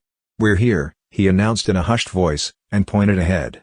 James moved to join the professor, blinking against the pall of white fog that surrounded the ship. "I don't see anything," Scorpius said flatly, passing James and peering all around. "It's there," Odin Vaughn nodded. "Just visible through the fog.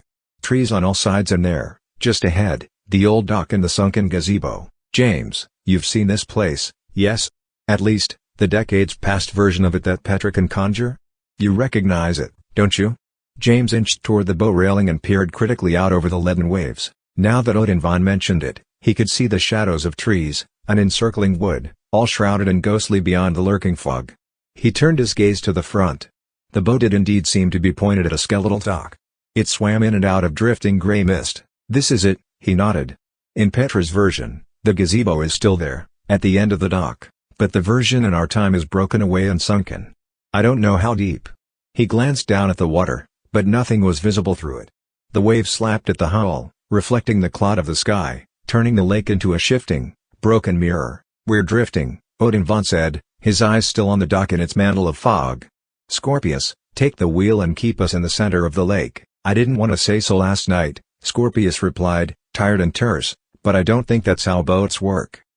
"Go," Odin Vaughn said with sudden strength, turning back to Scorpius. His eyes were wide and sharp, either on the edge of panic, or triumph. "Rose, Walker, raise the gazebo. Aim for the water just in front of the broken dock." Scorpius, James noticed, backed up to the wheelhouse but didn't enter it. From the shadows, his narrowed eyes watched Odin Vaughn keenly. Rose and Zane approached the rocking prow and drew their wands. Sharing a quick glance, they aimed for the dock, and then dipped their arms slightly, toward the restless waves beneath. "Wingardium Leviosa." They both called in unison. James sensed more than heard the surge of magic which fired into the depths. Nothing happened at first. Then, subtly, a deep groan arose from the deep. Odin Vaughn moved slowly alongside Zane, his gaze rapt. James sidled in next to him, thinking hard, a sense of cold trepidation settling over him like a shroud.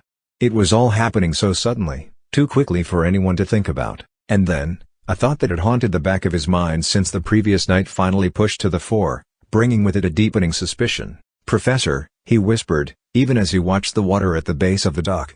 A surge of dense bubbles pushed the surface into a low swell. "How did you find out that Merlin had hidden Petra's brooch here? Did she tell you?" Odin Van's gaze didn't flicker from the bubbling disturbance. More deep groans and creaks emanated from the cold depths. Zane and Rose frowned in tense concentration.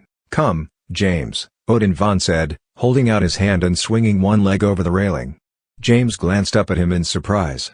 "Come," the professor said in a commanding rasp. "And look." He nodded toward the waves below the bobbing bow. There, a haze of white solidified a wave, freezing it into a sudden ice flow, which rose silently, like a surfacing submarine. The flow pressed up against Odin Van's boot, supporting his weight. "See? Petra's power accompanies us. Come. I will need your eyes and courage to accomplish our task." With that, he swung his other leg over the railing and stood atop the frozen, elevated wave. Another crackled into being before him, rising to meet his next step down, forming enchanted, icy stairs. A wintry chill wafted up from them, making James' breath suddenly puff a visible cloud. He shivered violently. "Go, James," Zane said in a strained voice. "Once this thing's out of the water we won't be able to hold it up for long." James nodded worriedly and climbed awkwardly over the bow railing. His foot skidded on the ice step below, and then found purchase. Carefully, nervously, he began to follow Odin Vaughn down, moving from frozen step to frozen step. Once James and the professor reached the level of the water, the stairs sank away with a deep gurgle, replaced by a bridge of ice, as thin as paper and brittle as glass, yet somehow strong enough to support their weight as they walked slowly. Approaching the rising swell before the dock, as James watched, peering around Odin Van's shoulder, he saw the spire of the old gazebo spear out of the gurgling boil. It was made of wood, but rotted and misshapen, barely sheathed in slimy white paint. It pushed upward, and a conical roof began to follow, its old shakes warped, as unruly as a hag's teeth.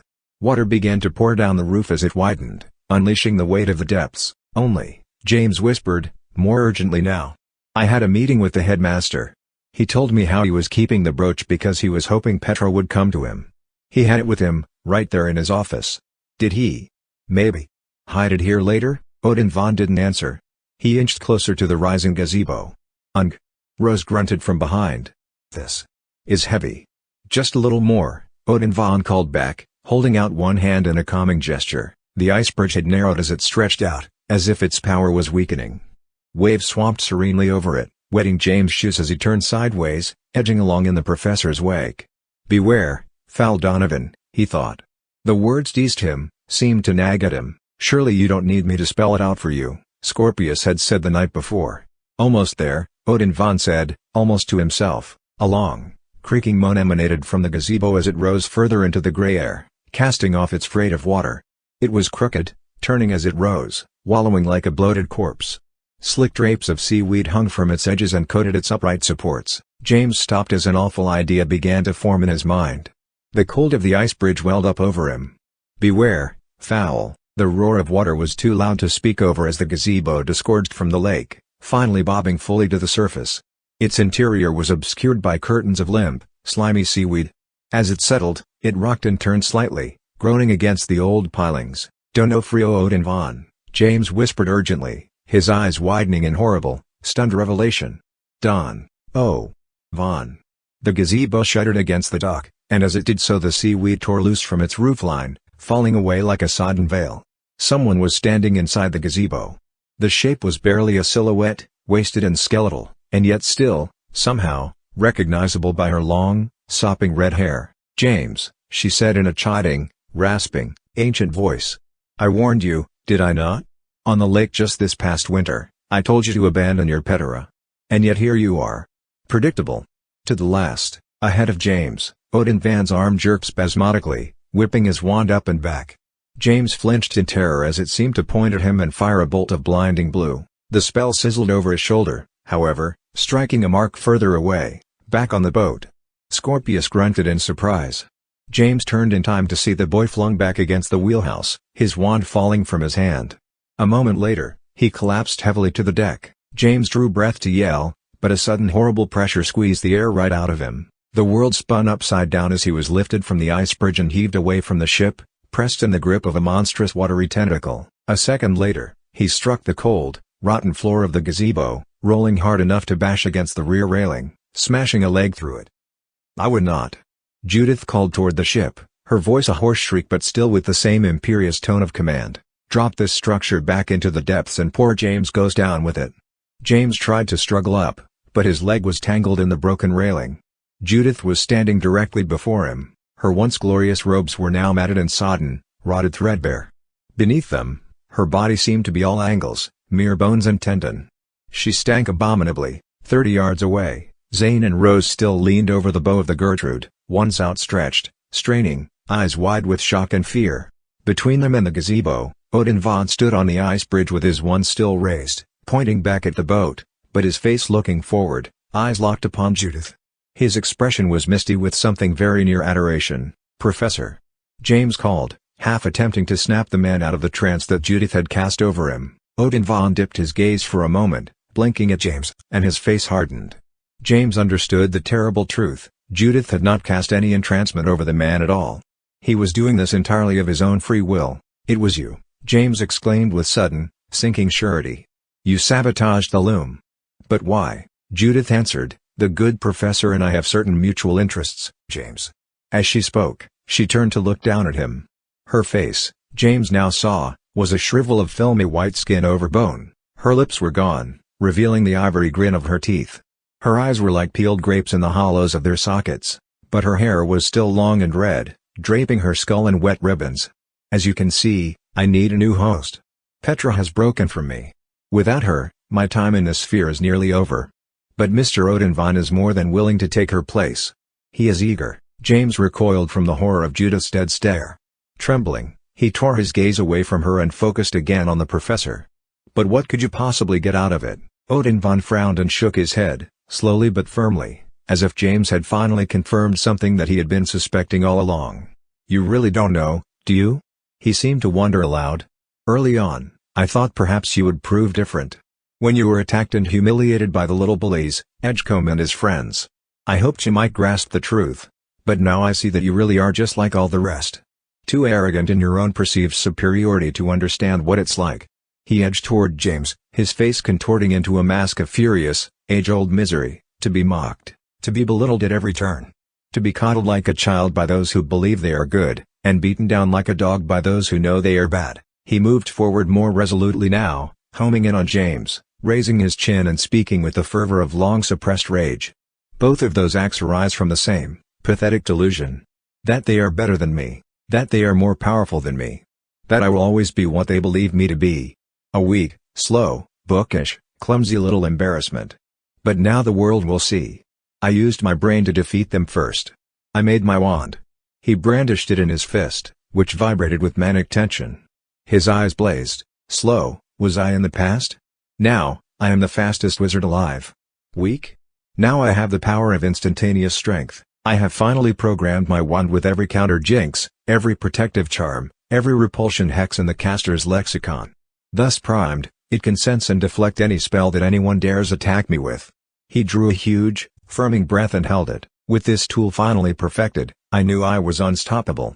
But I also knew that it was not enough. I needed not only to silence those who had tormented me, but to stand up against all who cling to the pathetic illusion of their own superiority, all of those who bumble through this life so convinced of their own goodness, their own virtue, their own idiotic delusion of right. And then Judith found me." He looked aside at her, finally stepping up onto the warped floor of the gazebo and joining her. "She found me," he said with sudden, soft rapture. "And she helped me to understand.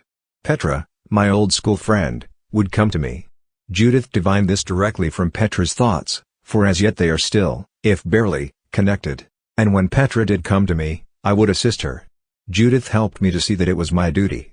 I must help Petra to rid herself of her curse once and for all. I must do this, with Judith's help. By ending her." "No," James exclaimed, straining to extricate his leg from the broken railing. "It's the merciful thing," Judith agreed in her cracked, swampy voice. "Secretly, even Petra herself desires her death, and then, with her out of the way, Donofrio will become my new host. Thus fully restored and once again rooted to this realm, we can finally rejoice that power will be in the hands of those who truly deserve it, and who are unafraid to use it, because, James," Odin once said, looking down at him now with a sort of benevolent sadness, "Judith really is right. It isn't just some people who stumble through this life under the delusion of their own rightness. It's all of them. And they are all, every one, fatally, insultingly, wrong." His voice grew leaden as he spoke the final words, and raised his wand, pointing it at James. "Oh, bugger this," a voice said from some distance away. James glanced up and saw that it was Rose. She jerked her wand upright, releasing the levitation spell. "Swim, James," she shouted desperately. Next to her, Zane staggered, suddenly supporting the gazebo entirely with his own wand. He grunted, gasped, and broke his spell as well. The gazebo dropped precipitously, struck the water, and began to roll over, immediately capsizing. Odin Von stumbled, fell past Judith, and struck a side railing, smashing it and following it into the water. A bolt of brilliant red struck the waves where he had fallen, exploding in a burst of steam. Rose was firing attacks from the ship, aiming for both Odin Von and Judith. Zane gripped his wand to join her. Judith whirled. In a blink, she transformed into a cyclone of stinking black water, her force tearing the gazebo apart all around.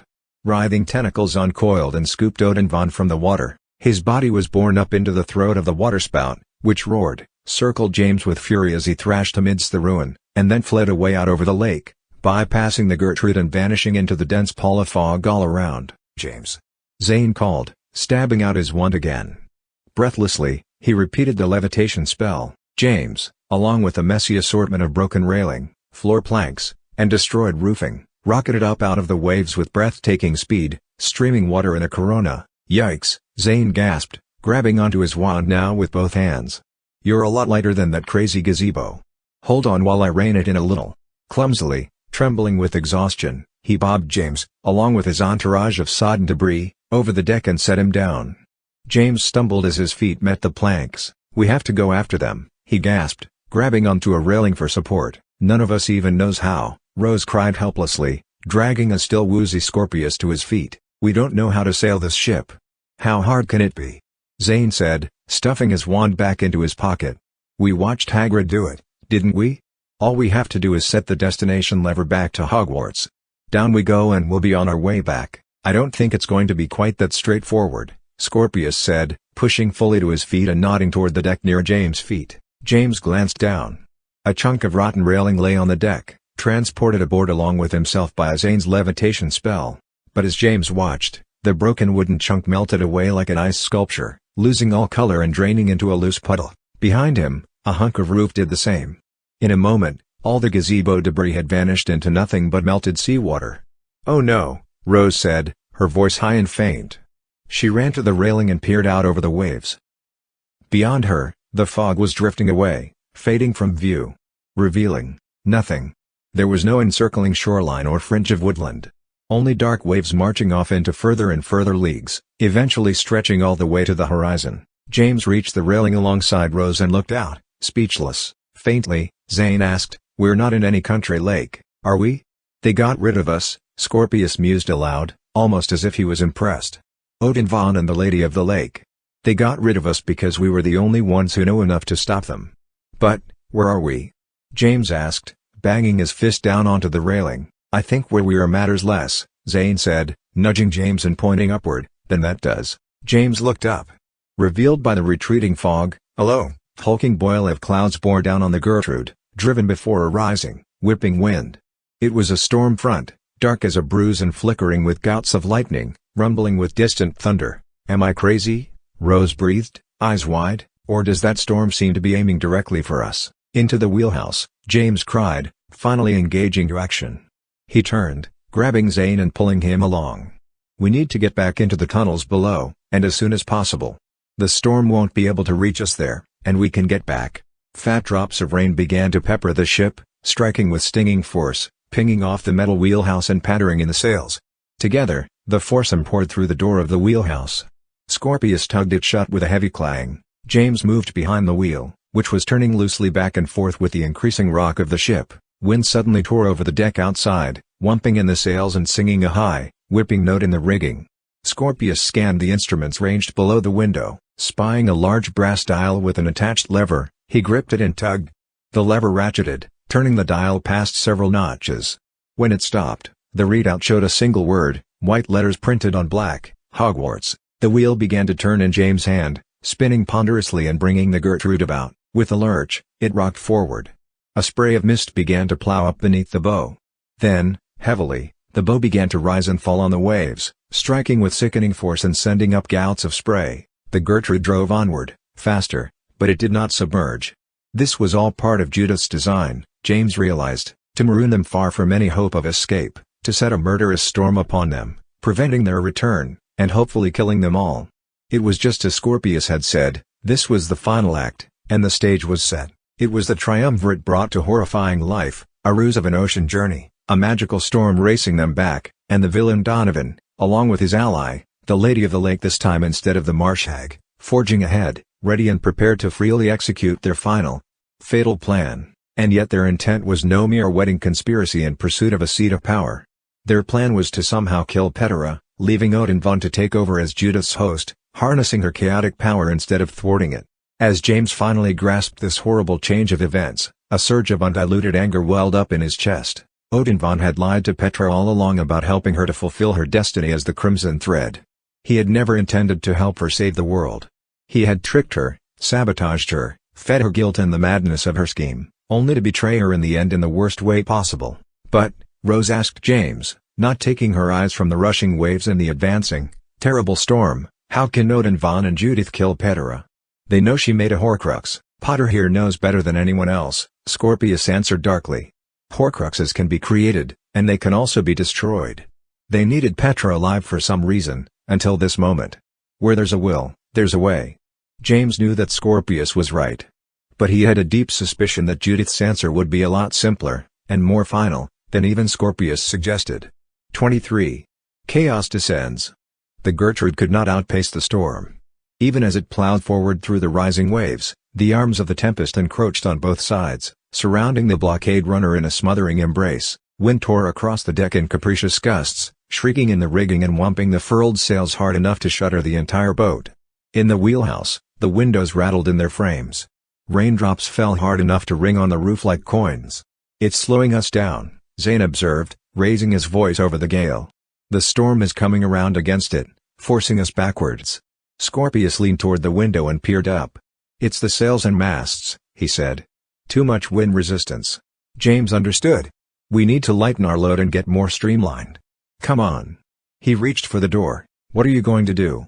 Rose asked, her eyes wide. And yet James saw that she already had an inkling of his plan. She drew out her wand in preparation. He nodded, one hand on the door. "We need to strip away the masts, the sails, the rigging, everything that's slowing us down." He shoved open the door against a sudden, shocking force of wind. Rain sprayed in, immediately spattering his face and hair. He squinted against it and pressed out into the gale. Rose followed, with Scorpius and Zane right behind. The driving rain was like icy pebbles pelting their heads and shoulders. Indeed, the deck was scattered with tiny knots of hail. They rolled with the increasing sway of the ship, pushed by ever harder gusts of wind. "Hagrid will likely kill us," Rose cried over the storm as James raised his wand, aiming at the foremast. James hoped they lived long enough to find out. He sighted down his wand, squinting one eye shut, and shouted, "Convulsus." The bolt struck the mast just below a junction of pulleys and netting. With a deafening crack and flash of purple, the base exploded, spraying splinters in every direction. The mast crunched down, still momentarily suspended in its web of rigging, but then the force of the storm caught it, pushed it, and the mast keeled over ponderously, dragging whips of rope and torn netting with it. The boat rolled and the mast fell into the waves, where it was tugged away from the ship completely. From the rear of the ship, another flash and crack marked the aft mast. Zane and Scorpius backed away quickly, peering up as the mast creaked, snapped, and tottered backwards, spearing into the waves beyond the stern. Suddenly, sickeningly, time seemed to double back on itself in James' mind. As he watched the aft mast break and tear away, the Gertrude became the Gwyndomere. He heard Petra's surprised scream as the falling boom swept her overboard, felt the weight of her hanging from the back of the ship over hungry, mountainous waves. Brooch fell away, and her eyes pleaded with him. "Let me go, James," she said with terrible calm. He was shaken back to the present as Rose tugged him by the arm. "The lifeboats," she cried, pointing. There were only two, one on either side of the bow, lying upside down and battened down with canvas straps. Together, they broke the straps with their wands and blasted the boats over the side, taking some of the railing with them. James paused and looked back over the ship, shielding his eyes with one hand. The Gertrude was no longer a high, noble craft but a streamlined, if ragged, bullet shape, stripped down to a low profile that noticeably cut the waves much faster, driven by its magic-powered paddle wheels. "That's the best we can do," Zane called, returning from the stern, his hair plastered to his forehead by rain. "We blasted away everything that wasn't bolted down, and plenty that was. Let's go back inside," James shouted and pointed to the wheelhouse, which was now the highest point on the ship. The storm boomed thunder and spat lightning, illuminating miles of waves like a flashbulb image. The four students clambered back into the relative warmth of the wheelhouse and James resumed the wheel, catching it as it spun sluggishly. "What now?" Rose asked, wiping her wet hair out of her face. James considered this, and shrugged a little helplessly. "We see if we can outrun it." Amazingly, this did now seem possible. Relieved of its excess weight and drag, the Gertrude plowed ahead like a torpedo. The storm still strained on both sides, trying to close in on the little ship, but it could only keep pace. Slowly, it began to fall behind. Within a few minutes, the waves ahead shrank from sharp-peaked hills for the Gertrude to climb to streaming whitecaps for the ship to cut through. The blasting wind gradually diminished, replaced by warmer currents. Thunder still boomed, sounding like an enraged beast cheated of its prey, but from greater distance, and then, so suddenly that James gasped and flailed with one hand, grabbing for the steadying bar behind him, the Gertrude angled down like a whale. Its bow plunged into the ocean, buried itself in the waves, and the entire ship followed. Water rushed up over the diminished shape of the boat, overtook the windows, and swallowed the Gertrude with a deep, gurgling roar. Dimness filled the wheelhouse as the bow dropped first into rushing green pressure, and then into swift and total darkness. The lantern was gone, of course, having been blasted away along with the foremast. James could see nothing.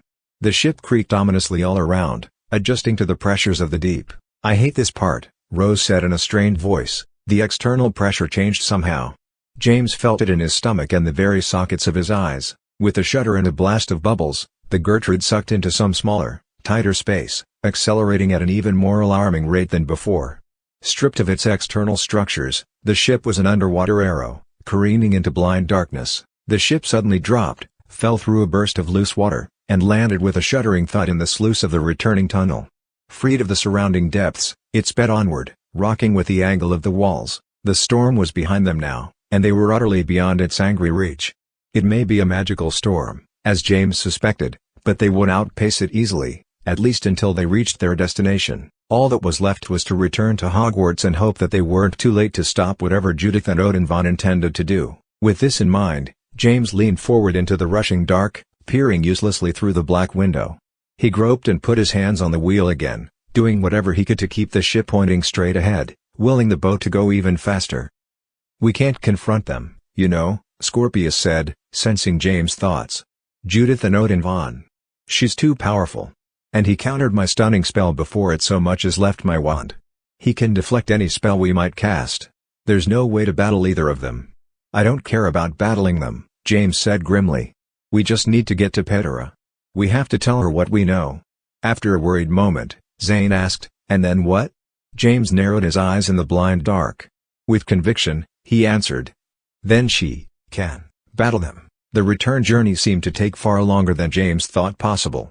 The Gertrude barreled onward through endless curves and pitches. Rose and Scorpius braved the rushing wind and sloping decks to leave the wheelhouse and climb down to the hold, hoping that the motion would somehow be less pronounced below. Only Zane stayed with James.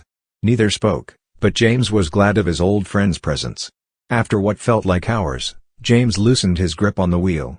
His fingers ached from strain, and his eyes bulged for light. Zane sensed James' respite. "This isn't the same without the Ralphinator, is it?" he said for the second time. James sighed deeply and nodded in the dark. He knew Zane couldn't see him, but didn't think it mattered. Zane spoke again. "I wonder what our parents are up to right now?" He seemed to consider this in the rushing darkness, and then said, "Actually, I know what my parents are probably doing. They're home in St. Louis starting to think about dinner.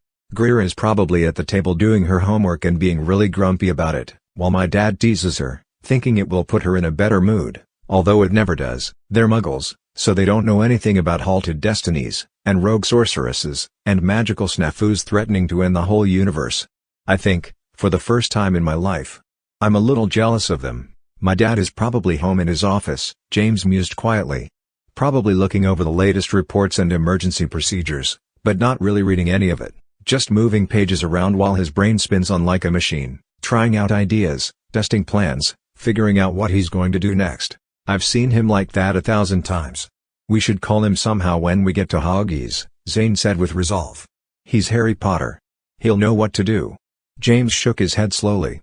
"Do you remember what the Dryad said, back during our first year?" Zane blew out a breath, as if he'd been secretly thinking the same thing. "Yeah. She said your father's battle was over. She said this one would be all yours. Well, fortunately, it's not all mine. I've got you, and Rose, and Scorpius." Zane seemed to accept this. Then, uncomfortably, he added, "But no Ralph." "Ralph is his own problem now," James said, half angry, half sad. Gradually, light began to blossom far ahead. James at first wondered if his senses were teasing him, but the glow quickly resolved into a solid blur, deep blue, reflecting on the rushing river and the walls of its tunnel, growing with increasing speed. James tensed to alertness and gripped the ship's wheel again. "Looks like we're almost back," Zane said, approaching the windows and peering out. James suddenly didn't feel ready. He realized now that he had drifted into a sort of stunned stupor, lulled by the motion of the ship and the timelessness of the dark. Now, adrenaline surged through his body like electricity, bringing with it a sick dread. He felt the weight of his wand in his pocket, and wondered how soon he might need to draw it, to use it to defend either his own life or someone else's. The blue light grew to fill the tunnel, but remained dim and murky, rushing forward to illuminate the ship. "Something's wrong," James said, almost to himself. Instead of angling out into the open air of the moon pool, the tunnel river rose suddenly, washing up the tunnel walls and closing over the bow of the Gertrude. The ship bobbed upward with it, rising on the sudden tide until the wheelhouse roof crunched against the ceiling, screeching and scraping with deafening force until the roof began to cave in over James and Zane's heads. They ducked instinctively, eyes wide with fear. Then, with a rushing whomp, the river blasted over the ship completely, submerging it into blue depth.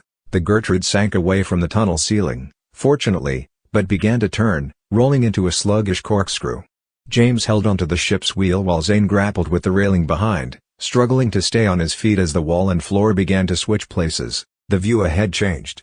The ship shot out of the confines of the tunnel into some larger space full of murky, shifting depths. James couldn't recognize it at first, if only because he was looking at it sideways, from the odd capsizing perspective of the ship. Then, with a cold shock, he recognized the huge circular space, the row of tunnel mouths, the terraces leading up to the closed and locked door. It was the cavern beneath the lake, only completely submerged now, dense with shifting beams of what could only be moon glow sifting down from the lake far above. Something disastrous had happened, flooding the erstwhile moon pool. Shapes swam through the dimness, darting between shadows, glinting like metal in the dim moonlight. James couldn't tell for certain, but he had a cold suspicion that the shapes were not fish. The Gertrude slowed as it propelled out into the airless abyss, still turning upside down. James and Zane clambered over each other, banging from the wheelhouse's walls and tumbling to its ceiling. Noises boomed up from the ship as its contents shifted, rolled, crashed through corners and angles. James hoped, fleetingly, that Rose and Scorpius were hanging on tight somewhere, safe from the loose cargo. The Gertrude was angling upwards now, even as it continued to corkscrew, tumbling slowly upright again. Through the windows, the beams of moonlight broke into tatters, resolved into rolling facets, waves seen eerily from below. They rushed closer, grew larger, and James tightened his grip on the wheel. With a thunderous roar, the ship exploded to the surface, crashing down and bobbing crookedly on oily waves, where it listed precipitously, streaming water from its decks. James was bruised and sore from his tumble around the interior of the wheelhouse, but he forgot his own pains entirely as water ran from the windows, revealing the view beyond. Hogwarts Castle was lit against the blue night sky by a seething yellow glare from below. James could not see its source beyond the trees, but the flicker of fire was unmistakable. Shadows moved past the trees, forming a mass of silhouettes, some flitting in furtive groups, others worryingly large and lumbering. And then, as the crash and trickle of water fell away, James heard voices as well. Echoing over the lake came shouting and bellows of rage or pain, the distinct roar of a large and angry crowd. "What's happening?" Zane asked, his eyes wide, lit by the yellow glow beyond. James shook his head weakly, stunned and deeply afraid. He broke his paralysis and bolted to the door, wrenching it open with a screech of bent metal. Something clanged against the wheelhouse just to the right of his head. He barely registered it before the object clattered to the deck. He glanced down at it. It was a spear with a rough-hewn stone point, green as jade. Further down the ship, more clangs and thunks indicated an ongoing attack. All around, the lake was suddenly full of splashing figures. They were unrecognizable in the dark, mere muscular shapes surfacing with arms raised, hurling their weapons with frightening accuracy at the already wounded Gertrude. Their war cries were piercingly shrill, screeching like rusty gears. "The merpeople," Rose cried, stumbling as she ran from the hold. "They've gone totally berserk." "Not that they're ever exactly friendly," Scorpius added crossly from behind, ducking as a spear spanged off the wheelhouse, leaving a deep dent. James stumbled into Rose, nearly knocking her back into Scorpius, as the Gertrude suddenly surged forward, its bow rising against the waves. "Hold on," Zane called from inside the wheelhouse. "I don't know much about driving boats, but I'm pretty sure red means fast." James clambered to hold onto the open door, even as Rose grabbed his arm for support. Inside the wheelhouse, Zane had one hand on a large brass throttle, ramming it to its maximum. His face was wide-eyed and hectic as he steered with his other hand, aiming for the fiery glow of the castle. The ship listed harder as it steamed ahead, pitching James, Rose, and Scorpius toward the outer railing and the rushing waves below. Cold mist began to spray into their faces as the barrage of spears fell behind. Struggling to hold on, Rose called, "Where are you taking us?" Zane shrugged a little manically. "Away?" The castle hove nearer with unlikely speed as the Gertrude accelerated, rising onto the waves. "Getting close to the docks, Walker," Scorpius warned loudly. "Yeah," Zane nodded, scanning the console before him helplessly. "Only boats don't come with brakes, as far as I can tell. You all might want to, hold onto something." The bow of the Gertrude hove over the dock. James heard the crash and splinter as the wooden structure crumpled beneath the hull. The ship obliterated it without slowing. The shore was barely 20 yards away, approaching with inevitable speed. Trees lined the rocky beach, dark against the starry sky, and yet even now, James saw that the sky wasn't entirely clear. Just past the canopy of the forest, low storm clouds boiled, flashing silent bursts of lightning. The Gertrude had beaten the storm to their destination, but it was raging relentlessly onward anyway, seeking its target. The Gertrude struck the rising beach with a screech and grind of rocks underwood. The ship jutted upward, buckling James' knees, while momentum continued to carry it forward, even as the bow thrust into the fringe of forest, bashing between tree trunks and tearing away limbs. The ship's sideways list grew precipitous as it began to keel over, causing James, Rose, and Scorpius to hang on desperately, lest they fall and be crushed under the rolling hull. Finally, with a devastating crunch, the Gertrude beached itself completely, crashing to rest against some unseen impediment in the trees. Zane half climbed, half fell out of the wheelhouse, clambering to the railing where it now leaned low over the rocky shore. "Home sweet home," he announced breathlessly. Much closer now, the noise of shouting voices and angry grunts seemed to fill the forest. "What's happening here?" Rose nearly demanded, fear making her voice strident. James couldn't help thinking that she suddenly sounded a lot like her mother. "If I had to guess," Scorpius said, climbing over the broken railing and dropping to the beach below, "I'd say that the centaurs have made good on their promise. Friday's magical quake was likely the last straw, and now they are invading. Only things aren't going as planned. They haven't breached the castle yet." "What about the mer people?" James asked, clambering after Scorpius and helping Rose down behind him. "They aren't partnering with the centaurs. Why are they attacking?" Zane stumbled as he jumped to the beach. "Everything's happening at once. It's not coincidence. It's just the end." James shuddered at the idea, but it felt eerily apt. It did indeed feel like the end. "What now?" Scorpius said, turning back from the fiery glow beyond the woods. "If the centaurs are being held back somehow, that means we are as well." "Ah," Zane said, brightening. "But the centaurs aren't gremlins, like us." He glanced aside at Rose, who nodded fearfully. "We know all the secret passages in," she agreed. "The Quidditch shed is probably the closest. Come on." Without looking back, she turned and dashed up the beach, skirting the broken hull of the Gertrude, and into the trees. As he ran to follow, James called, "But I thought the equipment shed passage only worked if that was how you came out of the school to begin with." "We fixed that in my third year," Rose answered back, ducking through bushes and leaping over knotted roots. "Scorpius and I spent a whole Saturday leaving the school through the shed passage about 100 times in a row, coming back and through the main entrance every time. We built up a cache of returns for whenever we needed them." James frowned at this as he ran. "How come I didn't know about this?" "You were at Alma Alaron that year," Zane called from behind.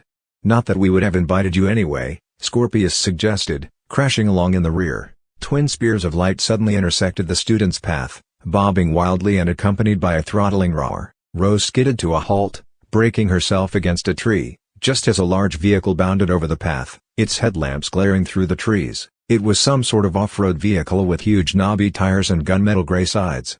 Voices called from within, and James had a sense of pointing hands in excited direction. "There, see?" A man's voice could be heard from an open rear window. "There's not supposed to be anything here but miles of forest. But look yourself. It's a huge bleedin' castle. Just like the village that popped up when we was hiking last week." The engine whined and strained over the uneven forest floor. The vehicle surged forward, crashing over brush, squirreling through the huge, ancient trees. Two more followed in its wake, moving faster and more confidently. From his place behind a nearby tree, James thought he recognized weapons in the passengers' hands. Then, with sinking dismay, he recognized the objects they were brandishing. They weren't weapons, but cameras. "Not this again," Zane said, rolling his eyes.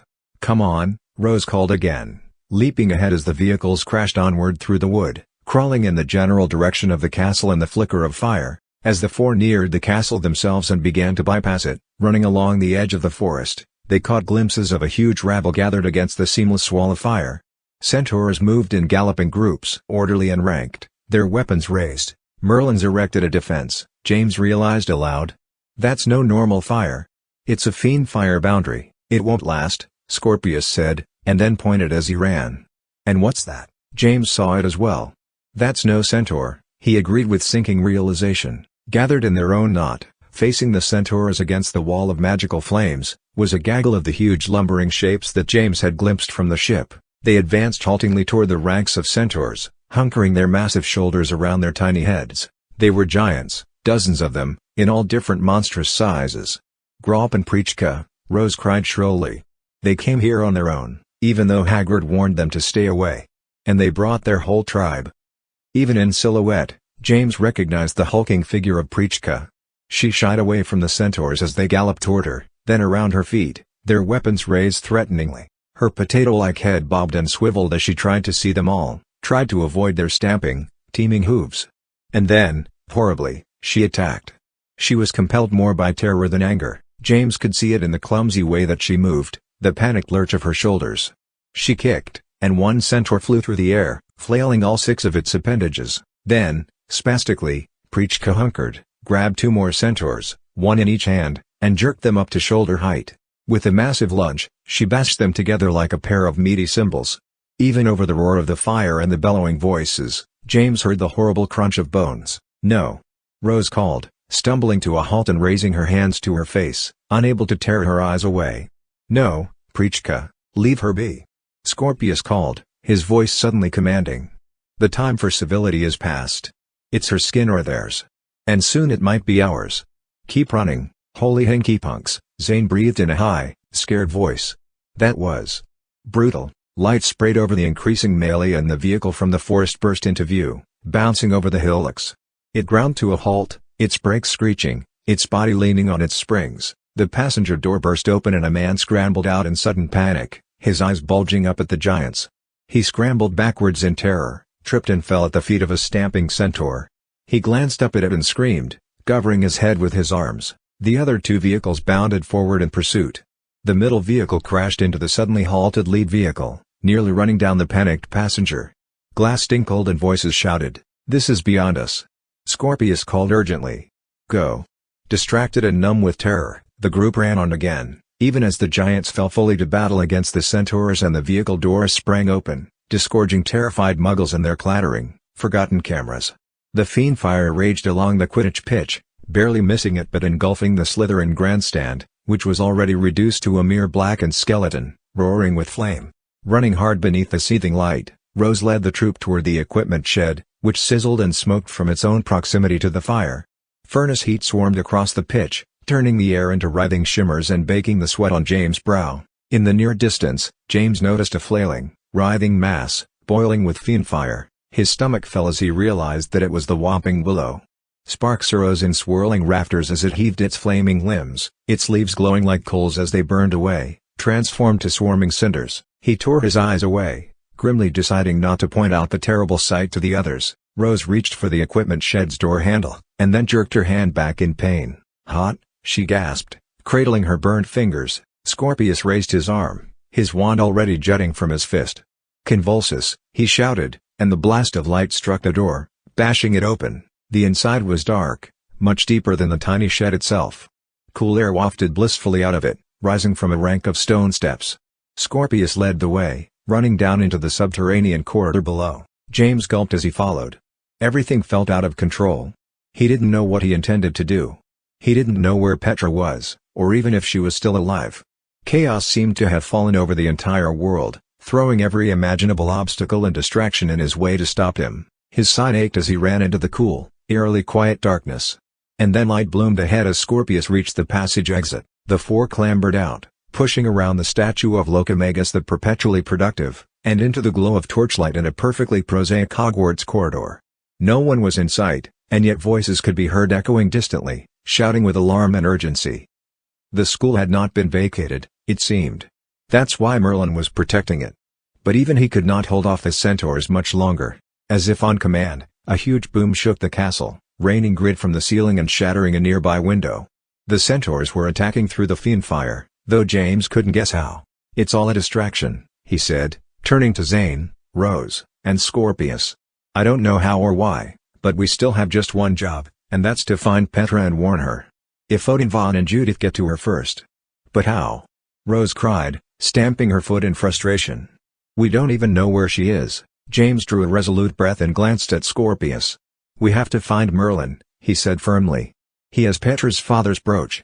Petra still thinks she's leaving our world forever, and she won't go anywhere without it. If we find Merlin, we'll find Petra, if we're not too late already." Zane shrugged and nodded. "And all of this is just the opening act for the apocalypse." Drawing his wand and holding it at the ready, James turned and ran down the corridor, heading in the direction of the main stairs and the headmaster's office. As he turned at the nearest junction, He nearly bowled into George Muldoon, the Ravenclaw prefect. The tall boy caught James by the shoulder, a look of terror and alarm bulging in his eyes before he recognized him. "Potter," he exclaimed in consternation, "what are you doing down here? We're in lockdown state. Everyone to their common rooms. And you, Weasley and Malfoy. And..." He boggled at Zane. "And just to the ruddy hell are you, Zane Walker?" Zane said agreeably. "Normally I shake hands, but we're in a pretty big hurry. Next time, maybe? If there is a next time?" With that, the troop ran on again, leaving Muldoon to turn and boggle after them, frantically calling their names. They reached the stairs and turned to pelt up them, swinging around the balustrade for support. Another boom shook the castle and the Heracles window cracked, disintegrated, and fell away in a rain of colorful shards. "That's not magic," Scorpius gasped, boggling at the broken window. "Something is hitting us." "The giants," Zane nodded. "They're trying to get in any way they can. Not to attack, but to get away from the centaurs." "Go." James pressed, turning past the landing and continuing up the stairs. No time for anything else. They reached the third floor, James in the lead.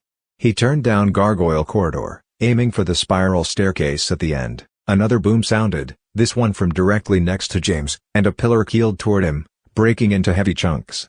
James ducked and stumbled, barely avoiding the collapsing stonework. Dust blew past him as part of the ceiling came down with the pillar, choking the air and snuffing the nearest lantern. James scrambled to his feet and looked back, squinting into the gritty dark. He was cut off from Scorpius, Rose, and Zane by the caved-in ceiling. "She knew that you would come," a man's voice said from behind him. "I doubted her. But she knew." James wheeled back, so fast that he nearly lost his footing, and jerked his wand wildly upright. "Expelliarmus," he gasped, and a bolt of light shot from his wand. It was snuffed immediately, reduced to a swarm of dying sparks. "Judith predicted that you would race the storm back. I was to wait for you here, and be ready when you came. I shouldn't have doubted her. She's rarely wrong." A dark figure stepped forward out of the shadows, coming between James and the spiral stairs of the headmaster's office. Even before his face was visible, James recognized the god shape of D'Onofrio Odinvan, his wand held almost lazily, half raised. "Stupefy," James cried, raising his wand up in his hand again. The red spell flashed and snuffed itself barely a foot from his wand. Odinvan was laughing to himself, his upturned wand streaming a faint haze of purple. "You know you cannot defeat me," he chided. "Best not even to try." "Where's Petra?" James demanded, staring down the length of his trembling wand. He gulped. "Is she still alive?" "Petra isn't your concern, James," Odinvan answered, stepping forward slowly. "She never was. You like to think she feels something for you, don't you? And yet it's her that intended to leave you forever. That must gall you." "Does it gall you, James?" James lowered his wand slowly in defeat. And then jerked it up again and cried, "Expulso." The spell leapt across the distance between them, and exploded against the shimmering shield charm that sprang, unbidden, from Odinvan's raised wand. He stepped forward again, closing the distance between them. James backed up a step. His heel crunched on broken grit. "Are you planning to kill me?" "I don't need to kill you," Odinvan answered with a light shrug. "The storm will kill you. It will follow you wherever you go. And if somehow you manage to stay ahead of it, well," he sighed and shook his head. "This world only has a few hours left anyway." "Why are you doing this?" James demanded, lowering his wand again, this time all the way. "I mean, I understand being bullied around and all. Revenge makes sense, even if you seem to have gone pretty mental with it. But why destroy the whole world?" "Ah, but this is no longer my world, James," the young man replied breezily. "With Judith's help, we can create an all-new world. One crafted in our own image. We have the key. And the key is our very own Petra Morgenstern. She will open the way for us. And then we will throw away the key forever." "No backsies," he tittered. James retreated another step. He chilled under the force of Odinvan's madness, and yet a tiny surge of hope fanned out in his veins. Petra was still alive. If only he could find her. "Relatio," he shouted, stabbing his wand up again and firing with lightning speed. Odinvan's arm jerked up from the shoulder, following the force of his wand, and a bolt of green flashed, snuffing James' spell in mid-air. He was laughing again, moving steadily closer. "Petrificus totalis," James cried, putting all of the force he could muster into the spell. "Levi corpus. Incarcerus. Convulsus." Each spell exploded and obliterated bare inches from his wand as Odinvan's jerked in his upraised hand, firing the prescribed counter-jinxes of its own accord. "You really don't know when to quit, do you?" The young professor laughed delightedly. "There's that arrogance that I've come to so loathe in people like you. The assurance that somehow, some way, you must win. That you are the good one. That you are right. It's truly unbearable, you know. But it's entertaining, at least." James strained forward with his wand, now only 10 feet from the approaching professor. He drew breath to call his next spell, resolving to resort to unforgivable curses out of pure desperation, when a series of footsteps suddenly sounded from behind Odin Vaughn, clambering down the spiral stairs of the headmaster's office. They were heavy, and yet James instinctively knew by the sound that they were not Merlin's. "James!" The figure's voice called in surprise, clambering to a stop at the base of the steps. It was Ralph. Odin Van's left hand shot up and back, fisted on a second wand. "Stay, Mr. Dolohov," he ordered, his eyes not flinching from James. "There is no need for you to share Mr. Potter's fate." "That's a laugh," Ralph scoffed in a brittle voice. "Like any of us are going to survive this night. I've been waiting for the headmaster for almost an hour, but it doesn't look like he's coming back at all. Without him, we're pretty much done for." As he spoke, Ralph raised his wand and fired a nonverbal spell at Odin Vaughn. It was deep blue, arcing like electricity. Odin Van's left hand twitched, pulled his arm up, and fired the counterspell, obliterating Ralph's attack. The professor smiled at James. One wand pointed back at Ralph, the other leveled at James' chest. "Crucio," he said, almost conversationally. James flinched, but the spell wasn't aimed at him. From Odin Van's second wand, a belt of searing green struck Ralph and drove him back against the stairs, where he crashed heavily, half across the steps, jerking in agony. He gasped and tried to scream, but his chest locked and his teeth clenched, reducing his cry to a strained, desperate groan. "I meant to thank you, Mr. Dolohov," Odin Vaughn said over the crackle of his spell. "You found the one potential flaw in my wand. Nonverbal spells. Thanks to you, I have been able to calibrate and overcome even that." "Stop it," James shouted, raising his own wand again. And then, before he could reconsider it, he repeated Odin Van's spell, Crucio. He had never attempted an unforgivable curse, even on a practice dummy. The green bolt that fired from his wand was weak, frayed, without focus. Odin Van's right arm flicked up with the force of his wand and the counterspell fired, easily extinguishing James' curse between them. Ralph rolled and tumbled off the steps to the floor, still smothered in the grip of Odin Van's cruciatus spell. He gasped and groaned, and James thought he was trying to form words, even through the blinding haze of pain. New night. He forced the word through helplessly gritted teeth. Odin Vaughn bared his own teeth at James and intensified his spell. It pulsed lime green and Ralph screamed. "Stop," James shouted, his own one still pointed at Odin Vaughn helplessly. "It was no use. You'll kill him." "Everybody dies," Odin Vaughn said with sudden, grinning ferocity. "Let's just hope that they lived while they had the chance. I admit, I have my doubts." Ralph writhed and arched his back on the floor.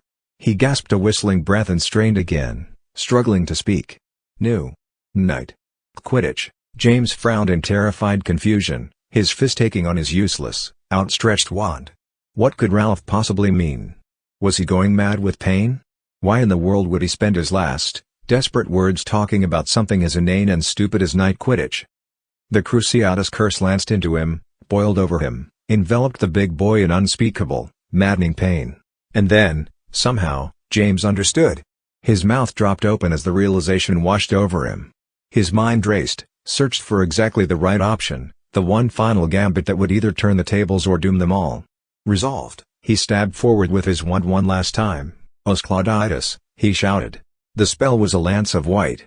It struck Odin Van's right shoulder, and his arm snapped rigid, the elbow locking straight. His eyes shot wide with shock. Jerkily, he looked down at his right arm, and the wand in his hand, now pointed firmly and helplessly at the floor. It hadn't fired the counter-jinx. There was no counter-jinx. Not for game magic. The bone fuse hex could only be dodged, never countered. The Cruciatus curse extinguished from Odin Van's left-hand wand as the professor's concentration broke. "How?" he began, raising his eyes back to James, but James fired again. Novista Naci. The fingers of Odin Van's left hand spasmed with the blast of the knuckler hex. The secondary one they had been holding clattered to the floor. "How are you doing this?" Odin Vaughn demanded, his face turning furious. "Game magic," James answered, narrowing his eyes, "doesn't appear in the caster's lexicon." Odin Vaughn roared with rage. He lowered his head and charged, aiming to ram James physically, to tackle him back onto the ruined wall behind him. Expelliarmus. This spell did not come from James, but from Ralph. James saw his friend still sprawled on the floor before the headmaster's stairs, but with his head now raised, his wand outstretched and shaking weakly. The wand in Odin Van's right hand jerked up to deflect Ralph's spell. The professor's shoulder and elbow, however, were still locked rigid by the bone fuse hex. With a terrible, grating snap the bones broke, wrenched upwards by the force of the enchanted wand as it performed its duty. The professor screamed and collapsed, even as his wand fired the counter jinx, snuffing Ralph's disarming spell. His broken arm went limp again and he forced his fingers loose, dropping the wand before Ralph could coax it into action again. He cradled his broken arm against his body and faltered to the floor, moaning pathetically. Ralph staggered to his feet and braced himself against the headmaster's stairs. James lunged forward and grabbed both of the professor's dropped wands. With a decisive twist, he broke both wands at once and threw down the pieces. They clattered senselessly. "That was dead brilliant thinking, Ralph," James exclaimed as he ran to help his friend. "Are you all right?" Ralph moaned and clutched his head. "I don't think I'll ever be all right again." "Sincerely, everything's gone completely upside down," James declared. "I'm sorry, Ralph. You were right all along about Odin Van." "You think?" Ralph wheezed, and laughed feebly. "Have you seen Petra?" James asked earnestly. "Finding her is our only chance. Odin Van and Judith mean to kill her and end everything. He has some sort of delusion about becoming Judith's new host and starting an all-new version of our destiny. He can't kill Petra." Ralph shook his head, finally standing up straight. "She has a Horcrux. He knows that better than anyone. And how can he start any new destinies? The loom is destroyed." "He's the one that destroyed it," James nodded darkly. "But no matter what, Petra is the key to everything. I thought she might have come here, to Merlin, looking for her father's brooch." "Merlin's been a little busy," Ralph shrugged and nodded toward a nearby window. "What with the whole world coming down on the castle like a plague. Centaurs, merpeople, muggle explorers and news people. I was looking for him myself, to finally tell him everything we know. He's here somewhere. Just not in his office." James' face hardened and he raised his wand again. He turned back to the decimated corridor and trotted to where Odin Van lay, his arm broken and his wands destroyed. Only the professor was no longer there. "He disapparated or something," Ralph said angrily, coming alongside and glancing around. "Had to have, or she took him," James muttered. "Judith. She needs him. He's to be her new host. Or her pet human. Either way, he's essential to whatever her plan is." The castle shook again, quaked violently with a sustained shock, but this time the violence was accompanied by a gust of wintry, ice-flecked air. It whistled through the broken wall and streamed through James and Ralph's hair. James' eyes widened. He glanced at Ralph. "Petra." They both said in unison, "We have to apparate." James added breathlessly. "The entrance hall." Ralph nodded and swallowed hard.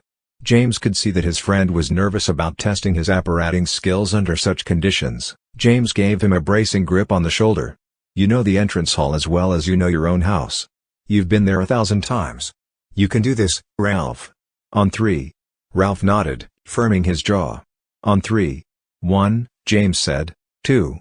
They both said together, gripping their wands in preparation for whatever they would find waiting for them. 3. The world snapped away, whirled wildly, and reasserted itself with a shock of speed and noise. James' feet struck the stone floor of the entrance hall and something immediately bounced off his head. He blinked, stumbled backwards, and raised a hand to his brow, probing to see if he was injured. A muffin rolled at his feet. It appeared to be Blueberry. "Elf work is for elves." A chorus of tiny, angry voices cried, and more muffins sailed through the air.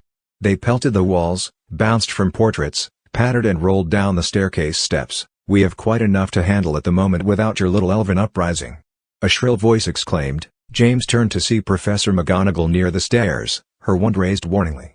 A line of other teachers stood with her, looking variously confused and impatiently harried. "I will say this only once more," McGonagall shouted. "All of you, back to the kitchens for your own safety. Safety is not our concern." A tiny voice called back. James turned to see Piggin, his face pained but resolved. "Without service for all of our kind worldwide, death is a preferred option." Turning to the line of elves behind him, he yelled, "Muffins away!" Another barrage of baked goods streamed through the air. Dimly, James sensed Ralph pulling on his elbow, dragging him out of the space between the professors and the elves. Zane, Rose, and Scorpius huddled in the shadow of the stairs, their eyes wild. "James," Rose gasped, grabbing his other arm and pulling him into the nominal protection of the balustrade. "What happened?" "I saw Odin Van," James answered as briefly as he could. But not Petra. She's got to be nearby. We felt her magic at work. We felt it, too, Zane said, and pointed to the closed doors of the Great Hall. From in there. Sounds like a war zone. James made to break away from the group, to run across the muffin-littered floor toward the Great Hall, when the main entrance doors blasted inward next to him, breaking from their hinges, swinging and falling away before a concussive shock. One of the falling doors barely missed James as it slammed down, throwing up a cloud of stinging grit. Light glared and the throttle of an engine roared. The gunmetal gray off-road vehicle plowed into the entrance hall, bouncing over the broken doors. Its windscreen was smashed to a cloud of cracks and its front end was mangled almost unrecognizable, singed black and smoking. Only one of the headlamps still worked, stabbing its glare up at the staircase. "Attack!" Piggin cried shrilly, and a barrage of biscuits, rolls, scones, and even pots and pans arced toward the vehicle, bouncing and clanging from its blackened and steaming bonnet. They drove their blasted vehicle through the Fiendfire boundary, McGonagall announced. "We're breached. Hogwarts is breached." The vehicle's doors sprang open and people began to tumble out, running in all directions, their faces wild with terror. From the darkness beyond the smashed-in entrance, shadows moved. The clatter of hooves approached. Voices bellowed and shouted. One of the Muggles did not run away. He stumbled into the center of the entrance hall, his figure illuminated brilliantly by the vehicle's headlamp. He was thin and tall, with angular features and sleek dark hair, now mussed and wild. James recognized him immediately. It was the rogue Muggle reporter from his first year, Martin Prescott. "I knew it," Prescott shouted hoarsely, triumphantly. He balled his fists, raising them into the air. "I knew it wasn't a dream. I was here. I was here." McGonagall rolled her eyes impatiently and stunned him with her wand. Prescott tumbled to the floor still grinning, his hands still fisted in victory. "Protego Maxima," McGonagall called next, striding past the smoking vehicle and aiming for the door. A burst of blue light formed a shield.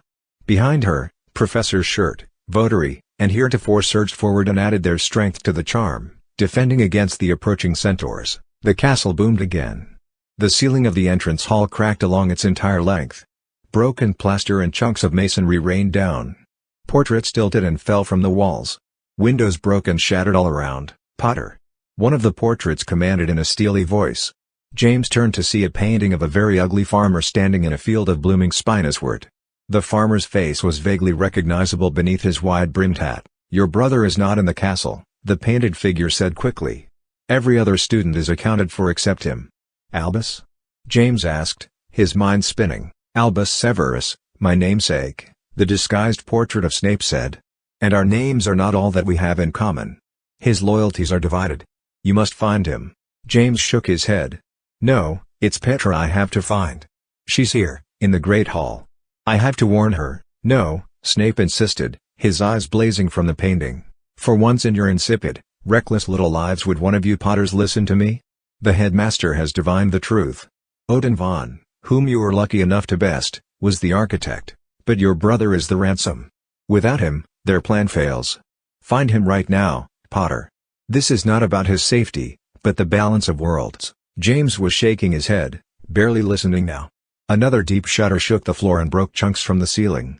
The great hall doors wrenched open as a blast of icy wind and furious light exploded through them. James forgot about the portrait of Snape. He broke away from the wall, angled around the smoking vehicle, ducked behind the defending teachers, leapt the unconscious figure of Martin Prescott, and pushed through the crack of the huge wooden doors. The great hall beyond was dark, creaking, full of motion, a wrecked shamble of shocking destruction. Every window was broken, jagged with shards of glass and bent metalwork. The ceiling was laced with cracks and missing huge chunks, its enchantment flickering and fading, showing mere fractures of marching storm clouds and approaching lightning. The floating candles spun and bounced from the walls, many broken, most with their flames extinguished, streaming ribbons of gray smoke. The tables were forced against the walls, wrecked and smashed together. The rose window was intact, but flickering with fire and laced with cracks. In the center of the floor, Merlin and Petra faced each other, each breathing hard, each staring at the other with furious intensity. Merlin's staff was raised in his right hand, its runes pulsing with green light.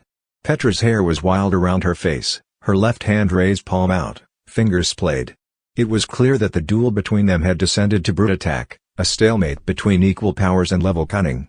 "Go to your common room, James," Merlin ordered, his voice cracked, strained. "Obey the headmaster," Petra seethed, Not taking her eyes from the sorcerer before her, James clambered forward instead, getting between the two, raising both of his hands.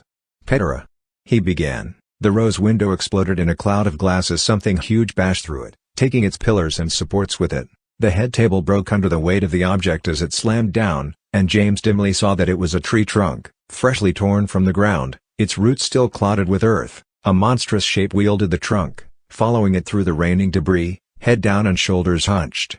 It was a giant, its eyes wild with fear, its hairy free hand fisted into a knuckly boulder, ready to fight. James suddenly wavered on his feet as a bolt of blinding blue shot over his shoulder, emanating from Petra's raised right hand. She had launched an attack, but not at the giant. Taking advantage of the distraction, she had aimed at the headmaster. The assault drove him backwards with violent force. He struck the dais hard enough to break it, cratering the ruin of the head table, right in the very shadow of the giant. The giant, panicked, reached for the prone human figure at its feet. Its massive hand closed over Merlin and pulled him from the destruction, along with a fistful of broken table. Merlin's staff flashed and the giant recoiled, snapping its fingers open again. Merlin tumbled, fell, and arrested his momentum in midair, floating, his arms wide, his eyes glowing with fierce golden light. But Petra was already advancing, redoubling her attack with merciless intensity. She launched another barrage even as the headmaster arrested his fall. The blast struck him in the chest and bashed him backwards, past the invading giant, through the ruin of the rose window, and into the flaming night beyond. James' knees trembled as inexplicable weakness overtook him, making the world fade to gray.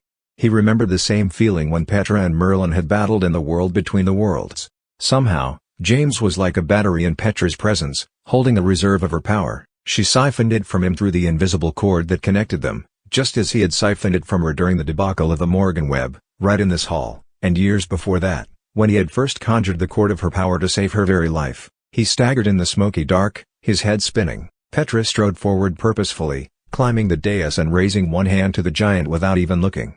The giant blinked, tottered, and crunched to its gigantic rump on the ruin of the table.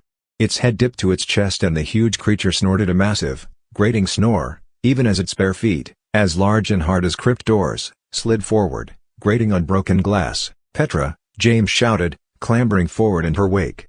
"Petra, wait. I can't wait, James," she exclaimed back at him, halting and glancing over her shoulder. "My time here is done. This world is in chaos, and it's all my fault. You can't stop me, James. No one can be allowed to stop me." Her face was terrible in the darkness, illuminated only by the writhing fiend fire beyond the destroyed window, but her eyes shimmered, and James saw that there were tears in them. She was afraid, and she was driven by guilt, and she didn't want to leave, and she knew that she had no other choice. "Don't follow me, James," she demanded, firming her gaze, her voice hoarse and desperate. "I can't be responsible for what happens to you if you do." With that, she turned swiftly, leaving him behind and striding out through the broken window, where she was obscured by a pall of smoke. James struggled over the broken table, his feet slipping on broken glass and destroyed stonework. When he finally climbed over the giant's feet and the ledge of the decimated window, he could see nothing but smoking lawn and roaring flames beyond. He jumped to the bushes, tumbled to the dry grass, and cast about in all directions, looking for any sign of Petra. Squinting against the blinding fire, a figure appeared in the wall of flames, striding forward through them, untouched. James stumbled toward the shape, shielding his own face from the heat. When the figure resolved, stepping out onto the lawn and marching back toward the broken window, James saw that it was Merlin. The headmaster was bleeding and disheveled, his robes smoking, but his face was stony with resolve. "All able-bodied warriors," he said as he walked, and his voice suddenly boomed, shaking the air and waking echoes all around. "Seal the students in their dormitories where they will be unharmed by those invading. Then, come to me in the entrance hall. The end of our world is upon us if we are not swift and committed to our duty. The villainess has escaped, but we shall track her. I shall summon those who can best assist us, warriors and harriers alike. Come now and be ready to kill or be killed, for this is our final moment." He made to pass James, not even looking down at him. "Headmaster," James gasped, turning to catch up to him. "Merlin. She has captured the brooch," Merlin said in a low, grave voice. He stopped but did not turn back. "Nothing stands in her way now. The architect has done his work, and the ransom shall soon do his. You should have told me what you knew while it yet mattered." James had no answer for that. He looked up at the headmaster's broad back, speechless, wounded, and afraid. Merlin still did not look back at him. Instead, He tapped his staff to the ground and vanished in a crack of disapparition, leaving only stormy wind, lightning, and roaring fiendfire in his wake. A sense of deep, stunning loss filled James like lead. He stared at the space where Merlin had stood only moments before. His mind reeled, stymied with uncertainty. Merlin would track Petera, he and any others prepared to accompany him. McGonagall would be among them, as would DeBellis and Heretofore and any number of other teachers, perhaps even his father and Victor Crumb and the rest of the Aurors and Harriers, if they could be roused in time.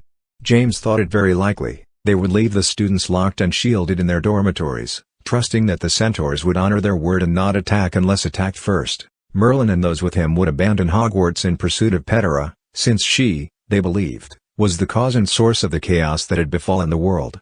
They would find her and go to war with her. She would kill them all, or they would succeed in cutting her down. If Judith and Odin Vaughn didn't succeed in that endeavor first. It was just like James' dream, years earlier.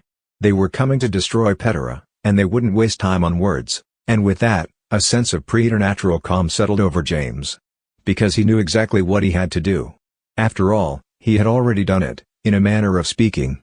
He had lived it once already, 5 years earlier, in that strange and prophetic vision. He closed his eyes and imagined it, summoned every recollection of that long-ago dream.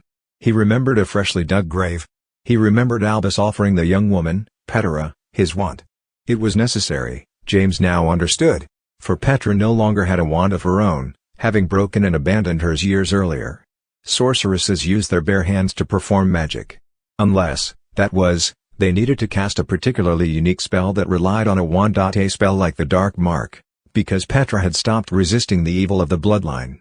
She was channeling it, using it, tapping into the conviction and resolve that only the last shred of Voldemort could provide. And now, tonight, she would finally embrace it. She would fire the Dark Mark into the sky over the cemetery, was probably doing so at this very moment, announcing her final, damning choice, whatever terrible evil that such a choice entailed. James squeezed his eyes shut tighter.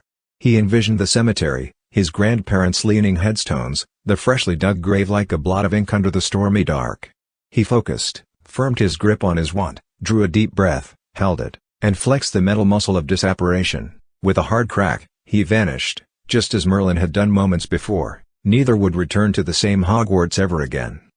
24. The Blood of Dearest Love. Somehow, amazingly, James sensed the presence of the Dark Mark in the split instant even before he reapparated. The spell was an emerald chill in the void, like the depths of a moss-choked well.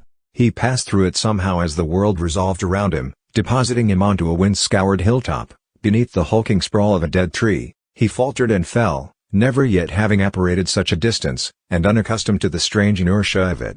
Dry grass collected him, blew and whipped about his face, but he scrambled to his hands and knees immediately, disoriented yet breathless with panic. There was no time left. It was probably too late already. He looked around wildly, trying to make sense of his surroundings. The moon still glowed here, pale yellow on the horizon, unobstructed by the imminent storm. Next to James, the dead tree reached out of the earth, gnarled and twisted, like a giant arthritic hand with 100 fingers. Beyond this, just visible in the pale moonlight, sprawled a very old cemetery. Its headstones leaned like rotten teeth, embraced within the confines of a weed-choked iron fence. A decorative arch marked the entrance. Above this, still rising against the approaching storm clouds, was the ghastly huge skull, phantasmic and terrible, of the Dark Mark. Its jaw was unhinged, open in a silent scream. From the gaping mouth, a spectral snake poured out, uncoiling, opening its own fanged jaws in a vicious hiss. No. James barked, but his voice came as barely a dry husk, lost in the buffet of the wind. Using the ancient dead tree for support, he blundered to his feet and pelted down the hill, under the crooked arch of the gate, and into the ranks and rows of old headstones. He heard voices, indistinct on the wind. And then he saw them. Albus and Petra stood on a low rise, in the corner of the marching fence, their shoulders and heads illuminated from above by the eerie green light of the Dark Mark. Near their feet was an open grave, next to a neat pile of fresh earth. "Stop!" James shouted desperately, flinging out a hand to them, forgetting that his wand was still gripped in it. It would look like a pose of attack. "Both of you. I know what you think you have to do, but it doesn't have to be this way. Albus, don't let it end like this." Albus saw him, heard him, but ignored his brother. Even from this distance, James could see the expression of scowling resolve on his brother's face, the expression that he'd worn almost exclusively over the past few weeks, silent and sullen as he haunted the Slytherin table in the great hall and the edges of the corridors. Lost in his own dark musings. It wasn't simply that he was broken-hearted about his breakup with Chance Jackson. James saw it now for what it was. His brother had been steeling himself up for something, preparing for some horrible duty that he believed was his alone to bear. Had Odin Von told him even before he told Petra? Had he exploited Albus' natural inner darkness, preyed on his teenage melodrama? Either way, Albus was the ransom, ready to give up everything for the sake of the whole world. Across the shadowy, wind-blown distance, Albus turned aside to Petra. She had his wand in her hand. Slowly, reluctantly, she leveled it at him. "Do it," Albus insisted calmly, his voice thin and small, carried on the wind. "No," James exclaimed, as loudly as he could. He ran forward, but stopped again as Petra looked at him, her eyes bright and intent, but clouded with blind determination. She would indeed do it, James saw. He halted again, holding both hands up now, raised in a warning gesture. "The rest are coming." He heard himself cry out, "and they won't waste time on words. We only have a few seconds." He switched his gaze to his brother. "Albus, don't be a fool." "I'm sorry," Albus muttered. He wasn't speaking to James, or even to Petra. He almost seemed to be speaking to the nearby graves, as if he was disappointing them somehow. He turned and nodded his assent to Petra. "Petra," James yelled frantically, and started forward again, coming with 30 feet of the pair. The storm was blowing in with eerie speed, reaching to blot the moon behind a great, creeping wing of clouds. Wind whipped the grass and rattled the tree branches. "Please don't. This isn't who you really are." "You're right, James," Petra said, her eyes going cold, dead with resolve as she turned to him. Along with her gaze, the wand in her hand swiveled as well, swinging away from Albus, coming around to point at him instead, moving with slow, unmistakable purpose. "As of tonight, I will be known by an entirely different name. I am Morgan now. And since you came after all, despite all of my warnings, I'm afraid it must be you who will die for my cause." Brave Albus was your willing substitute, your surrogate, for his blood is your blood, and therefore able to satisfy the dark magic of the dimensional portal. But now, you are here. And I can't deny what fate demands. Tears fell down her cheeks, but her gaze didn't waver, nor did the wand in her hand.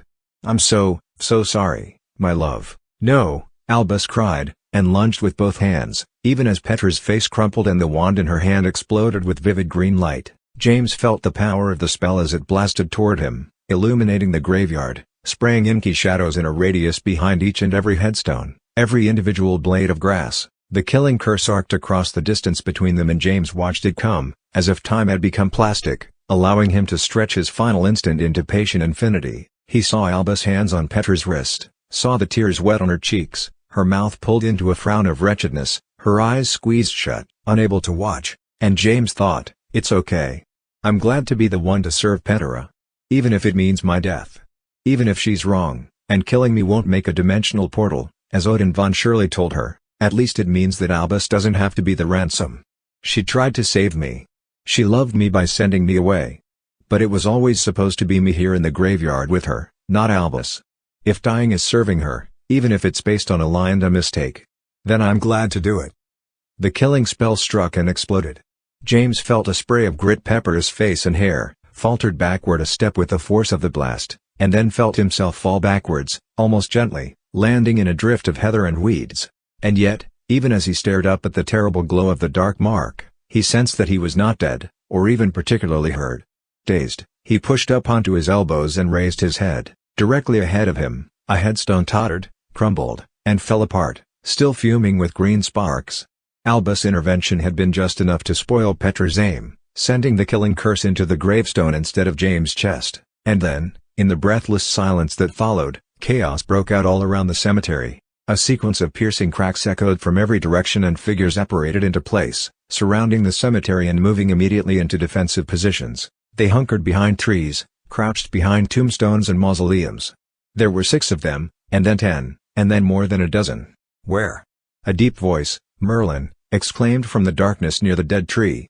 "A killing curse has been fired. Waste no time on stunning," another voice commanded. James had a terrible intuition that this was his father. "But be sure at whom you aim. Innocent people may be present." A woman's voice cried, "I see her.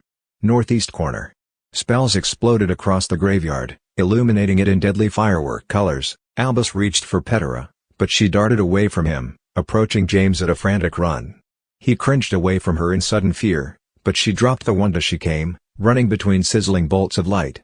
As she reached him, she tumbled to her knees and fell upon him. "You're alive," she gasped, and moaned with fear, and hugged him to her. "Yeah," he said weakly against her shoulder.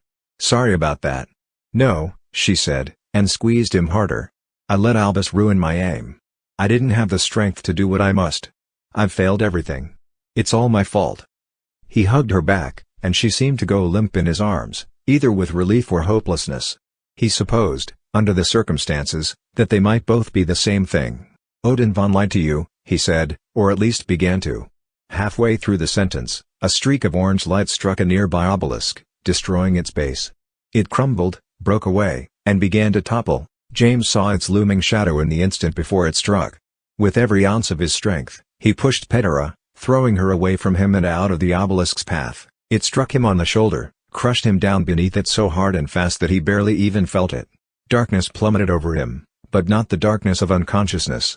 He was mashed into the weeds and heather, face down, his upper body suddenly pinned beneath a monstrous, cold weight, as if a giant was standing on his shoulders. "James!"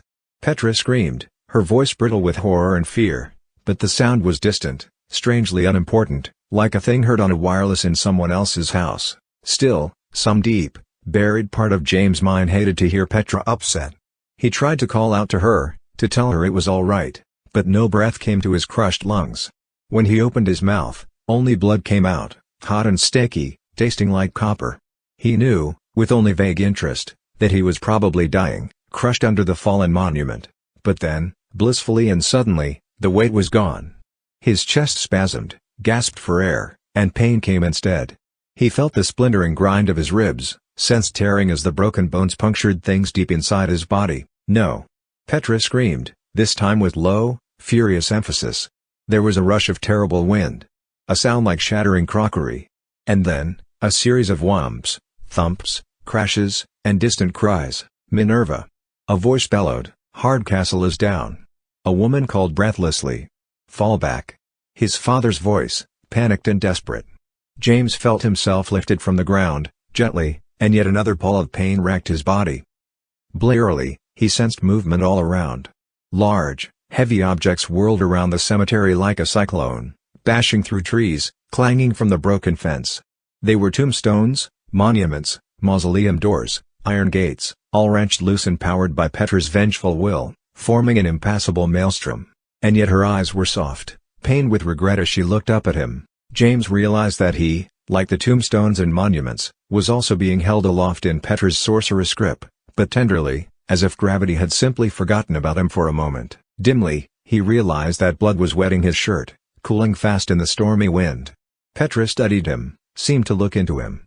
And then, using the powers that were unique to her, she began to mend him. He felt a tingle and then gasped, more in surprise than pain, as his ribs shifted back into place, releasing his lungs from their broken death clench. The ruptures deep inside his body first went numb, and then warmed as the pain faded away.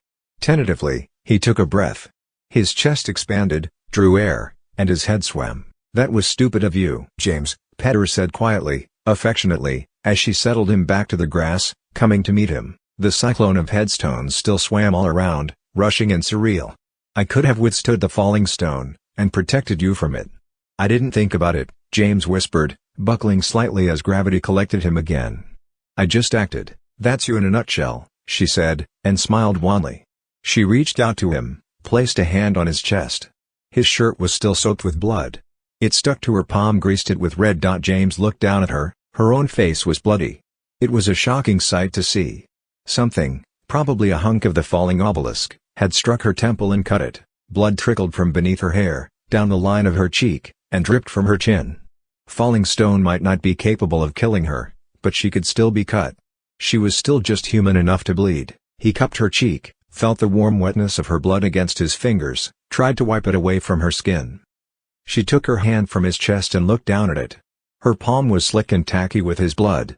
With her head still lowered, she looked up at him with her eyes. There was a disconcerting, calculating look in her gaze, as if she wanted to say something, but didn't quite dare. An object glimmered mildly on the lapel of her jumper. James glanced down at it, saw that it was her father's brooch, the identical twin of the one that had fallen into the ocean 4 years earlier. Without a word, Petra raised her head. Keeping her bloody right hand raised, she turned, as if facing the incoming storm. Claudicatus in aeternum mortiferum. Her voice was terrible, deafening as thunder, yet clear as birdsong. Lightning cleaved the sky. It lanced through the skull of the dark mark, brightening it, and struck the earth immediately before Petra. The blast propelled James backward, toppling him again into the mass of heather and weeds. The lightning did not strike and vanish, however, but remained locked in place, caged between earth and sky, rioting within itself, crackling with a voice of doom. "Petra!" James shouted, but his voice was virtually inaudible beneath the noise. She didn't hear him, or chose to ignore him if she did. But she did look back. Against the blinding, boiling glare, her face was a mere silhouette. Storm wind tore at her hair, flailed it about her face as she turned back to him one last time. She tried to smile. It was a sad, pathetic attempt. Her eyes sparkled with regret. And then, with a shuddering breath and squared shoulders, she faced the magical portal that she had conjured, stepped forward, and walked into its violent glare. It swallowed her up with an explosion of blinding light and hurricane-force icy wind. The blast flattened James, bowled away in every direction. All around, the maelstrom of stone and iron fell away, crashing to the ground, bereft of its mistress. "No," James said again, no longer shouting, barely whispering. He stared at the crackling, captured bolt of lightning, the magical portal, now empty. It hadn't vanished with Petra, but the dark mark above it had. James scrambled to his feet, made to move forward into the bolt, to follow Petra, but a hand grabbed his shoulder. He didn't see whose it was and didn't care. He twisted to throw it off, his eyes still locked on the writhing fork of light. "James!" a voice shouted, and the hand yanked him harder, jerking him backwards.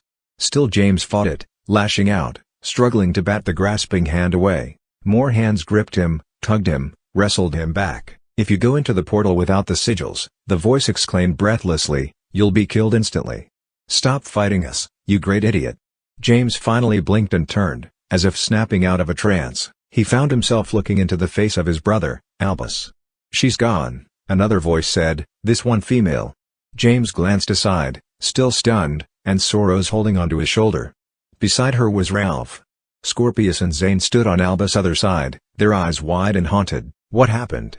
James asked in a dazed voice, sensing that somehow things were worse than even he knew. Ralph swallowed hard. "Once we heard where everyone had gone, we followed." Rose sighed along, apparated with Zane. "We ran into the graveyard and hit the ground when the spell started. The others retreated," he said, and then shook his head. "And then, all of them. They're gone," Zane said, his eyes bulged with shock, as if he didn't quite believe it himself. "The flying stones took out some of them. Maybe they were just knocked out. Maybe." "Dad?" James asked, turning to Albus. Albus shook his head. "I don't know. When you got hurt," Petra snapped, "the whole place went berserk. And then, when she conjured the portal, she sent some sort of force rushing out over the whole countryside in every direction. We were just inside the fence, hunkered down and hiding. But everybody outside the graveyard, they just vanished." "Puff of smoke," Rose said, her voice small and terrified. "It was a defensive thing," James said, looking from face to face. "She didn't know what she was doing." Scorpius met James' eyes, his face stolid. "I don't think Morgenstern did it at all," he said with low emphasis. "And I don't think it stopped when it vanished her attackers." James felt slowly chilled to the bone as the reality of Scorpius' words settled into place. "It wasn't Petra's power that caused it," he whispered, turning back to the flashing, crackling lightning bolt. "It was a sort of shockwave of finality. It started right here, the moment that she opened her portal. It was the last crashing footstep that brought the whole house of reality down. But that means," Rose said in a quavering voice, "the shockwave is still spreading, still swallowing up everything as it goes, extending over the whole earth, over the whole universe." Zane exhaled bleakly, looking up at the falling dark. The storm still boiled above, thickening and groaning with thunder, but everything else beyond the graveyard was descending slowly into black, slipping away like things behind a velvet veil. "Petra's plan didn't work," Rose slumped, horror-struck. "It was never meant to work," Ralph countered, anger tightening his voice. Albus shook his head. "But it had to," he exclaimed, fear and frustration raising his voice. "She had all the elements. I didn't think it would work without killing me or James, but his blood alone must have been enough." "What elements?" Scorpius asked, his eyes sharpening. Rain began to fall all around, speckling the graves with fat, heavy drops. Wind scoured the weeds and grass, growing restless even as everything beyond the fence drifted into seamless dark. The lightning portal offered the only illumination, dimming by degrees with each passing second. "The three sigils," Albus cried over the growing wind, throwing up his hands. "Odin von made Petra and I both memorize them so we wouldn't forget. There was the token of generation, the key of an alternate world, and the blood of dearest love. We came here, dug up Petra's grandmother's grave and took a lock of her hair. That was the token of a previous generation. She had the brooch from Morgan's original universe. That was the key from an alternate world. And then, well, she was supposed to kill me." Rose looked appalled. "You were willing to die for her portal?" Zane boggled. "You were her dearest love?" Albus flopped helplessly to a seat on a broken gravestone. "James is the one she loves, although I never could imagine why. She couldn't bring herself to kill him, though, so I volunteered. She asked me to help, after all. A few weeks ago, Odin von told me what that might mean. I wouldn't do it for him. But for Petra, Odin von knew it was his plan all along." Zane nodded dully. "Even before the archive was destroyed and he told Petra about this one last option, I was close enough to be the final of the three sigils." Albus shrugged, "being of the same blood as James. So yeah, I was willing to die in this world, for Petra, but not in any forever sort of way. I'm no martyr. Petra said that if she did her part right, we would get a sort of alternate destiny instead of this one. None of this bad stuff would have happened. I'd be alive in that other destiny, and we'd probably never even remember this version of events. So, when she got my blood on her hand," James wondered aloud, "she knew that it might be enough to open the dimensional portal. After all, if she hadn't healed me, I probably would be dead right now. She called the incantation, and it worked." Zane gave a low whistle. "A one-way ride to the other side. But why did this part need to happen at all?" Rose moaned, her eyes wide and her mouth turned down in misery. "Our parents. The whole world. All breaking away into nothing. Whatever portal Petra opened and went into, it sure didn't change anything. Why even make her do it?" "Everything Odin von said was a lie," James exclaimed, suddenly filled with a sort of bereft rage. "He just wanted her busy so he and Judith could work their plan behind her back. He probably forced her to conjure a portal into nothing just to end her." "No," Ralph suddenly said, his voice low. His eyes bulged in thought, and he reached out in the lowering dark, groping, grabbing onto James' arm. "No. He didn't lie about everything. At least, not about one thing, but..." James blinked, turning aside to his friend. "You said nothing Odin von said could be trusted. And you were right. He was a liar and a traitor from the start." Ralph was shaking his head in wonder, still staring at nothing, deep in thought. There was one thing he didn't lie about. Because he didn't really mean to say it. He let it out without even thinking. And then, just as quickly, he covered it up. "Don't you remember?" His eyes finally focused and he turned to James. Urgently, Albus demanded, "Out with it, Dalahov." "Rose," Ralph said, turning aside to her. "Yesterday when we all met up on the Gertrude, you asked Odin von where Petra could go to accomplish her task, where destiny was still intact and her choices would still matter. Do you remember what he said?" Rose frowned at him in the dark, her eyes wide and stricken. "The past," James answered softly, realization dawning on him. "I remember." He let it slip, and then glossed over it, saying that he meant some place that Petra had once been to, some place important to her. But that was just a cover-up. Because the past is where he and Judith planned to go all along. Ralph nodded slowly, somberly. He never intended for Petra to conjure a portal to Morgan's dimension. He meant to use her to conjure a portal through time. As a sorceress, she's the only one powerful enough to do it. Whatever he and Judith mean to do, whatever new destiny they intend to create, it has to be done back before destiny was shut down.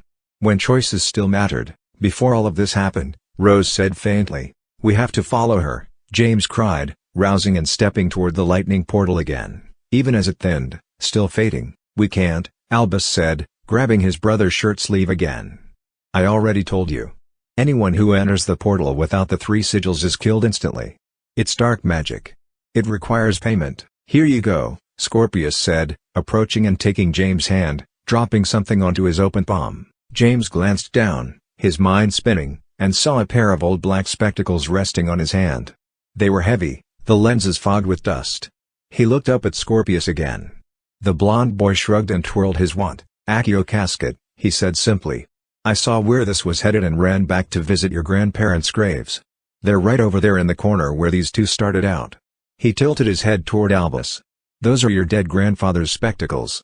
I doubt they're your prescription, though. Ralph glanced quickly from Scorpius to Rose. What about the other two sigils? A relic from some other dimension? Were we going to find something like that? Holy hinky-punks! Zane suddenly announced, raising his eyebrows in an epiphany of inspiration. He glanced around at Ralph, then Zane, his eyes wild with wonder. I never really got around to returning it to the museum in the Tower of Art after we used it last fall. I've just been carrying it around, too wary to leave it home alone, but too lazy to take care of it. He dug in the pocket of his jeans and produced a largish, silvery object. James' mouth dropped open at the sight of it. The unicorn's horseshoe, he gasped. You've just been carrying it around in your pocket all this time? Horseshoes are good luck where I come from. Zane shrugged and bulged his eyes, and spread his palms, one of which still held the miraculous horseshoe. And for once procrastination is a good thing, right? James stuffed his grandfather's spectacles into his pocket as Zane handed him the ancient silver shape. It was cold and very heavy in his left hand, but, he asked, still looking down at the gently glowing object, what about the blood of dearest love? Rose reached and grabbed James' right hand where it hung at his side. She raised it, showing the drying smear of red that still pasted his fingers. Petra's blood. She rasped, her eyes wild with amazement. You touched her bleeding face. I saw you do it from my hiding place, right before she went through the portal. James looked at Petra's blood on his hand. It still glistened red wherever it hadn't already dried to a sticky maroon. Freshening drops of rain pattered down, wetting it again. You have the three sigils. Albus called over the increasing roar of the storm, forcing James to look up into his face. Only you can follow Petra through. Go, James, Zane said, pushing his friend forward. Go stop them. Don't let them win. Save Petra, Rose added breathlessly. Save bloody everybody, Scorpius countered. Ralph gripped James by the shoulder. You can do it, mate. This battle is all yours. James nodded helplessly. Just like the Dryad said, he turned to the lightning portal. It still crackled and writhed, captive between heaven and what remained of earth, but it was dimming, fading even as he watched, dying away with the rest of the world, with the rest of the known universe. The only thing that remained was the storm overhead. It condensed, descending into a roar that thickened the very air, lowering over James, seeking him relentlessly. James drew a deep, shaking breath. With his dead grandfather's glasses in his pocket, the silver horseshoe in his left hand, and Petra's blood painting his right, he stepped forward. The lightning portal was thinning, yet somehow still blindingly bright. Its curse light filled his eyes, blotted out the endless, hungry dark beyond. He stepped forward, felt power prickle through his hair, caress his cheeks and shoulders like electric tentacles. He closed his eyes. And then, suddenly, the portal enveloped him. His next step took him out of the world, out of time, and into forever. 25. The time between the times. Hurry it up, Petra, and don't let Noah's brother see you.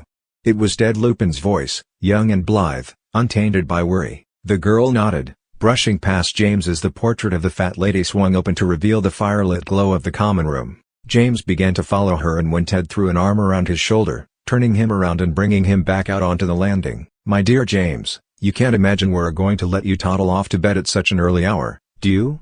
There are Gryffindor traditions to think about, for Merlin's sake. What? James stammered. It's midnight.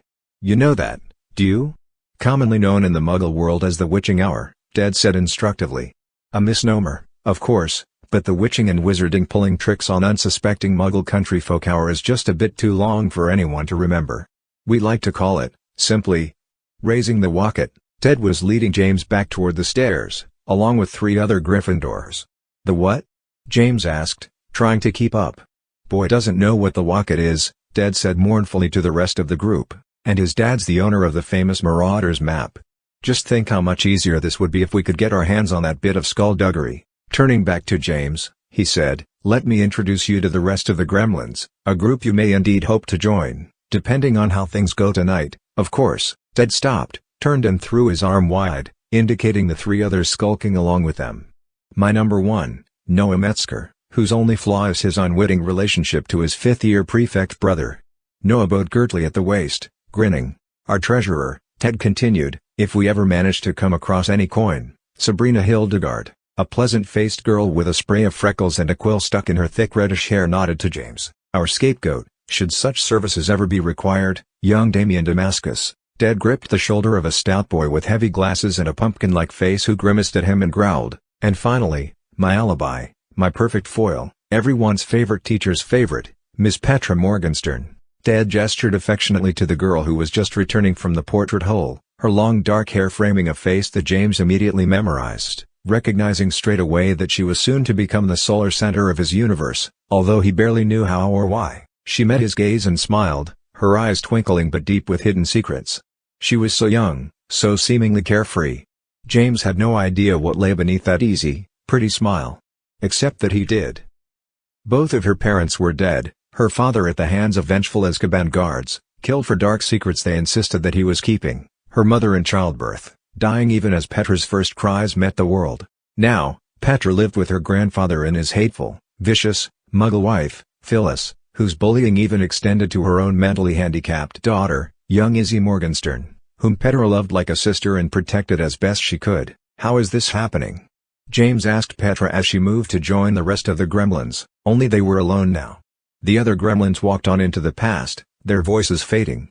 The portrait of the fat lady drifted into shadow and the corridor vanished away into darkness, becoming a damp cavern, hot with pressure. A pool flickered nearby, illuminated from within by eerie green light. Petra was wearing a yellow dress now, almost impossibly frilly and stiff with layers. Her makeup was streaked and running with tears, although her eyes were clear, unhaunted.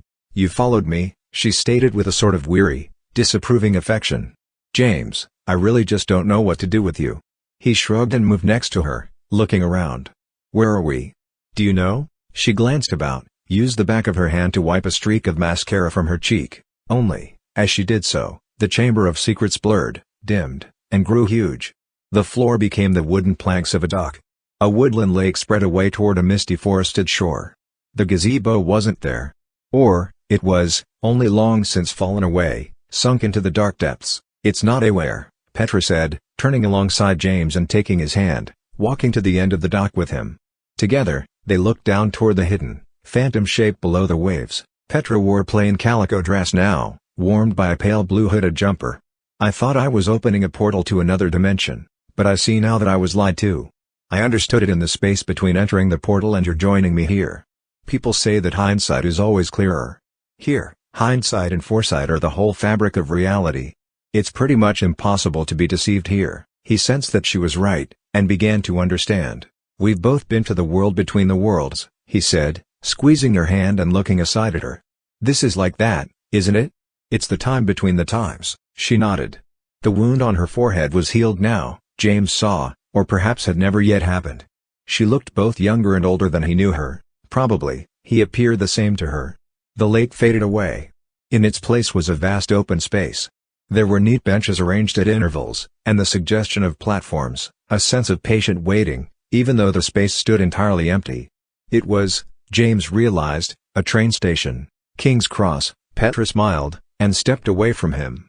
She was dressed differently again, but not in any way that James had ever seen her before. She wore a simple dress, form-fitting on top, loose and flowing at the bottom, the same powder blue as her former hooded jumper, but made of some soft, dully shimmering fabric, at once dense and light as it swished about her legs. Ivory pearls hung in a single strand around her neck. To James' surprise, she had a diamond ring on her left hand. It was not huge or ostentatious, but neither was it cheap. It was inscribed on the inside with a phrase, "Amos et amoureux pour toujours." James knew this as if he himself had caused the inscription, and the ring itself, to be there. Petra had learned French at Alma Aleron, after all, and continued to love the language, even if she was not precisely fluent at it. James looked down at himself. He was dressed differently as well, a white button-down shirt and a dark blazer, navy blue, Bigfoot house color, yet somehow matching Petra's dress, tone for tone. He was a little taller, a little older, as was she. He moved to her with confidence, took her into his arms, and she came to him easily, laid her head on his shoulder. They stood that way for some time, resting together, holding each other as if it was the most natural thing in the world, saying nothing. Finally, Petra drew a long sigh against him, stirred, and shuddered as she exhaled. "We can't stay here forever," she said regretfully. "I know," James replied quietly, not yet letting her go. That moment would come soon enough. She raised her head and looked up at him, reading his eyes. "What is this, do you think?" He shrugged a little. "A glimpse of what might have been." She nodded and looked around. then rested her cheek against his chest. He touched the top of her head with his chin, breathed in the scent of her hair. Muffled faintly, she said, "There's not much sadder in the world than what might have been." It was James' turn to sigh then. The strangely empty world of King's Cross Station was darker now. It had the effect of theater lights dimming, quieting the crowd, subtly hinting that the final act was about to begin. Still James did not let Petra go. She lowered her arms, found his hands, and laced her fingers into his. When she took a small step back and looked up at him, he wondered if they would kiss again. It was purely a wistful thought, however. They had already had their first and last kiss, the one to stand for all. He knew this. She, he could tell, was thinking the same thing. Her eyes dipped. She let go of his hands and moved back another step. The station darkened from twilight to gray dusk, then dipped into patient midnight, drifting away all around them. "It's happening," Petra said, still nearby but fading into shadow. James nodded. There was a sound, dull and boundless, deep and low. It grew, rose up around them, bringing with it a sense of cold anticipation, of mist, and wind. With quiet conviction, Petra said, "You won't like how this ends." James shook his head in the lowering dark. "Nobody knows the end yet, perhaps not. But promise me one thing." "I will if I can," he said, straining to see her one last time in this place that only they would remember. She was there, but just barely, merely a dark Petra shape against a darker infinity. "Accept the ending, James. Even if the play is a tragedy." Neither spoke again. Time was reasserting itself. They were coming out of the other side of the time between the times. Voices blended with the rising drone now, indistinct, some shouting busily, others speaking with low, animated worry. They echoed dully, strangely familiar, like people heard from the other side of a wall. He strained his ears, tensed his body, as the gears of time caught up to him again, meshed minute to minute, and began to carry them forward again. Petra was no longer in front of him, although he still sensed her nearby, herself realigning with wherever and whenever they were coming to rest. He sensed that he might forget the future they had just come from, might slip seamlessly back into whatever former version of himself that he was returning to, for he instinctively understood that this was not like using a time-turner. This was not his future self doubling back to revisit a previous memory, while still essentially tethered to the future. This kind of time travel unwound along his own lifeline, de-aging him, returning him to the very person that he had been then, younger, and ultimately oblivious to whatever future he had just come from. He would only remember that future if he forced himself to concentrate on it, to cling to it like a dream upon waking. There was motion around him, as if the whole world was rolling, rocking, creaking faintly, banging with footsteps and distant, urgent voices. The drone of noise finally resolved itself, and James recognized it. He knew where he was. He knew when he was.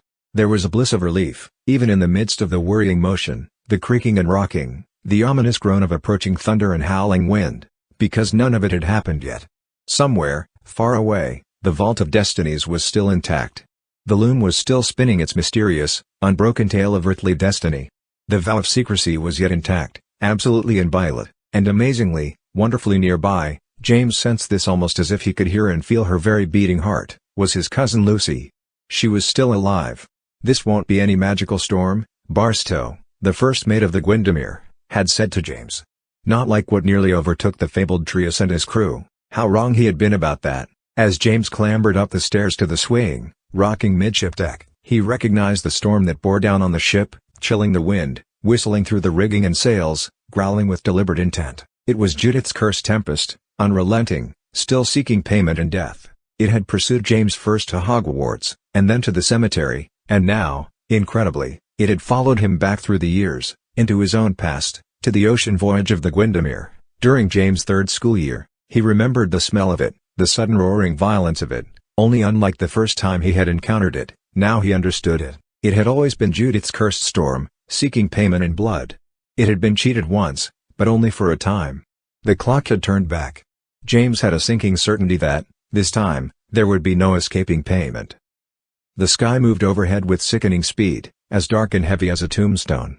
The ocean all around was a mountainscape of leaden waves, carrying the ship over looming peaks and down into guttural valleys. Ensconced in the elevated pilot's chair atop the bow, Barstow himself clapped his hat tight to his head with one hand, hung onto the guiding pole with the other. James marveled at it all, remembering every detail in a giddy rush. The sea monster, Henrietta, that powered the ship, corkscrewing the waves with her lithe, scaly body, His parents and relatives in the captain's quarters beneath the stern, waiting out the storm while Merlin observed keenly. Knowing that something portentous was afoot, and Petra standing on the deck above them, her dress and hair whipping in the gale winds, her eyes calm but eerily haunted, tormented by dreams of her stepsister, Izzy, drowning to death, murdered for a bargain of lost love and hopelessness, the Petra of that time did not understand that she was, in fact, infected by the dreams of her dimensional twin, Morgan, soon to be unleashed onto a world that was not her own. But this version of Petra did understand. James turned and tried to run up the midship steps to the stern. The rocking ship hitched him, made him stumble. He flailed for the banister and groped his way to the top. Petra was there, just as before, her back to him, her hands resting calmly on the railing that arced around the stern. He hair-whipped and flicked in loose ribbons. Her drab dress fluttered about her legs like a flag. "Petra," James called, raising his voice over the storm. She turned to look back at him, and he stopped in place, his heart thudding up into his throat. She was so much younger than he remembered, and yet her blank face, her haunted eyes, made her seem much older than even the Petra in the time between the times. She looked at him only briefly, a mere sidelong glance over her shoulder, and then, without a word, turned back to the raging storm and the mountainous waves. The ship rocked in slow, precipitous rhythm, like an enormous pendulum dividing time into dwindling moments. James braved the canting deck and joined her at the stern, grabbing onto the railing himself. It was cold and wet. In mere moments, if things weren't changed, Petra would be thrown over it, swept by the falling mast and its swinging booms. "We should go below decks," he said, raising his voice over the wind and looking aside at her. She was the same height as him in this time frame. Her hair flitted and swirled around her face, hiding her eyes. Just like last time, she made no sign of consent or agreement. But she did place her hand on his, covering it. Whether giving or taking comfort, there was no way to tell. "Petra," he called again, trying to get her to look at him. "She's out there," Petra replied, not taking her gaze from the marching waves.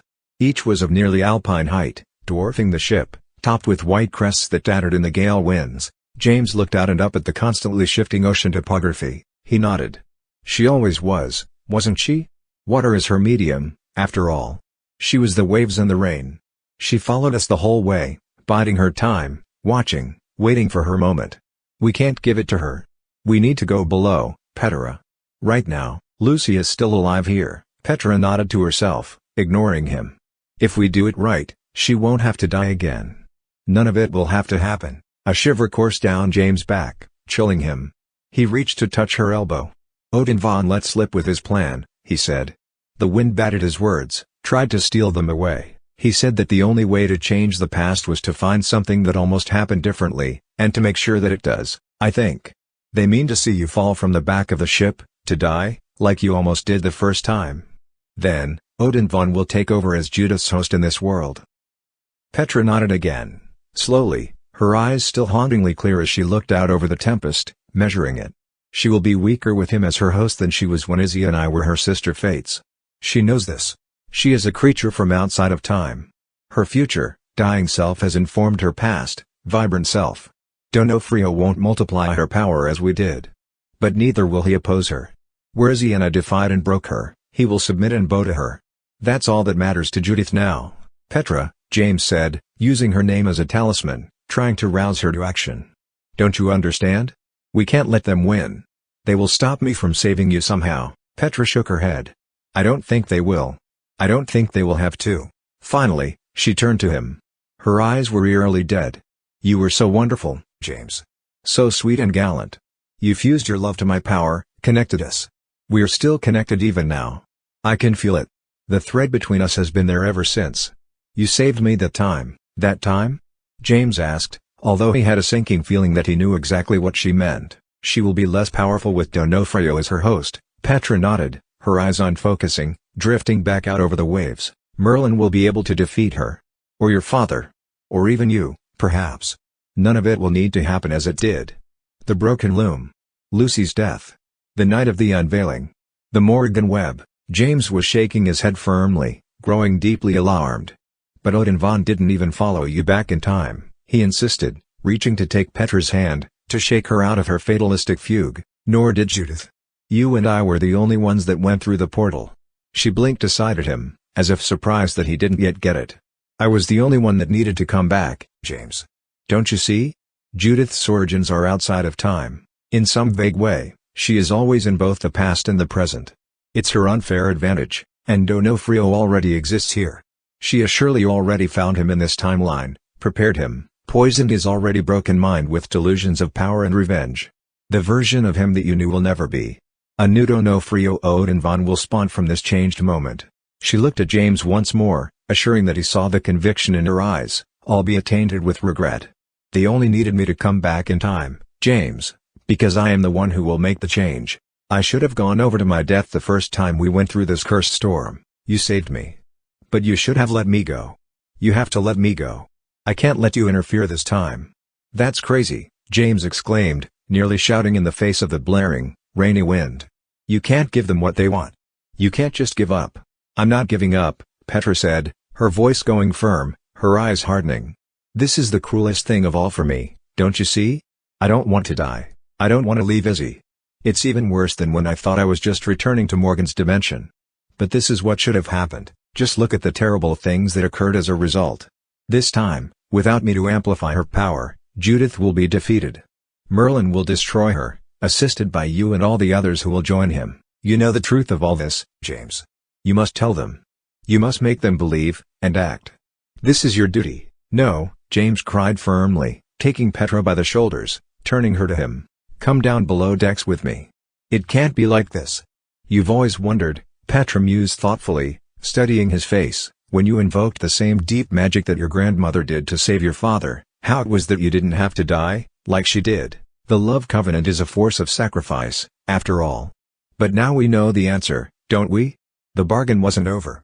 The deep magic didn't require your death because it knew we would be back here again. The bargain was only a reprieve, and now, the circle will complete itself. She raised her hands and took his, removing them from her shoulders. She turned away from him then, looked back out over the raging tempest. He reached for her again, and found that he couldn't touch her. She held him back with her mind, erecting a subtle force around herself. It's all a lie, Petra, he said desperately. She didn't look back. Lightning flashed brilliantly over the waves, stabbing down, seeking its mark. Thunder filled the world. James tried to focus on Petra through the ribbon that connected them. He sensed the power between them, could virtually see the silvery thread pulse in the air between their hands. But she was shutting him out. She was committed. Every bargain they've ever made with you was based on paying an impossible, unfair price, Petra, he shouted, straining to be heard over the thunder and wind. The gatekeeper tried to make you kill Lily, the bloodline of Voldemort wanted you to kill Izzy. Odenvon said you had to kill me. It's always the same deal, the same terrible cost, and what do you get for it? Nothing but a tainted soul and teasing shadows. The cost outweighs the benefits. It's just leprechaun gold. Gone by morning. The death bargain is always a lie. And this time it's the biggest lie of all. Judith has finally convinced you that the person you have to kill is yourself. She refused to look at him. Her back was straight, her arms locked at the elbow, spread to grip the railing, squeezing it, waiting for the inevitable. Her hair flailed in the wind like a black corona. Lightning was nearly constant now, accompanied by a seamless cannonade of thunder. Seeing the inevitable now, James firmed his voice, raised his chin, and stated, Judith will kill Izzy first. Petra's shoulders tensed as if he had struck her. He went on, bitterly. When you're dead, the connection will be broken. Judith won't need Izzy anymore, and you won't be there to protect her. Maybe you're right, and in the end Merlin will defeat Judith, but she'll kill whoever she can before that happens. Izzy will be the first, because she knows the truth. I'll be next on her list. I'll fight, but who am I compared to her? She'll kill me with barely a second thought. All because you gave up. Don't, Petra shouted, her voice carrying over her shoulder, shrill on the wind. James, don't. I have to do this. Don't make it any harder. Do you remember how Lucy died? James asked, undeterred, taking a step closer, still speaking to her tensed back. She died protecting Izzy. She'll do the same thing again this time. You know she will. When Judith comes for Izzy, Lucy will get in her way, try to stop her. She'll fail, and Judith will kill her again. History finds a way to keep happening. You may change the bigger story, if we're very lucky. But the little things will still find a way to happen just like they did last time. Stop, Petra shouted, and whirled to face him, her eyes more alive and sharp than he had seen them during the entire exchange. Lightning illuminated the world, spearing down and arcing onto the Gwyndemere's stern, where it struck the aft mast, immediately behind James. The base of the mast exploded into splinters. James felt them pelt against his back, stick in his damp shirt. The shudder of the force shook the deck. A juddering, groaning creak filled the air and ropes twanged, popped, tore loose as the mast began to topple. James didn't turn to watch, even as he felt the weight collect over him, throwing the stern into deeper darkness beneath its shadow. Petra's eyes flashed upward. "James!" she shouted, alarmed, and acted apparently without even thinking. She rammed both of her arms into the air, palms flat, and a palpable wave of power shot up from them, arresting the motion of the collapsing mast. The deck split beneath Petra's feet, crushing inward as she supported the weight of the mast, cushioning it with pure invisible force. James could feel the power throttling between himself and Petra, warming his hand, making his knees tremble as if he had just run a mile. Gently, concentrating furiously, Petra redirected the falling mast, angled it alongside the stern, and then let it drop again, this time safely off the side. The ship shuddered as the broken weight crashed down, rolled over the railing, plunged its tip into the waves, where it ripped, snapped, and drug away into the surging current. James turned back to Petra, eyes wide with surprise, his mind reeling at this sudden, unexpected change of events. "You ducked last time," Petra explained weakly, slumping back against the railing, dipping and shaking her head. Her shoulders hitched as if she was beginning to sob. "You ducked out of the way, leaving the mast to hit me alone." James ran to her, grabbed her shoulder, fearing that she might still tilt back over the side, fall to the heaving waves below. She wasn't sobbing. She was laughing. It was a weak, helpless sound, but genuine. "You insufferable, noble, stubborn, gallant git," she said, and leaned against him, still shaking with helpless amusement. "You were so intent on saving me that you didn't even move to save yourself." James smiled, nervously relishing the sound of Petra's fragile laughter. "So you saved me instead. Does that mean we're even?" Petra raised her head to answer, looking James in the eyes even as rain began to fall in earnest. A clatter sounded from nearby. James remembered. When the mast had fallen last time, some of the deck hands had run up from below to investigate. He didn't remember them coming this quickly, though. "It's not over," Petra said, tensing and growing serious again. "She won't give up this easily." The door on the side of the galley wrenched open, accompanied by the sound of panicked, stumbling footsteps. It wasn't a deckhand that emerged. Instead, a lanky young man half ran, half fell out of the galley entrance, catching himself on a nearby railing.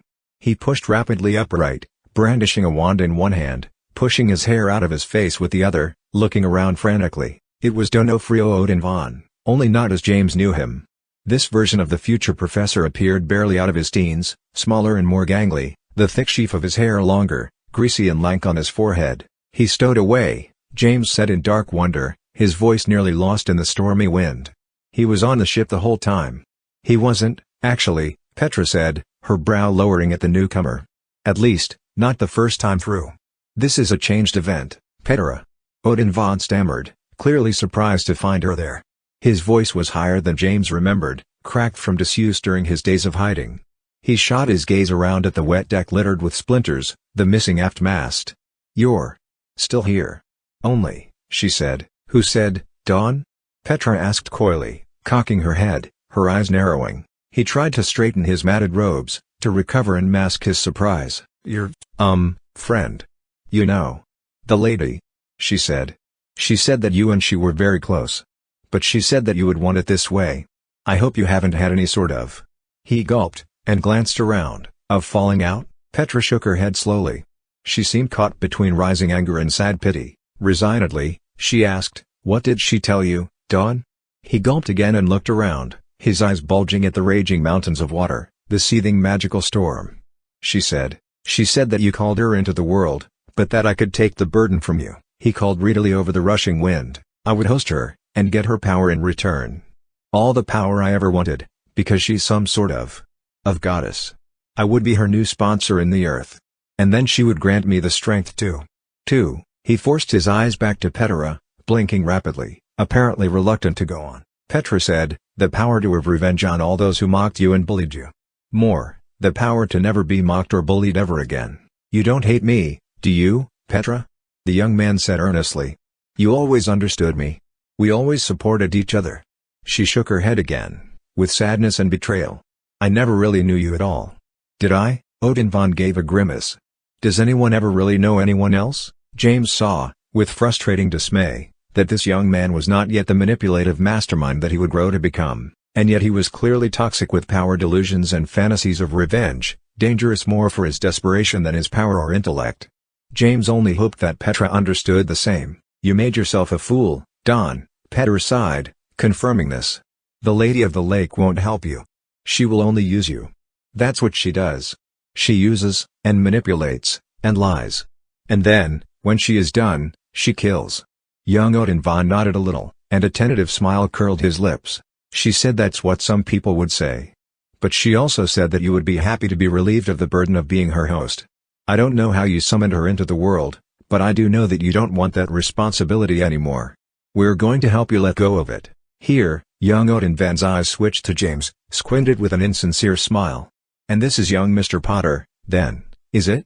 The lady told me about you as well." James felt anger well up in him. He drew his wand without even thinking. "I beat you once," he said with iron conviction. "And I can do it again." "You beat me, you say?" Odin von replied quickly, as if moderately impressed. "I don't recall that. But I've been beaten by so very many." "Beaten, and laughed at.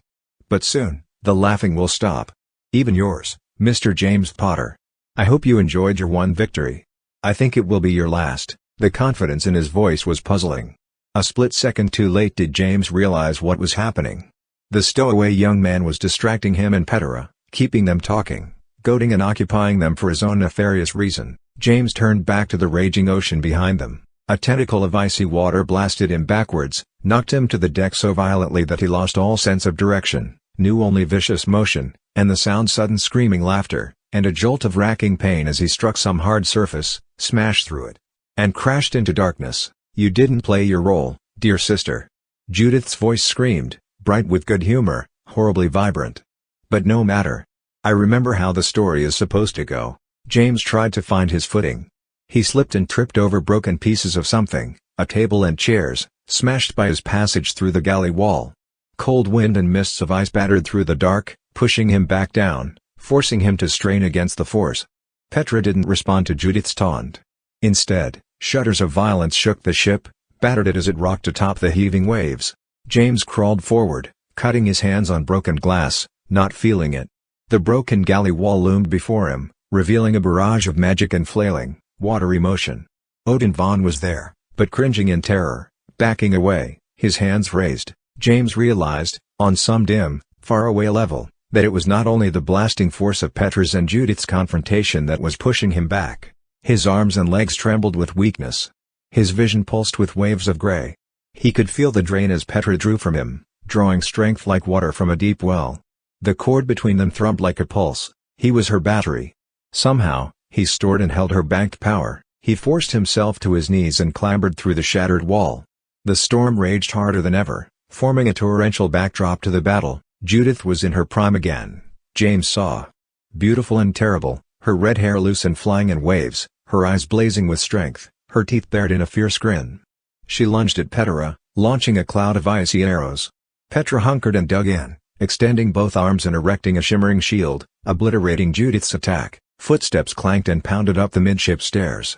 Two deckhands appeared on the port side, Merlin and James' father on the starboard. Odin von glanced back at the newcomers, his eyes wild and terrified. His wand was in his fist, but he did not fire. Instead, he dropped to a crouch and covered his head with his skinny arms, whimpering. "Halt!" Merlin shouted, his voice booming through the storm. Judith flung a hand at him, turning it to a bludgeon of ice. It struck the headmaster, bowling him backwards into Harry, knocking both back down the stairs. "The harder you resist me, sister," Judith cried, renewing her attack on Petra, "the more of your friends will die. Poor Merlinus is no match for me here on the ocean. His strength is the green of the wild. I am the blue of the depths. I will crush him like a dung beetle." "No," Petra shouted, lowering her voice to a furious command. She planted her feet, knees bent, and shot out both of her fists, left and right. As she did, a shockwave of force blasted away from her in all directions. James' mind went gray. He began to crumple to the deck, completely sapped of strength, but the deck suddenly bucked beneath him, threw him aside, and wrenched hard toward the bow. A massive, splintering crunch rocked the ship as it seemed to ram to a halt in the water. James rolled and slid on the varnished planks, fetching up hard against the broken galley wall again, his head spinning. Neptune's trident. A voice, One of the deckhands called out, breathless with shock. Dizzily, James scrabbled to his hands and knees, pushed up against the leaning galley bulkhead, and blundered back toward the starboard railing. He was utterly unprepared for the sight that met him. The waves beyond looked like a Muggle photograph, suddenly and utterly frozen in place, shocked white as if by a flash of lightning. Their peaks glinted like glass daggers, their troughs sloped with deep bottle blue, perfectly still, like a split second in time. With a shock of surprise and awe, James saw that the Windermere lay tilted hard to port, locked in an expanding island of flash-frozen ocean. Even as he watched, further ocean peaks crunched to stillness, overcome by Petra's expanding, icy spell. Petra's eyes flared like twin suns. "You shall not touch anyone on this ship again," she declared in a voice of cold thunder. Punctuating this command, she struck out with both hands. Her attack was a wave of force that visibly bent space around it. The bolt connected with Judith in an instant, blasting her backwards, exploding her through the deck and railing behind. "Petra!" James' father called, clambering up the tilting stairs again, Merlin struggling upright behind. But Petra was already leaping to follow her nemesis over the lowered port side, landing on a slope of ice. "Stay on the ship," she called back. "I will keep her away and busy. When you can navigate the ship again, fly. Don't look back." The storm still raged, now howling and whistling over the frozen mountains of ice, tattering their crests into sparkling streams of snow. Rain blatted down, slicking the icy canyons, freezing into icicles from the peaks. Judith laughed shrilly from the echoing chasms. "Come and find me, sister." The ice rumbled. Cracks appeared around the Windermere, unsettling it. Black water bubbled and spurred up around it. Petra's spell was already weakening. James drew his wand, helplessly watching as Petra reached the bottom of the frozen wave and broke into a run, seeking the laughing monster beyond. He considered joining her, but knew it was no use. He could no sooner assist her than he could lift the ship with his own two hands, and then someone pushed him from behind, two hands planted in the middle of his back, hard enough to propel him straight forward over the railing. "James!" His father shouted in alarm, but the sound was already diminishing, muffled with distance as he flipped over in air, landed hard on his back and slid down the rock-like slope of a frozen swell. Spells lit the driving rain in flashing hues. Voices shouted. James gasped to recover his breath. His entire body ached and shivered, both with cold and wet and weakness. He lay in the shadow of the ice-locked hull of the Windermere, staring aside at the half-buried rudder, now encased in a thick sheath of ice. Another figure slipped and clambered down the icy wave, nearly falling atop him. "She will want you for this," the figure gasped through gritted teeth. It was young Odin Vaughn. He reached, clambered over James, and wrenched the wand from his hand. "Come," he commanded, grabbing James by the fabric of his shirt and dragging him roughly to his feet. Spells spat down from the ship, competing with the flash of angry lightning. "Stop!" A voice called from above, barely heard over the ripping wind and teeming rain. "You'll hit my son. We must go after them."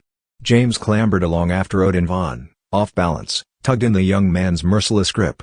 They clambered through a rippled gully of ice, sheen darkest blue with depth.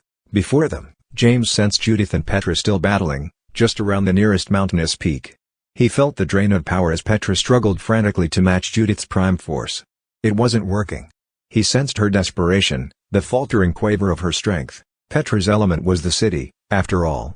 She could not match Judith here any more than Merlin could. Behind James and Odin Vaughn, the canyon of ice wrenched, heaved, and gave a huge, splintering crack. Water boiled up, surged into the troughs of the frozen waves. James turned to look back, still stumbling in Odin Vaughn's wiry grip. The Windermere was breaking free into a field of shattered ice, even as figures on the deck attempted to climb down, to chase James and Odin Vaughn. As he watched, the ship sloshed to starboard, cracking away from its icy bed, cutting off any pursuit. Petra couldn't maintain the ice spell. She had used the last reserve of her strength to force Judith away from the ship, to save those aboard. That, at least, seemed to have worked, if only for the time being. The ice rumbled beneath James' stumbling feet. Odin Vaughn nearly fell, but maintained his fistful of James' shirt, jerking him forward, into the howl of a dark ice valley. Petra was there, facing Judith across the gully. Their magic lit the shimmering walls, reflected deep in the ice like prisms. Petra was backing away clumsily, shielding herself but no longer launching any attacks of her own. Judith was like a dynamo. She flung jets of blinding light first from one hand, then the other, striding forward, still grinning, propelling Petra ever back, until there was nowhere left to go. James cried out to her, but Odin Vaughn yanked him forward, threw him down onto the wet ice, and kicked him in the side. "How does it feel?" The young man seethed. "Being the weak one? Being the one about to be beaten?" "Stop!" Petra screamed, turning from Judith to Odin Vaughn. The moment her attention failed, however, Judith lashed out with her ice-tentacle arms. She slammed Petra backwards violently, bashing her against the slope of a massive, frozen wave. The water wraith raised her club-like arms and beat Petra again, and again, until she no longer attempted to rise. Petra fell back, her hair plastered to her forehead, dangling in wet ribbons. Her pale face and arms were the only things visible in the gloom. "Use the boy's wand," Judith said, speaking to Odin Vaughn but not taking her eyes from the prone form of Petra. "Let it be his last thought before the water swallows them both." "No." James began, but Odin Vaughn kicked him again, hard enough to drive the breath from his lungs. The young man was like a person possessed, maddened and blinded with poison avarice. He strode forward, raising James' wand in his hand, sighting down it. James tried to get up, to lunge forward and throw himself upon the crazed man. But his arms shivered with frailty. He could scarcely push himself up onto his elbows, barely lift his head to watch. He was feeling Petra's deathly exhaustion, sharing it with her. And yet, even now, the cord between them thrummed, invisible but potent, making them one. "It may be difficult for you," Judith said, her own voice rasping with greed. She raised her chin and took a step back. "But Petra has nothing left to live for anyway. Regardless of what she says, she desires this. She wishes to die here, to sink to the depths, to be claimed by defeat. It's what fate demands. Do it. Save her from herself." Rain poured into the frozen ocean wasteland. The storm raged, still strengthening. Thunder shook the ice beneath James. Water bubbled up through spreading cracks. Odin Vaughn's fist trembled as he stretched James' wand out toward Petra, sighted carefully down it. But even from his position on the ice, watching helpless from 10 paces away, James saw that it wasn't regret that made the young man's arm quiver. It was anticipation. He was finally living the fantasy that he had harbored for so many years, to overpower and destroy those who opposed him.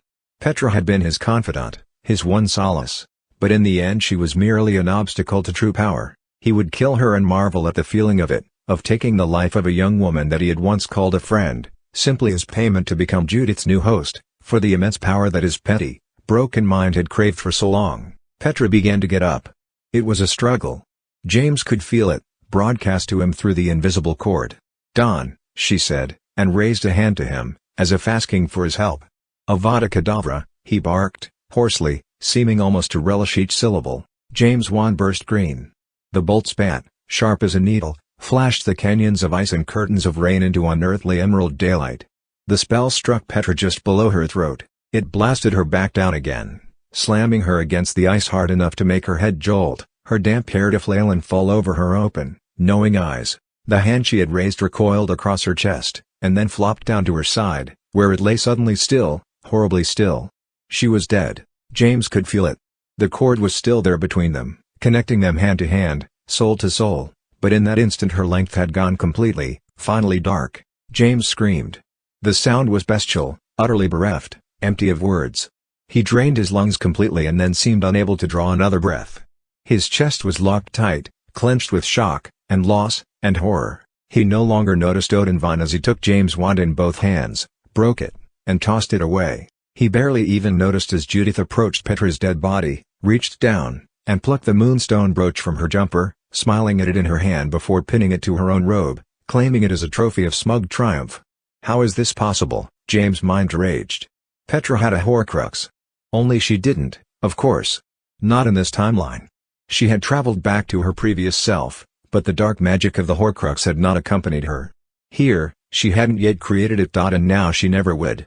Together, the two murderers strode away into the darkness, the goddess of chaos with her new human host, leaving Petra's last sorceress spell to crack and heave apart behind them, melting away, soon to drop her corpse to the depths. Claimed by the very waves that she and James had once cheated. And James would soon follow. Just one more casualty at sea, lost forever to the deep. But he no longer felt weak. With Petra no longer summoning from the power that he had collected for her, his own strength returned. In the wake of everything, this felt like a mockery, a dark insult. He sat up in the lowering gloom, even as the ice cracked all around and water sloshed past him. He raised his hand, looked at it.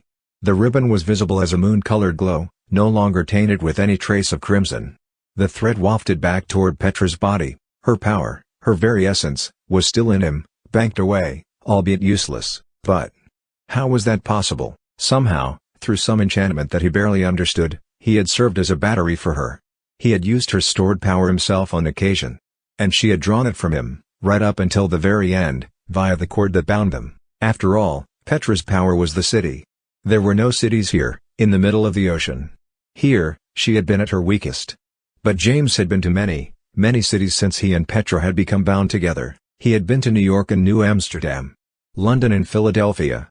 He had spent weeks with Charlie and Brashov, and nearly a month's holiday in Cairo with his parents. As he thought back, even now, he could count them, city after city. Dozens of them. Their power had stored up inside him, growing greater by the hour, nearly limitless, all banked away. And ultimately unused. Because there was only so much power that Petra could siphon off through the invisible thread between them. He had hoarded it, unwittingly, unable to plumb its depths himself, but neither releasing it to Petra. Because, simply put, he had refused to let her go. "Let me go, James," she had asked him, begged him, 4 years earlier. But he couldn't. He'd held on to her instead, divided her power between them, because he couldn't bear to give her up. He pushed to his feet, steadied himself on the shifting icy surface. The storm raged all around, battered him with blasts of wind and pelting rain, dragged hungrily at him. He didn't feel any of it. He moved to Petra's body, sat down next to her, and took her hand. It was cold. He wanted to cry over her, to pay with tears for the loss, but somehow he couldn't. His grief felt beyond even tears. The frozen ocean cracked and broke around him. He felt the remaining flow lower and heave over the waves. "I'm sorry, Petra," he said, holding onto her cold hand. "It's probably too late now. But I'm finally doing it. I'm doing what you asked. I'm letting you go." He closed his eyes and focused his inward senses on the clasp of their hands. He located the point where his palm stemmed power into hers, binding them together, connecting them ever since that fateful moment on the back of the Gwyndomere. "Let me go, James." He did. He let her go. The release of her power was a palpable sensation. It streamed out of him first like a ribbon of soft wind, and then like a stream of water, and then increasing to something like a rushing river. It began to hurt, to strain like muscles flexed past their limit. But there was also a dizzyingly sense of release, like putting down a massive burden that one had forgotten they were even carrying. And still the power flowed out of him, faster and harder, growing to titanic force, like every waterfall in the world forced through a James-sized hose. His body trembled. He shivered from head to toe, so hard that his eyes seemed to vibrate in their sockets. He tried to breathe, but his throat was locked tight. His fingers curled into helpless fists. His right squeezed Petra's cold hand, his left dug fingernails into the flesh of his palm. Days and weeks and months of stored energy roared out of him, every moment that he had spent in the many metropolises, soaking in their webs of light and noise, their hives of human interconnectedness. The surge grew to a blur of color, of honking horns, and roaring crowds, and steaming vents, and rushing traffic. And then, with a spasm like a breath gasped only a split second before drowning, James recoiled backwards, limp and exhausted, his heart broken with loss, but his mind and body blissful with relief. And in the darkness, wet and slick with rain, Petra's hand warmed. He assumed it was only the heat of their clasped fingers, and the surge of her released power. But then he gasped. As her fingers squeezed his. 26. The shackle of the brooch. James jerked his head to look down at her. Her eyes opened, but they were changed. They were pure white, glimmering and flashing like diamonds before a winter sun. She did not look at him, but her hand continued to grip his, to squeeze avidly, as if trying to communicate through touch alone. A warm wind rose up around her, spinning into a soft cyclone, drying her wet hair and clothes, lifting her up to her feet, and then raising her into the air. James let go of her hand as she arose, straightening, her features firming into a taut expression of severe calm. She raised her hands, held them out at her sides, palms open, fingers spread. She was summoning and controlling the hot wind, using it to repel the viciousness of the storm. Light accompanied her, pale as moonbeams, coalescing in waves around her form and building like a halo. With a subtle sweep of her hand, she extended the force to James. He leaned, swayed as the air rushed around him, cocooned him in a tempest of warmth, and lifted him away from the sinking ice. Petra's power was surging still, increasing, building like a whine in the air, a thrum underfoot, a pulse that seemed to penetrate into the very ocean depths below, and yet James felt no siphoning of strength from his own inner core. The cord no longer connected them. He had let go of Petra, given it all to her, poured into her the entirety of all that he had stored for her. and now she was using every last ounce of it. He arose alongside her, bathed in her power. He found that he was afraid to speak to her, worried that he might somehow break whatever strange enchantment had brought her back. It was Petra, and yet, in some indefinable way, even beyond the unearthly glitter of her eyes, she was changed. Together they scanned the dark, storm-swept ocean all around. The spell of ice was shattering into choked shards now. Floating ice fields rode the waves once again. Lightning stabbed down in staccato strobes. In the middle distance, the Gwyndomere floundered before the gale, and approaching it, walking atop the water alongside her human host, herself transformed into a giantess of ice and water, swollen with purpose and drunken with triumph, the Lady of the Lake stalked, reaching forward, ready to crush the ship and all aboard it like a broken toy. Petra saw her, narrowed her flashing diamond eyes, and surged forward through the air, supported on her cyclone of warmth, taking James alongside her. The ocean sped away beneath them.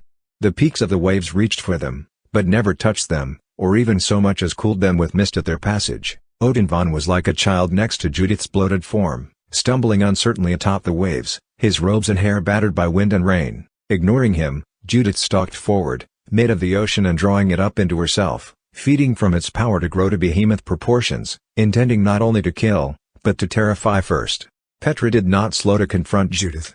Instead, she raised her fists and blasted through the hulking figure at shoulder level, plunging into her back and bursting from her engorged sternum, emerging fully dry on the other side even as the water demoness half collapsed, cascading over Odin Von, who fell into the waves. Spluttering, Judith roared and rebuilt her form, sucking dense green ocean back into herself and bulging even larger and more terrible. "How are you here?" she bellowed in rage and surprise. She reached with tentacles like freight trains, groping for Petra and James where they floated in their personal typhoon of light and warmth. Petra's voice boomed over the thunder.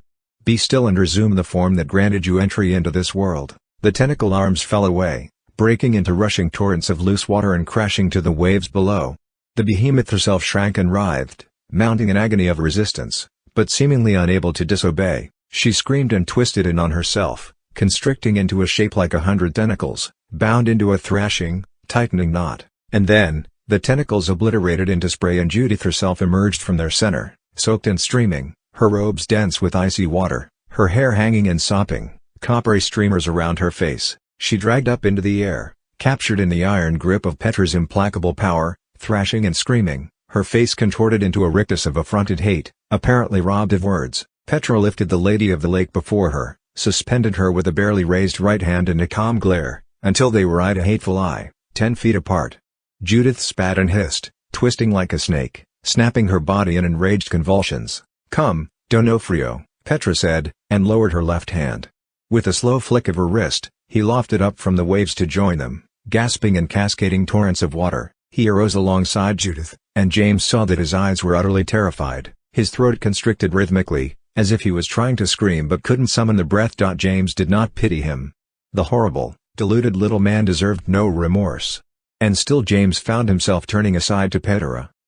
"Don't kill him, Petra," he said, and found that his own voice resonated like thunder over the storm and waves. "He may deserve to die. But you don't deserve to kill." Petra looked askance at him, blinked at him with her inscrutable shining eyes. Judith and Odin Von twisted and writhed in the force of her effortless power. And still James saw the intent on her face, even as she seemed to reconsider, if only for a moment. Judith screamed, roared, clawed with her hands. Her hair whipped and flailed about her head, stuck to her face in clumps. And James saw Petra's face harden again. Slowly, she turned back to the pair suspended before them. Her gaze swept from Odin Von to Judith, then focused on Judith's sweatrobes. They were dark, as always. But something glimmered softly beneath her left shoulder. It was the brooch. Its pearlescent moonstone flickered with the lightning, shimmered in the reflected glow of Petra's swirling power. With a flick of one finger, Petra caused the brooch to pluck from Judith's robes. The demoness shrieked and swiped at it, clumsily, unable to reach. Behind the brooch, a ribbon of pale light streamed, connecting back to its origin on Judith's breast, a tentacle of intent. Deftly, Petra maneuvered the brooch between them. It turned gently in the air like a ballerina, its moonstone shining, its silver scrollwork flashing with lightning. But Petra did not take it back. Instead, she returned her gaze to Odin Von. The brooch lofted toward him at her direction, still trailing its streamer of strength. His eyes bulged.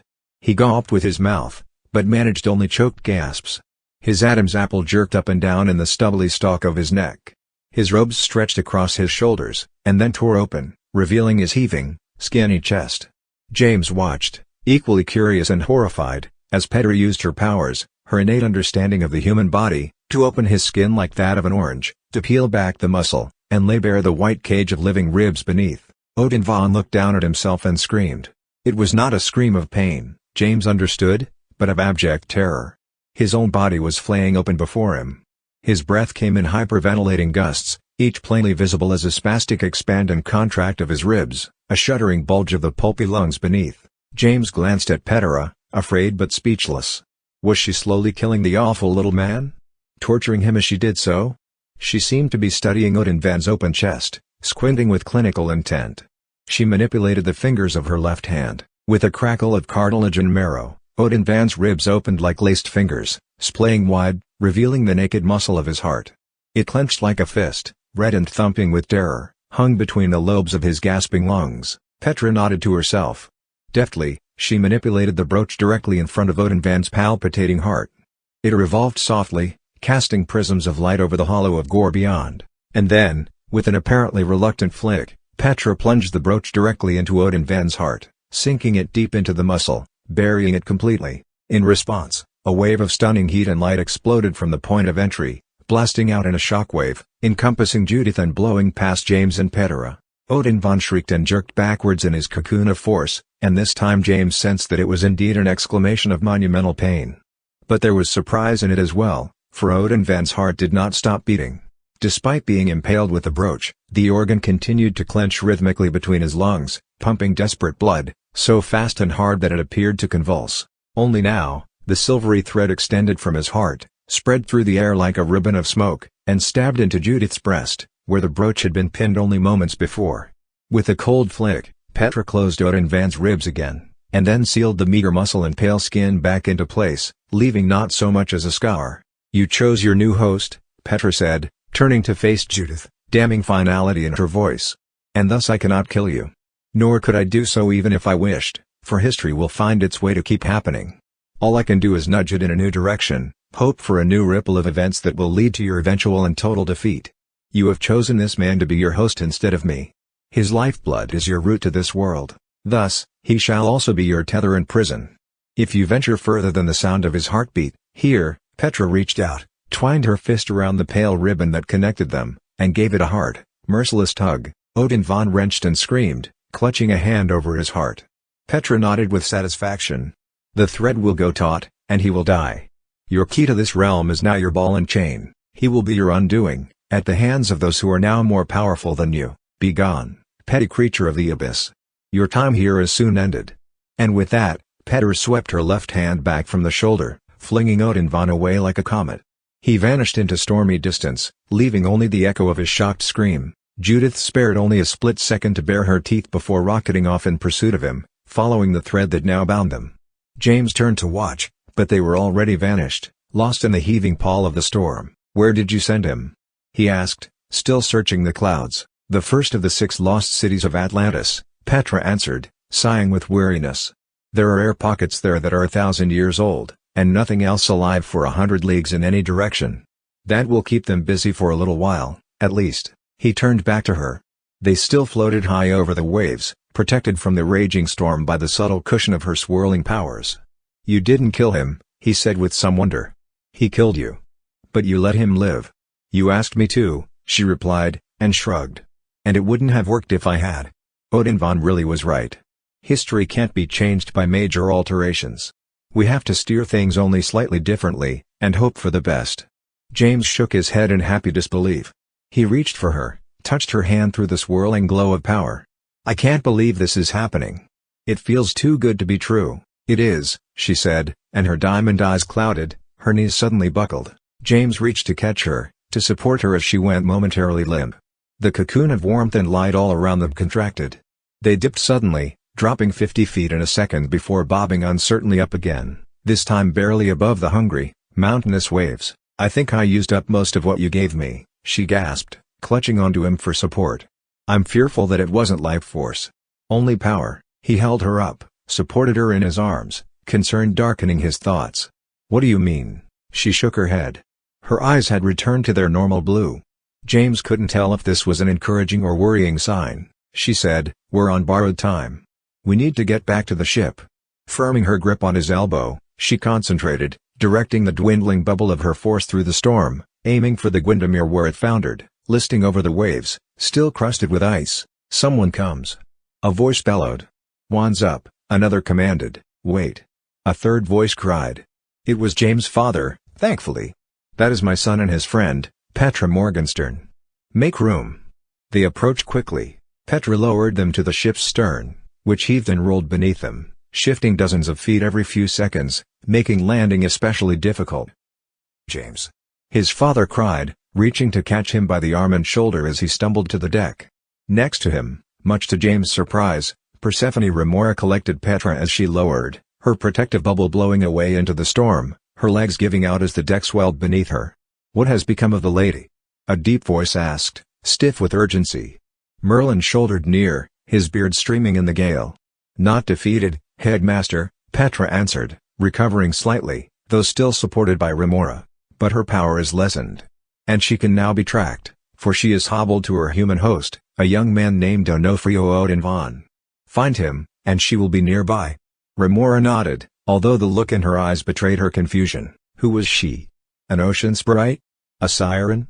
"I have heard of such beings, though never encountered one of such malignant force." "She is neither," Merlin replied gravely, though James thought he detected a certain cautious eagerness in the headmaster's stern gaze. He had only just learned of Judith's existence, and yet he had leapt immediately to certain deductions about her origins, as well as a plan for how to confront her, next time in his own element, and with much different results. "We have to get below decks," Harry called over the roaring storm, dismissing these mysteries for the moment. "It appears that everyone is once again present and accounted for. Let us keep it that way. Headmaster, lead on." "No," James said, tugging his father's arm. "You don't understand. This is no regular storm. It's one of her curses, the lady that Petra and Merlin are talking about. I don't have time to explain it now, but it's not going to just blow over. She unleashed the storm on us to stop us. To kill us and anyone we're with." One of the sailors nodded meaningfully, clapping a hand to his head to secure his hat. "I don't know about any lethal ladies, but the boy's right," he shouted, struggling to be heard over the thunder. James was gratified to see that it was Barstow, the first mate. "I've seen gales all across the seven seas, and this tempest beats them all. It has intent, I tell you. It won't let loose without sending us to the depths, this one." As if in response, the Windermere tilted before a blast of wind, nearly capsizing to starboard, forcing those on deck to grasp onto railings and ragging in each other. Precipitously, the ship swung back again, groaning in its wallowing guts. "James is right," Petra shouted, standing straighter and pushing away from Remora. "This storm was summoned by the lady before her powers were diminished. If we were nearer civilization or land, the headmaster and I might be able to dispel it. But here, on the ocean." She glanced aside at Merlin, who nodded, reluctantly. "The ship already lists and founders," Barstow bellowed, clinging to the shattered base of the aft mast with one huge hand. "If any of you has any magical ideas, I'd say put 'em to use now or prepare to meet your makers." Petra nodded at Barstow, and then took a step back toward the stern, somehow remaining upright on the heaving, dipping deck. Splinters of broken masts streamed back and forth around her feet, carried on rivulets of storm water. Lightning lit her in constant strobes. "Go below," she declared firmly. "All of you." James saw her intent, even if he didn't yet understand it. He pushed away from his dad and reached for her, nearly stumbling to the deck himself. "No, Petra," he said, reaching for her hand, trying to pull her along. She closed her hand within his, but refused to move. "Petra," Harry Potter said, raising his voice over the gale, managing to sound perfectly calm. "Whatever you have in mind, there are surely better options." "There are not." These words were spoken not by Petra, but Merlinus. He was still standing next to Harry, his beard streaming, his heavy robes heavier with rain. His eyes were on Petra, piercing, calculating, measuring. He shook his head, as if reading the answer on her face, in her very posture. "There are no other options. We cannot best the storm by power. And it will indeed take us into the depths before its hunger is sated. We have bare minutes left. If Miss Morgenstern has a plan." "No," James bellowed, his voice rough with shock and betrayal, his hand still clinging to Petra's.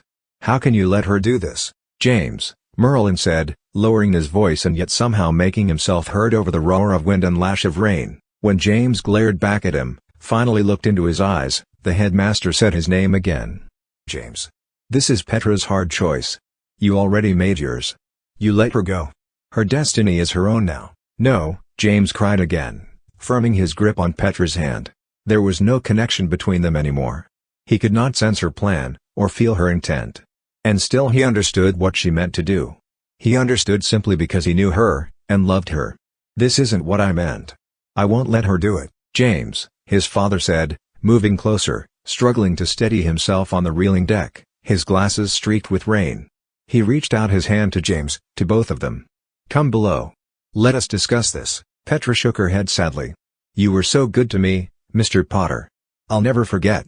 Please watch over Izzy. Come below and watch over her yourself, Petra, he smiled. It was a stubborn smile, but even James saw the hopelessness of the gesture. Remora spoke up in a shrill voice, her eyes blinking owlishly. What am I to understand is going on here? Does this young lady have some task to perform? Is she to be? She glanced back and forth between Merlin and Harry. Barstow crooked his arm into Remora's as the wind suddenly pushed her, nearly bowling her over the side. Whatever she intends to do, he called, I say we let her get to it. We're like to break up at any moment now. Go below, Merlin said, nodding to Remora and Harry. I shall vouch for James' safety, and escort him down presently. There are goodbyes to be had, I fear, and we should respect them. Barstow nodded robustly and led Remora to the midship stairs and the door below decks. Harry was obviously unwilling to leave his son and Petra. James, he yelled, squinting through his spattered glasses, you obey the headmaster. When he says come, you come. Understand? James gulped hard, reluctant to promise anything, but equally understanding that his father was one blink away from physically carrying him below decks. Haltingly, he nodded. This is madness, Harry called to Merlin. Do you know what you're doing? No indeed, the headmaster declared, still observing Petra. But Miss Morgenstern does. And we shall not underestimate her, methinks. Clearly warring with himself, Harry glanced back at James, frowning with consternation. Your mother will kill me if anything happens to you, he said, raising a stern finger in his direction.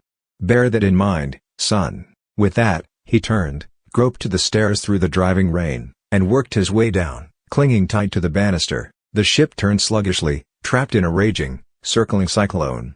Rain beat the waves into froth all around, even as the wind drove them into ragged peaks, seemingly as tall as the clouds. James, Petra yelled to him, still holding his hand, her hair now plastered to her head in shining ribbons. I told you about this. In the time between the times. Do you remember? He shook his head firmly. Refused to look into her eyes. He grabbed her other hand and looked down at them, at their clasped hands between them. He did remember, but refused to admit it. Petra went on. I told you that you wouldn't like the end. But I asked you to accept it. I hope you do, James. Because I have to do this now, no matter what. Only, it will be easier knowing that you don't hate me for it. He wrestled with his emotions, squeezed his eyes shut, tried not to burst out in rage, or pleading, or tears. He couldn't look at her. We've been through this, he cried, his voice strained. Judith wanted you to die. But you don't have to. It's one thing to die for weakness, she said, grasping his hands tighter, begging him to meet her eyes. It's another thing to die for love. And payment. It's why we were sent back to this time. Not for Judith's and Donofrio's plan. I know that now. I've killed, James. Long before you or Lucy asked me not to, I gave in, I murdered. Blood calls for payment. If I don't make up for that now, even if I live another 1,000 years, I'll never repay the debt of guilt. This is my one chance. We can outrun the storm, he demanded, panic straining his voice. We did last time. You stopped the storm last time with this, she yelled, raising his right hand in hers. Your love, my power. You paid the price that I was meant to, but only for a time. That's why we're right back where we started. Because fate has a bigger story to tell. This isn't losing to Judith. It's my chance to balance the scales. James refused even to consider Petra's words. He shook his head, cascading rainwater from his blowing hair. The storm surged lower. Waves pushed the ship into a disastrous list, washed over the bow and battered the galley walls. The hull twisted and splintered, grown deep in its very bones as the tempest condensed around it. James had no words. Still he could not look up at her. He sensed Merlin standing back, observing, but not interfering. He would neither stop Petra, nor compel her. She would make her own choice, and he would respect it. No matter what. The storm would claim its own. Petra let go of James' hands, She stood back from him, lowered her arms weakly to her sides, waited just a moment longer. James finally raised his eyes to her face. She was watching him, risking everything for one final moment. He said the only words that came into his mind. "I wish it didn't have to be this way." She seemed to accept this, and to nod agreement. Raising her voice, she asked, "You don't hate me?" He slumped a little, even smiled a little with the absurdity of it. "Petra," he said, and then could say no more. His throat tightened with sadness. His eyes blurred, but he refused to look away again, refused even to blink. She understood. She gave a wan, relieved smile of her own. She nodded, and then raised her pale hand in a last gesture. It was halfway between a benediction and a goodbye. And then, with her hand still raised, she turned around, looked out over the stern railing, faced the tempest as it collapsed all around, turning the sky black with heaving, boiling clouds. It seemed to sense her. It condensed further, contracted, like a beast preparing to pounce. Petra raised her other hand now, and spread her arms, both palms up. She tilted back her head and closed her eyes up at the storm. The wind and rain lashed down at her as if she was a magnet. She welcomed it, drew its attention to herself with the last of her prodigious, sorceress powers. Gently, she pushed up to her tiptoes on the wet deck. And then, silently and slowly, she drifted up into the heavy air, leaving the struggling Windermere to drift on without her. Immediately, the ship pulled away, and she arose, separating from it. Her hair flew in loose waves, her toes pointed down at the crashing waves below. Lightning struck her, and she absorbed it, channeled it, willed it into a frenzy around her arms and legs. Thunder filled the sky like a living thing, roaring, booming, making physical tremors in the wind. The Windermere pushed away, running into gradually calmer waters. A hint of evening light washed over the deck. The rain slackened. Petra was now barely a silhouette rising into a whirlwind of lightning, of swirling purple-black clouds. She was the pole upon which the tempest turned. It cast out tendrils, corkscrews of mist, surrounding her like cosmic clutches, preparing to grasp. It revolved, tightened, and Petra continued to rise into it, to tease it, to sing her own siren song of sacrifice. James watched. He felt Merlin next to him, and drew a tiny shred of cold comfort from the sorcerer's presence. The storm withdrew from the Windermere completely. The waves fell away. The wind faded to a bare breeze, sifted with mist, smelling of salt and seaweed and falling night. The clouds streamed back from the ship, surrounding a locus of tightening energy, brightening to a distinct core, barraged with lightning and roaring with constant thunder. It intensified, became a nearly physical presence, hulking in the sky as a demonic maelstrom, keening and howling with hungry rage. And then, with an eerily subtle yet pervasively deep concussion, the storm detonated in a nearly silent shockwave of warmth and light, blasting outward and obliterating into a million dusky tatters. The shockwave spread in every direction, like a ripple in a farm pond, silent and crystalline, distorting and magnifying the sky beyond as it passed. It approached the Windermere, pushing a gentle swell before it, and sighed as it swept overhead, rippling the torn sails, trilling a single, soft gust of wind. James felt the breeze comb through his hair like fingers, caress his cheeks, buffet his clothes. He scented the faintest breath of floral soap in sun-warmed skin, and then it was gone. The Windermere bobbed slightly on the wake of the shockwave, and then settled. The ocean lay silent and still, as if exhausted. James lowered his eyes. He was afraid to look back at the tatters of the storm, afraid that Petra's silent body might come falling out of it, empty of all that had defined her, dropping through the air to splash faintly into the weary sea, and sink down through the cold forgetfulness beneath. That probably wouldn't happen. Petra had given all of herself to save him and everyone aboard the Windermere, but believing that she had simply vanished was too tempting a thought. Like Merlin on the night of the unveiling, a vanished sorcerer or sorceress might not be completely dead. They might still come back. Petra was never, ever coming back. Petra was, utterly and finally, no more. James' feet moved of their own accord, carrying him to the deck railing. He saw his hands reach out, grasp the railing in the middle of the stern, exactly where she had stood. Merlin made no move to stop him, or to interrupt his moment of woe. Voices and footsteps carried up from below. They were happy, even joyful, bursting with relief at the sudden end of the storm.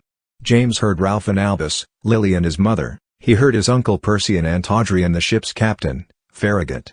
He heard Lucy Dot and he heard Izzy. She was laughing with the others, gladdened with relief, ready to rejoice on the wet bow and watch as the deckhands attempted to repair the ship, to mend it for the remainder of their journey. James couldn't look back. He couldn't bear to think of Izzy's imminent, inconsolable grief. He couldn't approach even his own less tangible loss. A hand covered his shoulder, large and warm. He assumed it was Merlin. It was his father. Quietly, he said, "I'm sorry, son." And that was all he said. The two of them stood that way for some time, until the moon arose over the silent ocean and the storm was nothing more than a fading memory. They stood there until everyone else had gone back down below decks again, much more somberly than they had appeared. Harry Potter stood with his son, held his arm around him in the dark. Harry knew all about loss, about wounds of the heart that would never truly heal. He was acquainted with grief. Harry stood with his son. He was patient. 27. The 666 Enigma. James woke up with a start, and nearly fell out of the Windermere's bunk. His heart was pounding and his mind reeled with confusion. He groped blearily, tried to scramble to his feet, still half captured in the grip of urgent, feverish dreams. A hand pushed his shoulder gently, pressing him back onto the bed. "There we are," a woman's voice said, calm but insistent, as if she had been watching him, waiting for him to awaken. "Finally coming around, then. And what a horrible dream you must be leaving behind. It's all right. You're safe."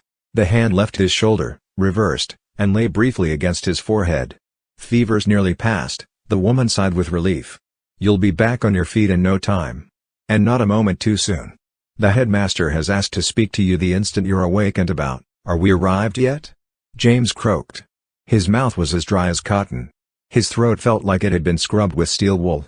He opened his eyes, focused on a high ceiling and a row of bright, sunny windows, tall as pillars. "This was not the Windermere. You're back home, James," the woman said, turning away and bustling over a tray, clinking vials and wiping her hands on a towel. "Back home safe and sound at Hogwarts." James startled again and pushed himself up onto his elbows, glancing around in profound confusion. The woman turned quickly at the sound of his movements, a vial in each hand. It was Madame Curio. He was in the hospital wing, lying in the middle of the ward on the only unmade bed. Morning sunbeams lay across the sleepy room, lit with dozing dust motes. "How did we?" he asked, snapping his gaze back to Madame Curio. "But I thought, you apparated right out of the school," the healer said shrilly, half chiding, half amazed. She put down the vials and returned to the bed. The ban was lifted during testing, of course, like usual, although only from the inside out, just to be safe. Nobody expected anyone from inside the school to apparate out of it. But off you went. Popped away to the cemetery in Godric's Hollow of all places. It's just a good thing that the headmaster was able to track you and bring you back. Why, you've been unconscious and raving all night long. What in the wide world were you thinking? James struggled up to a sitting position on the bed and frowned at his spinning thoughts. He could tell by the feel of his own body that he was back to his older, taller self, once again a seventh year. But reality was vanished away when Petra went through the portal. The whole world was disappearing. How? He looked around again, amazed at the perfectly normal room, the distant rabble and rumble of students moving between classes, the waft of summer breeze pushing in through the open windows, lifting the sheer drapes into billows. Madame Curio clucked her tongue and touched his forehead again, cursorily. 666 fever, she said with a shake of her head, making James blink at her in confusion. She saw his look and clucked her tongue again. "Don't worry, dear. It will all come back to you. The headmaster said you might be a touch befuddled when you came around." As she said this, she glanced away over her shoulder, raising her eyebrows. James followed her glance, craning to look behind him, toward the pebbled glass ward doors. Merlin was just standing up from the bench along the rear wall, tucking his tiny book into his robes as he did so. "I presume our charge is back to his usual self?" he asked mildly. "For better or worse," Madame Curio answered, suppressing a small smile. "Presuming he doesn't attempt any more addled cross-country apparitions, I think it's safe to assume that such episodes are well behind us." The headmaster nodded with confidence. "Come, Mr. Potter. A brief discussion in my office should prove illuminating." "They called it the 666 Enigma," he said as he settled himself into the chair behind his huge desk. "It first began appearing as vague portents and prophecies almost 5 years ago. Just the 3 numbers, 666. They showed up in old women's tea leaves, and old men's octocards, and even the crystal balls of students here in Madame Trelawney's classes. People began dreaming of the strange symbol, 3 sixes, always arranged in a rough circle, 2 small ones on top, a larger one on the bottom. It wasn't until winter of this year, however, that the prophecies became more urgent, and even muggles became haunted by the symbol. Finally, the significance of the 666s revealed itself. It wasn't a random equation, or the sign of the devil, as many understandably assumed. He looked at James and raised his eyebrows. It was simply a date. The 6th day, of the 6th month, of a year equating to 6. This year, as you may remember, is the 23rd year of the second millennium. 2 multiplied by 3 equals 6, James answered faintly, settling slowly onto one of the small visitors' chairs before the desk. Voices could be heard wafting in through the open window, carried on a warm breeze from the Quidditch pitch.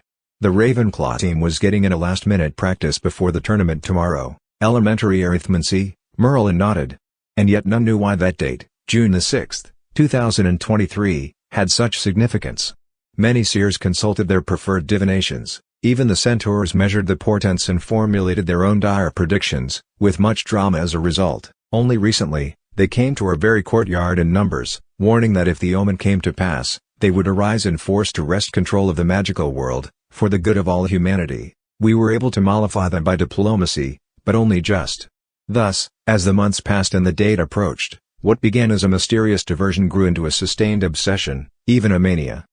People began to experience terrible, vivid nightmares. Signs were observed in the skies, the clouds and stars, even in the patterns of nature. Many of the trees awakened from their ancient slumber, and spoke to terrified witnesses.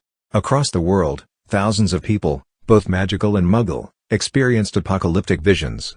The details of every prophecy were always nebulous, but certain patterns emerged.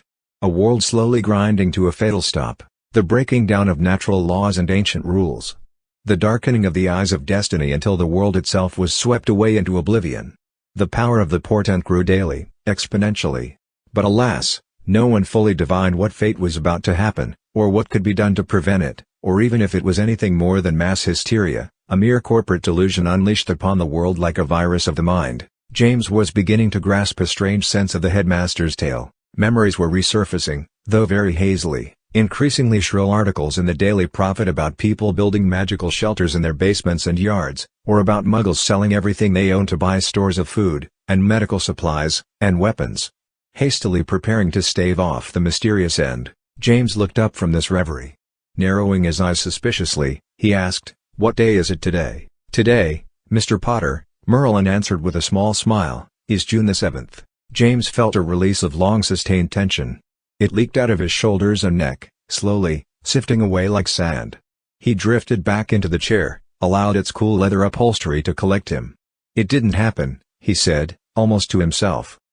"Indeed," the headmaster nodded. "It did not happen.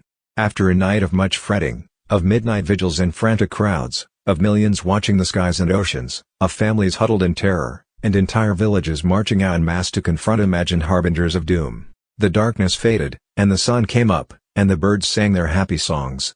Life, with the perfect blitheness of ancient habit, simply went on. As of this morning, the population of the world has metaphorically blinked with surprise, shuffled its feet in mingled embarrassment and relief, laughed a little at itself, and with a bemused shrug, gone back about its normal business." James didn't have any response to this. His mind was a pleasant buzz of shock, and relief, and wonderment. More memories were slowly coming back to him, his previous few years, generally uneventful but packed with regular, everyday concerns. The months of his last year of school, spooling along only loosely tainted by worries of the 666 Enigma. Up until the past week or so, that was, when the dreams had begun, dreams of a different but all too familiar version of reality, of an ocean journey to betrayal, and the dark mark hovering over a country cemetery, and Petra Morgenstern leveling a wand at Albus' chest. The dreams and visions had mixed with reality until he couldn't separate one from the other. And then, completely saturated with the nightmare portents of Petra and Judith, Odin Vaughn and Albus and the disintegrating vow of secrecy, he had broken away, apparated out to the cemetery in Godric's Hollow, convinced that he had the world to save, desperately and hopelessly, the world. And Petra Morgenstern. Although even in the dream, he had only succeeded at the former. "You and I," Merlin said in a low, secretive voice, lowering his chin and studying James closely, "are two of the only 3 living people who know the truth. The 666 Enigma was not, in fact, a dream. It was not a delusion, or mass hysteria. To the contrary, it was simply something terrible that almost happened. But then somehow didn't." James' heart thudded in his chest. He met the headmaster's gaze. "So, what I think I remember, really did happen?" Merlin nodded again. "In a reality only one small step removed from this one, yes. You alone have lived both destinies. Everyone else alive in this sphere merely dreamed of the other possibility, vaguely and in part, because it was so barely avoided. Even I only know what I do because my prodigious arts were augmented by a mutual acquaintance. The man whom you once knew as Richter Gruja, among other names, may be a permanent inmate of the sanatorium ward of St. Mungo's Hospital, but his skill at reverse prophecy is as powerful as ever. He, who now goes by the name of Timothy Dumbledore, is the secret third of our trio. He assisted me, and was much gratified to be of service. He is a changed man from the villain you once knew, you may be glad to know. He has been greatly benefited in the years since his mind was freed of the caged memories of his legendary uncle. James frowned, squinted with dawning bewilderment. But that couldn't have happened, could it? The whole affair of the Morgan web, that was from the other destiny. That couldn't also have happened here? Alas, Merlin said almost cheerfully, pushing back in his chair and producing a sustained groan from its joints. You shall find that there are far fewer changes in this world than you might expect. In fact, it might be simpler for me to explain the few things that have changed, apart from the fact that the world continues to exist, of course, than those that haven't. James sat up again, placing his hands on the armrest with interest. A beam of sunlight warmed his feet as it crept slowly across the office floor, tracking the climbing sun. Merlin seemed to be enjoying a certain smug amusement. The Morgan web did indeed happen, for example, almost exactly as you remember it. The Quidditch summit occurred. Your father and aunt and uncle were temporarily arrested for destroying the Crystal Chalice. Richter Gruja was confronted by his benefactor and nemesis, Albus Dumbledore, and that wizard's captive memories were extricated from his mind, allowing him to assume his original identity as Timothy, son of Ariana. But, James interjected, still frowning in consternation. The Morgan web was only prevented because Petra was there too. The words trailed off as the memory of Petra surfaced in his mind. A coolness came with it, sadness filling in the spaces around his cautious, budding relief. Merlin drew a solemn sigh. You are quite right. Miss Morgenstern was not there in our reality. She died tragically, years earlier, sacrificing herself for the safety of many others. Thus, she did not, as you may remember, use the Morgan web to lure the Lady of the Lake into a fateful confrontation. She did not hire the unusual Muggle detective to track and reveal the lady's destructive plan. James was dumbfounded. But then, who did? Her sister, Merlin replied simply, his eyes sharpening. Miss Isabella Morgenstern. Known to you and the rest of the world as Izzy. Much of what you might remember Petra Morgenstern doing in that other history, young Izzy did in this one. Izzy? James repeated softly, leaning back into his chair again, weak with wonder. But she's not even a witch, nor is she a Muggle, Merlin said, raising a hand. Not since her time with her departed sister. Izzy Morgenstern is perhaps the most unusual living being currently on this planet. She is what might be described as a guardian. She has subtle powers that derive neither from any witchy blood nor from the banked forces around her. She taps into something beyond all knowledge and technomancy, immeasurable and strange, something imparted to her by her sister, probably without her even knowing. James shook his head slowly, stunned, and yet somehow not particularly surprised. He looked back at Merlin again. What else? Merlin nodded and drew a deep breath to speak. The lady known as Judith was utterly defeated on the night of the Morgan web. Her time in this world was already dwindling since her host, the unfortunate Mr. Odin Vaughn, was killed the year previous, during a raid in Muggle New York City, on the night of a holiday parade. The joined forces of your father's Aura Department and the American Muggle Integration Bureau discovered Mr. Odin Vaughn standing over the murdered body of an American senator, a man called Charles Fillmore. It was not your father that fired the killing spell, however. It seems that young Mr. Odin Vaughn was killed by a Muggle bullet, shot from the weapon of an American MIB agent named Price. Self-defense, since Odin Vaughn was observed brandishing a wand. Later evidence suggests that Judith sacrificed her host in order to facilitate her own escape mere seconds earlier. Already dying in her absence, Odin Vaughn was left behind as a distraction. This act of desperate cowardice sealed Judith's fate, of course, since the death of her host uprooted her from our world. You might be interested to know that the lady was eventually defeated not by young Isabella Morgenstern's uncanny magic, nor by the combined force of Mr. Titus Hardcastle and his squad of horrors. She was attacked and ultimately dispatched by a certain pink snake, a manifestation of the fractured personality of an American witch that I believe you know rather well. Nastasia? James exhaled, a smile of astonishment dawning on his face. She killed Judith? Not precisely, Merlin shrugged, as if admitting a mere technicality. Firstly, Judith was not killed, at least not in the human sense. She was banished forever back into the dark netherworld from which she came, and secondly, it was only the Asha part of Miss Hendricks that attacked and unmade her. The other half refused to betray her erstwhile comrade.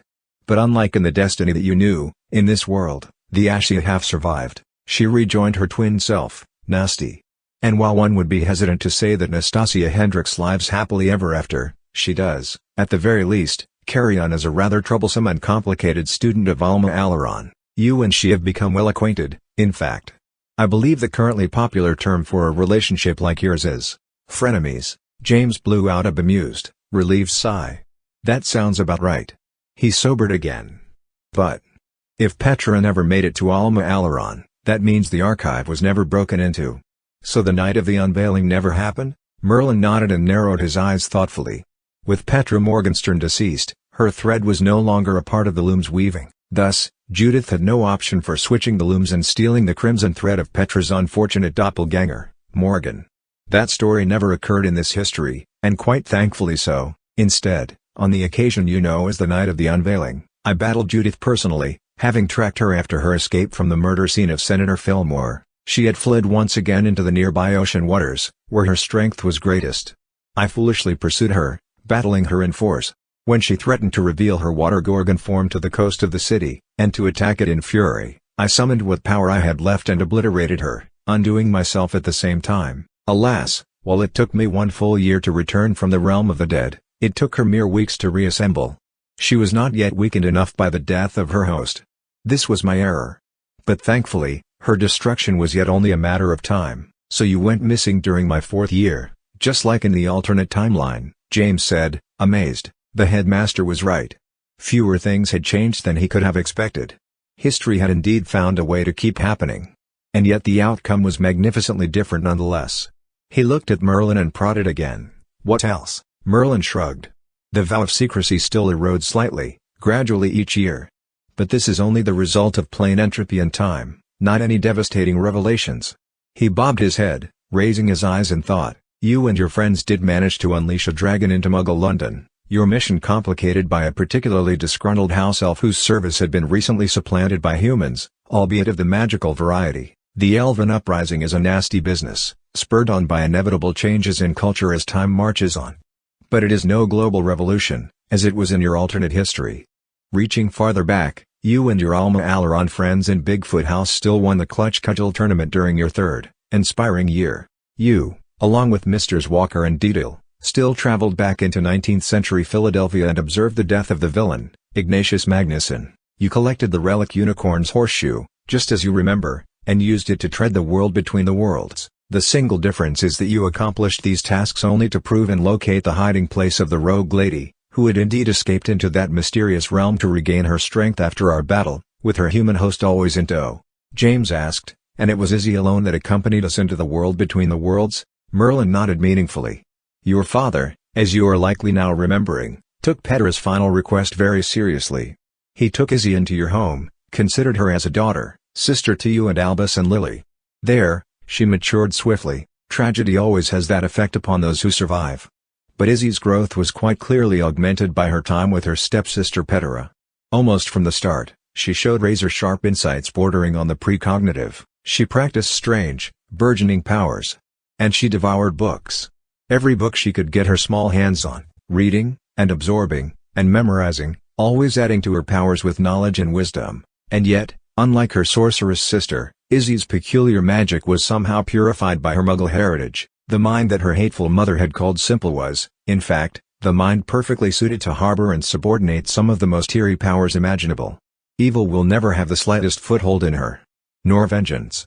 Nor selfish ambition, and she no longer lives with my family, James said, as his memory slowly returned. She does, sometimes, Merlin admitted. Your family will always be her home, but she has other places. She is a young lady of many secrets. But unlike virtually every other person on the planet, one can be certain that Izzy's secrets are kept not for her own questionable motives, but for the benevolent security of the world that she inhabits. She and her dolls, James remembered, his eyes widening slightly. Beatrice.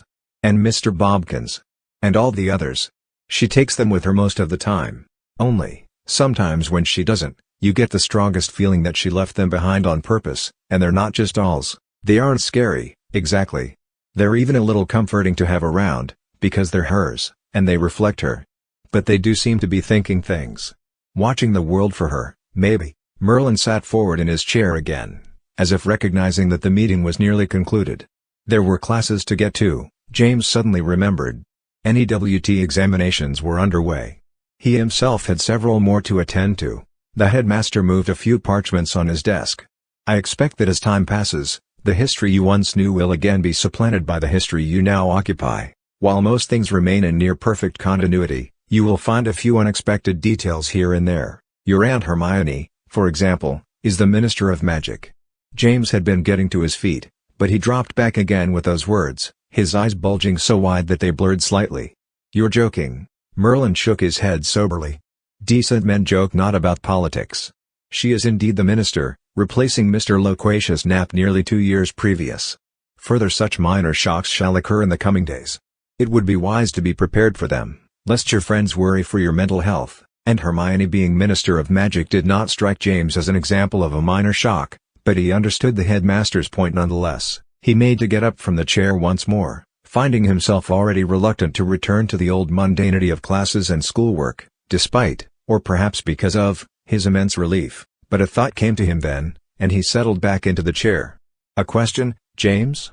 The headmaster asked, arching an eyebrow, putting down his parchments.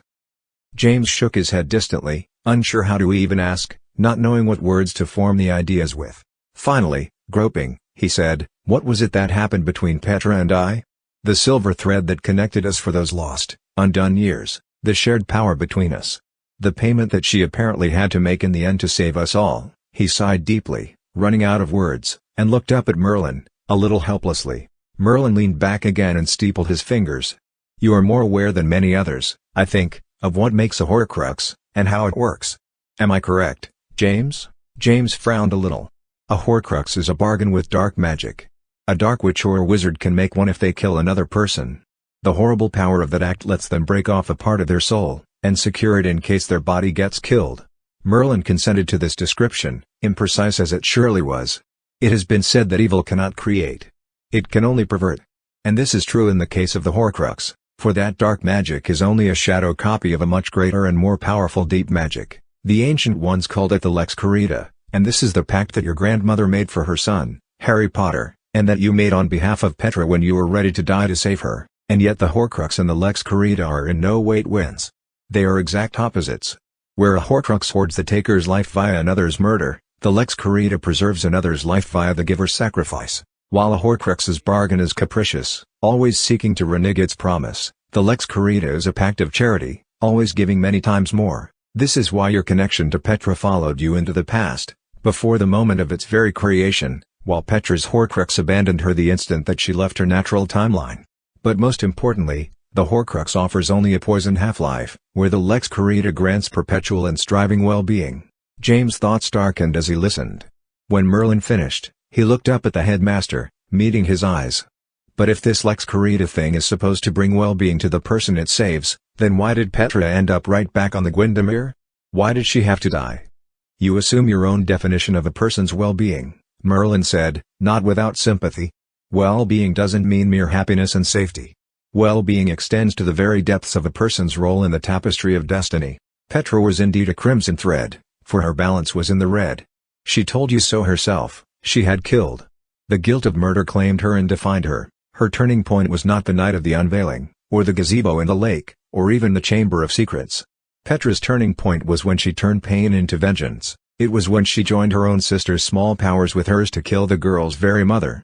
For that reason, the Lex Corita Pact was less interested in preserving Petra's mere life. It was intent on helping her balance the scales of her deepest soul. James found this an immensely and exquisitely unsatisfying answer. He pushed back into the chair, arms folded, his face set into a dark scowl of resolve. Perhaps someday he would accept this concept of greater good, and deeper right, and intangible redemption. But not right now. For now, he only mourned Petra. Silently, angrily, and hopelessly. A minute later, he tramped down the spiral stairs to the gargoyle corridor, just as classes resumed and doors banged shut all around, cutting off the noise of settling voices and squeaking chairs. A warm breeze, smelling of mown grass and lake mist, pushed through the windows lining the left wall.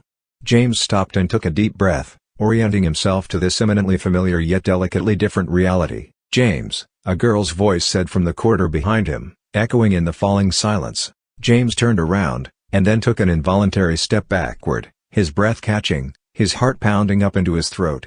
"What?"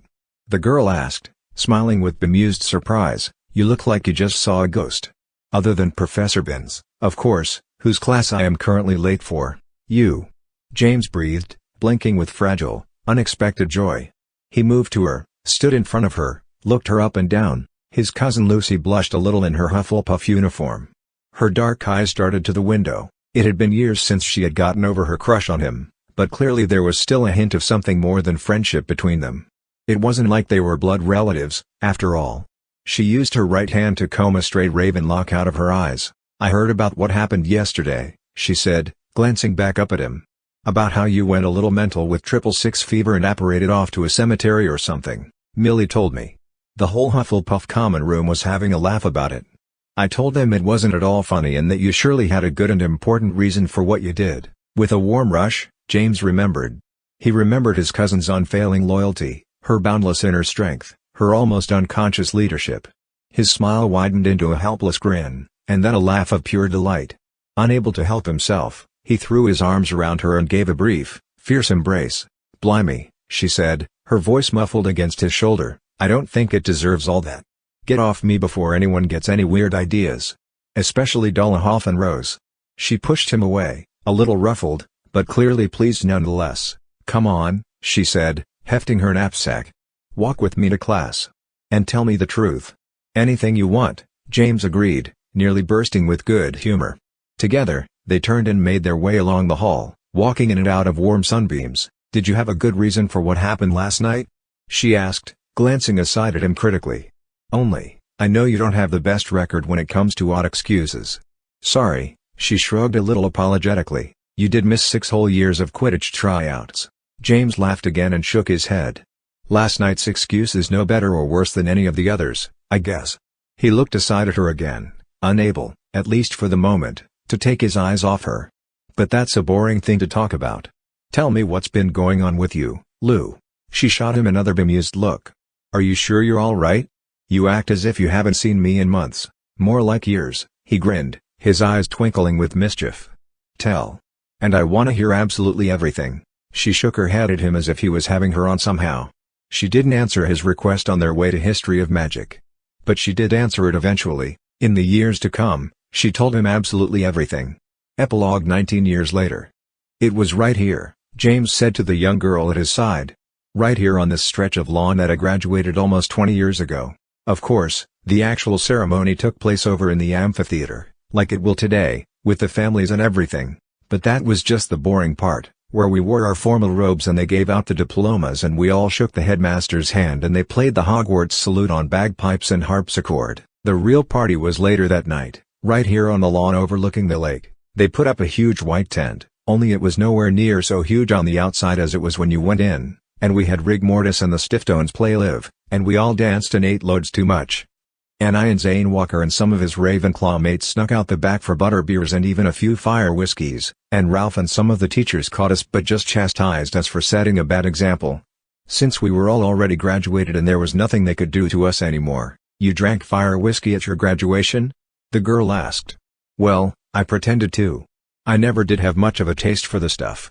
But Zane said I was a hinky punk's uncle if I didn't, and even I wasn't immune to a little friendly peer pressure back in the day." The girl frowned. When she did, she looked a lot like her mother, Lily. "It's weird to think of the headmaster as ever being young enough to get into trouble for one fire whiskey." "Well," James hemmed, "I'm not officially headmaster yet. Not until Neville hands out the diplomas at today's ceremony." "Neville is Headmaster Longbottom, then?" the girl asked, reaching to take her uncle's hand. She tugged him back toward the castle and the amphitheater beyond. "Why is he retiring, anyway? He's not old like Headmaster Merlin was when he retired. Or McGonagall before him. I mean, yeah, Headmaster Longbottom's old, all right. But they were positively geologic. Merlin really wasn't all that old." James smiled and shrugged, allowing himself to be pulled along. "He just looked like it. He's still around, unlike McGonagall, God rest her grumpy soul. Merlin just has other things he wants to do. He doesn't stay in any one job or place for very long. He's restless.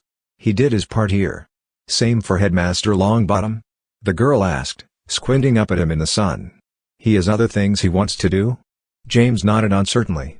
Herbology is his passion. He wants to travel the world. Discover new species of man-eating trees and whatnot. Write books about them. It's his first love. What about you? Will you still be here when I start Hogwarts in a few years? Or will you get tired of being headmaster, too? James considered it. You know, Ariana, I don't think I will get tired of it. I think I'll stay here until I am a very, very old man. Perhaps even geologic. Now that's old, Ariana agreed gravely. Together, they walked around the Sylvan Tower to the amphitheater, which droned with assembling voices. Zane was at the ceremony, as was Ralph and Rose, each with their spouses, each wearing dress robes except for Zane, who sported a dark suit with a bile yellow tie. His wife Cheshire kept distractedly checking a scroll of thick parchment, nicking it out of her purse and unrolling it in her lap, peering down at it. They're fine, Zane muttered aside at her as the ceremony got underway. They're with my mom and dad. They had kids of their own. Greer and I managed to survive. Joanna and Quentin are a serious handful, Cheshire whispered back. It's not their survival I'm worried about. Rose's husband, Alexander Vokiev, whom they had first met at Durmstrang back during James' 4th year, sat as rigid as a statue, his chin upthrust, his back as straight as a tire iron. His slate-gray robes fit him as if they had been sewn directly onto his body by elves. Considering how little James knew about Vokiev's Belarusian magical heritage, it was entirely possible that they had been. James recalled, somewhat wistfully, that Rose and Zane had dated for a fairly long few years. In the end, his brash irreverence had overpowered his irrepressible charm, and she had tearfully called it off. Vokiev, by comparison, was an icy Siberian river compared to Zane's American waterslide, and was therefore a much better fit for Rose's serious, practical mind. Their own oldest child, Fred Alexei, was in attendance alongside them, wearing his first-year Hogwarts robes. He sat just like his father, bolt upright and stoic, but his face and green eyes were entirely Weasley. James had a suspicion that there was more than a little mischief hiding beneath that practiced posture. He would have to keep an eye on young Mr. Frelexi. Albeit, not too close an eye. He did want the boy to have a little fun. Ralph and Ashley Doone sat together on James' right. Ashley's belly was as round as a punch bowl beneath her strained robes. She rubbed it with one hand and fanned herself with the other. Ralph's face was a carefully constructed mask of respectful attention, but James knew that the big man was constantly, almost obsessively, shifting his eyes to his wife and their unborn child. Throughout the ceremony, he checked on her quietly, offered to fan her with his program, or simply stroked the back of her head, doting on her with almost comical devotion. James couldn't blame him. They had been childless for the nearly 12 years of their marriage, which was exactly 11 years longer than Ralph had wanted to be. Ashley bore his ministrations with affectionate patience, smiling wanly in the afternoon sun. Ariana sat with her own parents, Lily and Graham Warden, a union that James could not begin to understand even to this day. A decade after it had been announced to the world via a surprise wedding in Hogsmeade, it seemed to work for them, if occasionally tumultuously, judging by the number of times that Lily showed up at her parents' old house in Marble Arch needing to talk. More familiar faces dotted the assembled crowd. James saw Scorpius and Nastasia halfway around the bowl of the amphitheater, him watching with stoic boredom, her peering down at the parchment in her own lap, scribbling things with her finger. Her hair was no longer pink. Today, it was a sort of aquamarine at the crown of her head, fading to a bright acid green at its flouncy, pixie tips. It would probably be neon blue by the time they arrived at the reception. They were not a happy couple, quite. And yet they were somehow perfect for each other, James thought, sharing their time between her residence in Muggle New York City, where she was a freelance writer and professional malcontent, and Wizarding Diagon Alley, where Scorpius had followed in his father's footsteps at Gringotts Bank. Their own 3 children, Wens, Beckett, and Yuri, were apparently at their London flat in the charge of their house elf nanny. Hagrid was also in attendance, of course, near the front, his broad back and now grey bushy hair blocking at least 3 full seats behind him. Elsewhere, James spied Jennifer Tellis and Noah Metzger, Uncle George, and Ted Lupin, Lucy and her grown sister Molly, and of course, the couple whose firstborn son they were there to celebrate, Damien and Sabrina Damascus. They sat near the front, on the row opposite Hagrid, beaming with fierce joy as their son, young Damien Jr., crossed the stage and accepted his enormous roll diploma from Headmaster Longbottom, who shook the boy's hand firmly and smiled. There was, James saw, a stiffness in Neville's smile, a certain admonitory brittleness at the edges. Damien Jr. ignored this. He tucked his diploma under one arm, turned to the crowd, and raised both fists to his head. He jammed his extended thumbs into his ears and stuck out his pinkies, waggling them energetically. "Gremlin salute." His father cried from the audience, jumping to his feet and returning the gesture, his square face positively brick red with pride. Jennifer Tellis hooted and jumped up as well, as did Ted Lupin, Noah Metzger, and a few of the other original Gremlins. Zane was on his feet, joining in the gesture even before Cheshire knew what was happening. The crowd murmured with mixed laughter and annoyance. Cheshire yanked Zane frantically by his coattail, pulling him back down into his seat. James wanted to join in, but reluctantly chose not to. It would likely be considered unseemly for an incoming headmaster. Besides, he had never been particularly good at gremlinery. On the stage, Neville rolled his eyes and shook his head, drawing a weary hand to his brow. Later that night, the white tent was once again erected on the lawn overlooking the lake. Most of the families had gone home, but Ralph, Rose, Scorpius, and Albus had stayed behind, ostensibly to serve as chaperones, although James well knew that they were mostly there for their own nostalgic reasons. The group divided their time between half-hearted patrols around the tent for illicit consumption of fire whiskey and a largish round table near the tent entrance, where they congregated and reminisced and caught up on each other's new lives. Ralph, like Scorpius, had followed in his father's footsteps, becoming the official technical security liaison to the Ministry of Magic. He alone had been responsible for the complete and comprehensive update of the rules of secrecy, which encompassed everything from artificial stupidity hexes for Muggle GPS devices to new official terminology of the ages-old vow of secrecy that all magical citizens took upon coming of age. Thanks to him, the wizarding world was, if not more secure than ever, certainly no less secure than it had been back when James himself was a first-year and a lone Muggle reporter had forced himself, via pure bloody-minded determination, through the unplottable boundary of the Forbidden Forest and into Hogwarts School. Rose had become a partner in Weasley's Wizard Wheezes, opening its first American location in New Amsterdam to much fanfare and unexpected success. She was now negotiating store franchises in locations all across both America and the UK, while juggling the more prosaic responsibilities of taking care of their younger son, Ivan Arthur.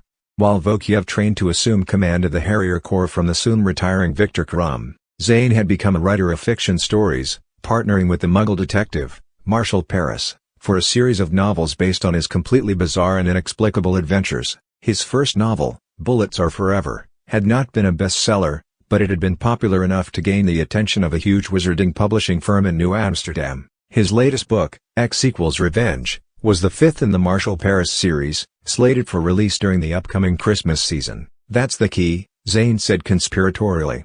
"I could publish my grocery list, and if it came out on the 1st of November, it would sell like lemonade at Hades Gates. It's all a racket. But a racket that works in my favor, so I don't complain one tiny bit." James knew there was more to Zane's success than mere release dates, but appreciated his old friend's tactful self-deprecation. Albus, of course, didn't talk much about what he was doing. As chief deputy or, second only to their dad, there wasn't much he was allowed to talk about, at any rate. Instead, Rose asked him about his wife, Fiera.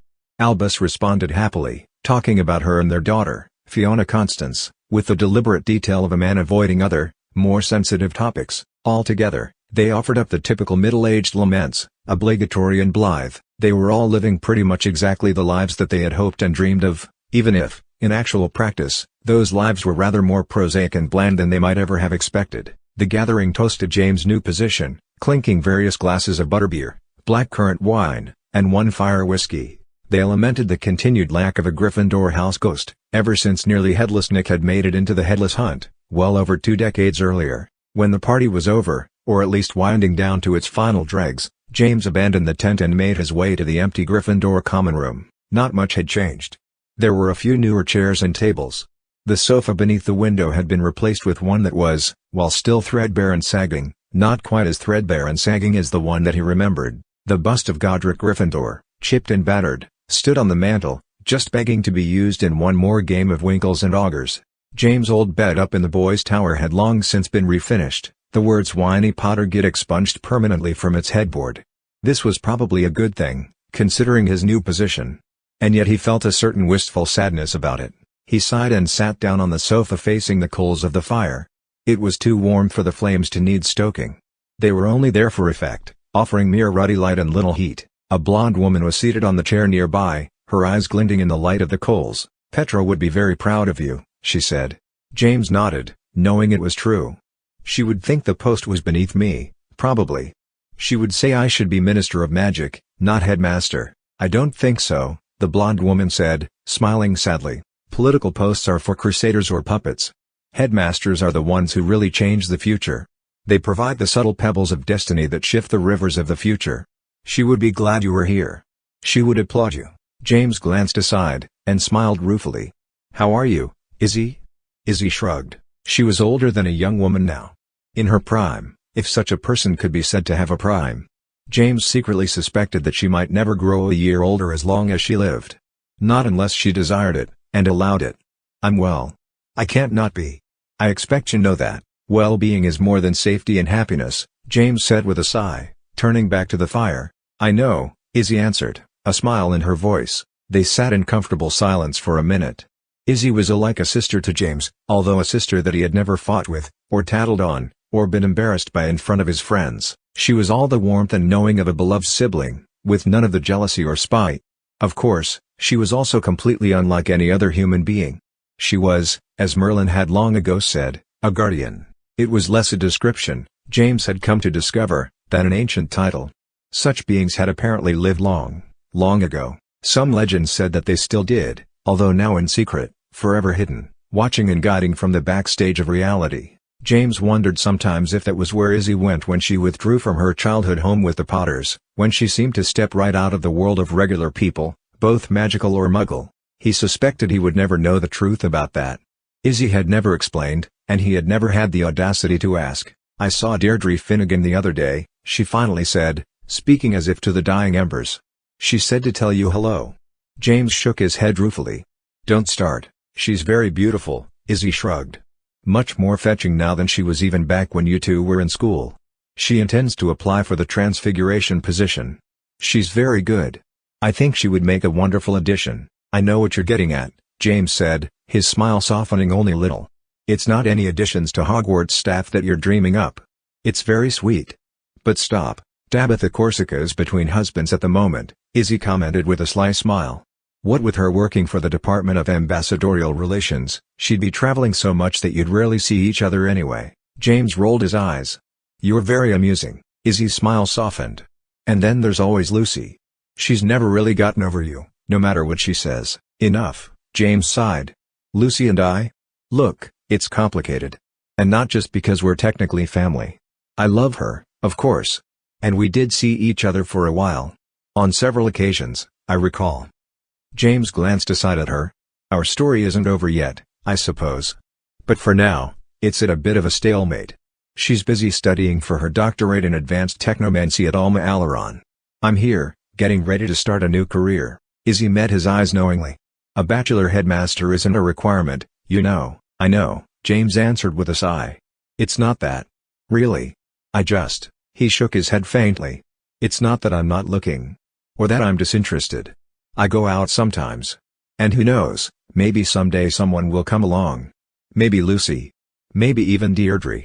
Definitely not Tabitha Corsica. But, for now, I'm happy. My life is uncomplicated.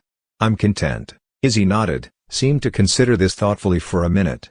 Then she looked at him and said, if anyone else said that, I think they'd be lying, both to me and themselves. But in your case, James, I believe you. James smiled at her, happy to be known. They chatted a little longer. Izzy asked about Albus and Lily, Mum and Dad. And then, as the clock struck midnight, she stood up. James stood as well. He walked her to the portrait hole, and she gave him a hug. It was affectionate, lingering, and over too soon. And yet, as always, James felt comforted by the nonverbal promise of many more hugs to come, in a future that was, if unpredictable, at least steady. Izzy would see to that. She left via the portrait hole. James knew that once the painting swung shut, Izzy would likely vanish from the school altogether. She didn't have to use doors. But leaving via them, at least in other people's presence, was a kindness and a courtesy. He considered going upstairs to the boys' dormitory and finding an old student bed to sleep in. It was a ridiculous thought, of course. It made him smile. His trunk was already stowed in the formal guest quarters adjacent to the headmaster's suite, just waiting for him to move across the hall tomorrow and start his new life. He would not look back. Not when there was so very much to look forward to. Thus, he decided to go to the guest quarters after all. He was confident that he would sleep exceptionally well, and awake and ready for whatever new adventures awaited him, this time from the other side of that ancient, foreboding headmaster's desk, with the Sorting Hat snoozing on its shelf behind him.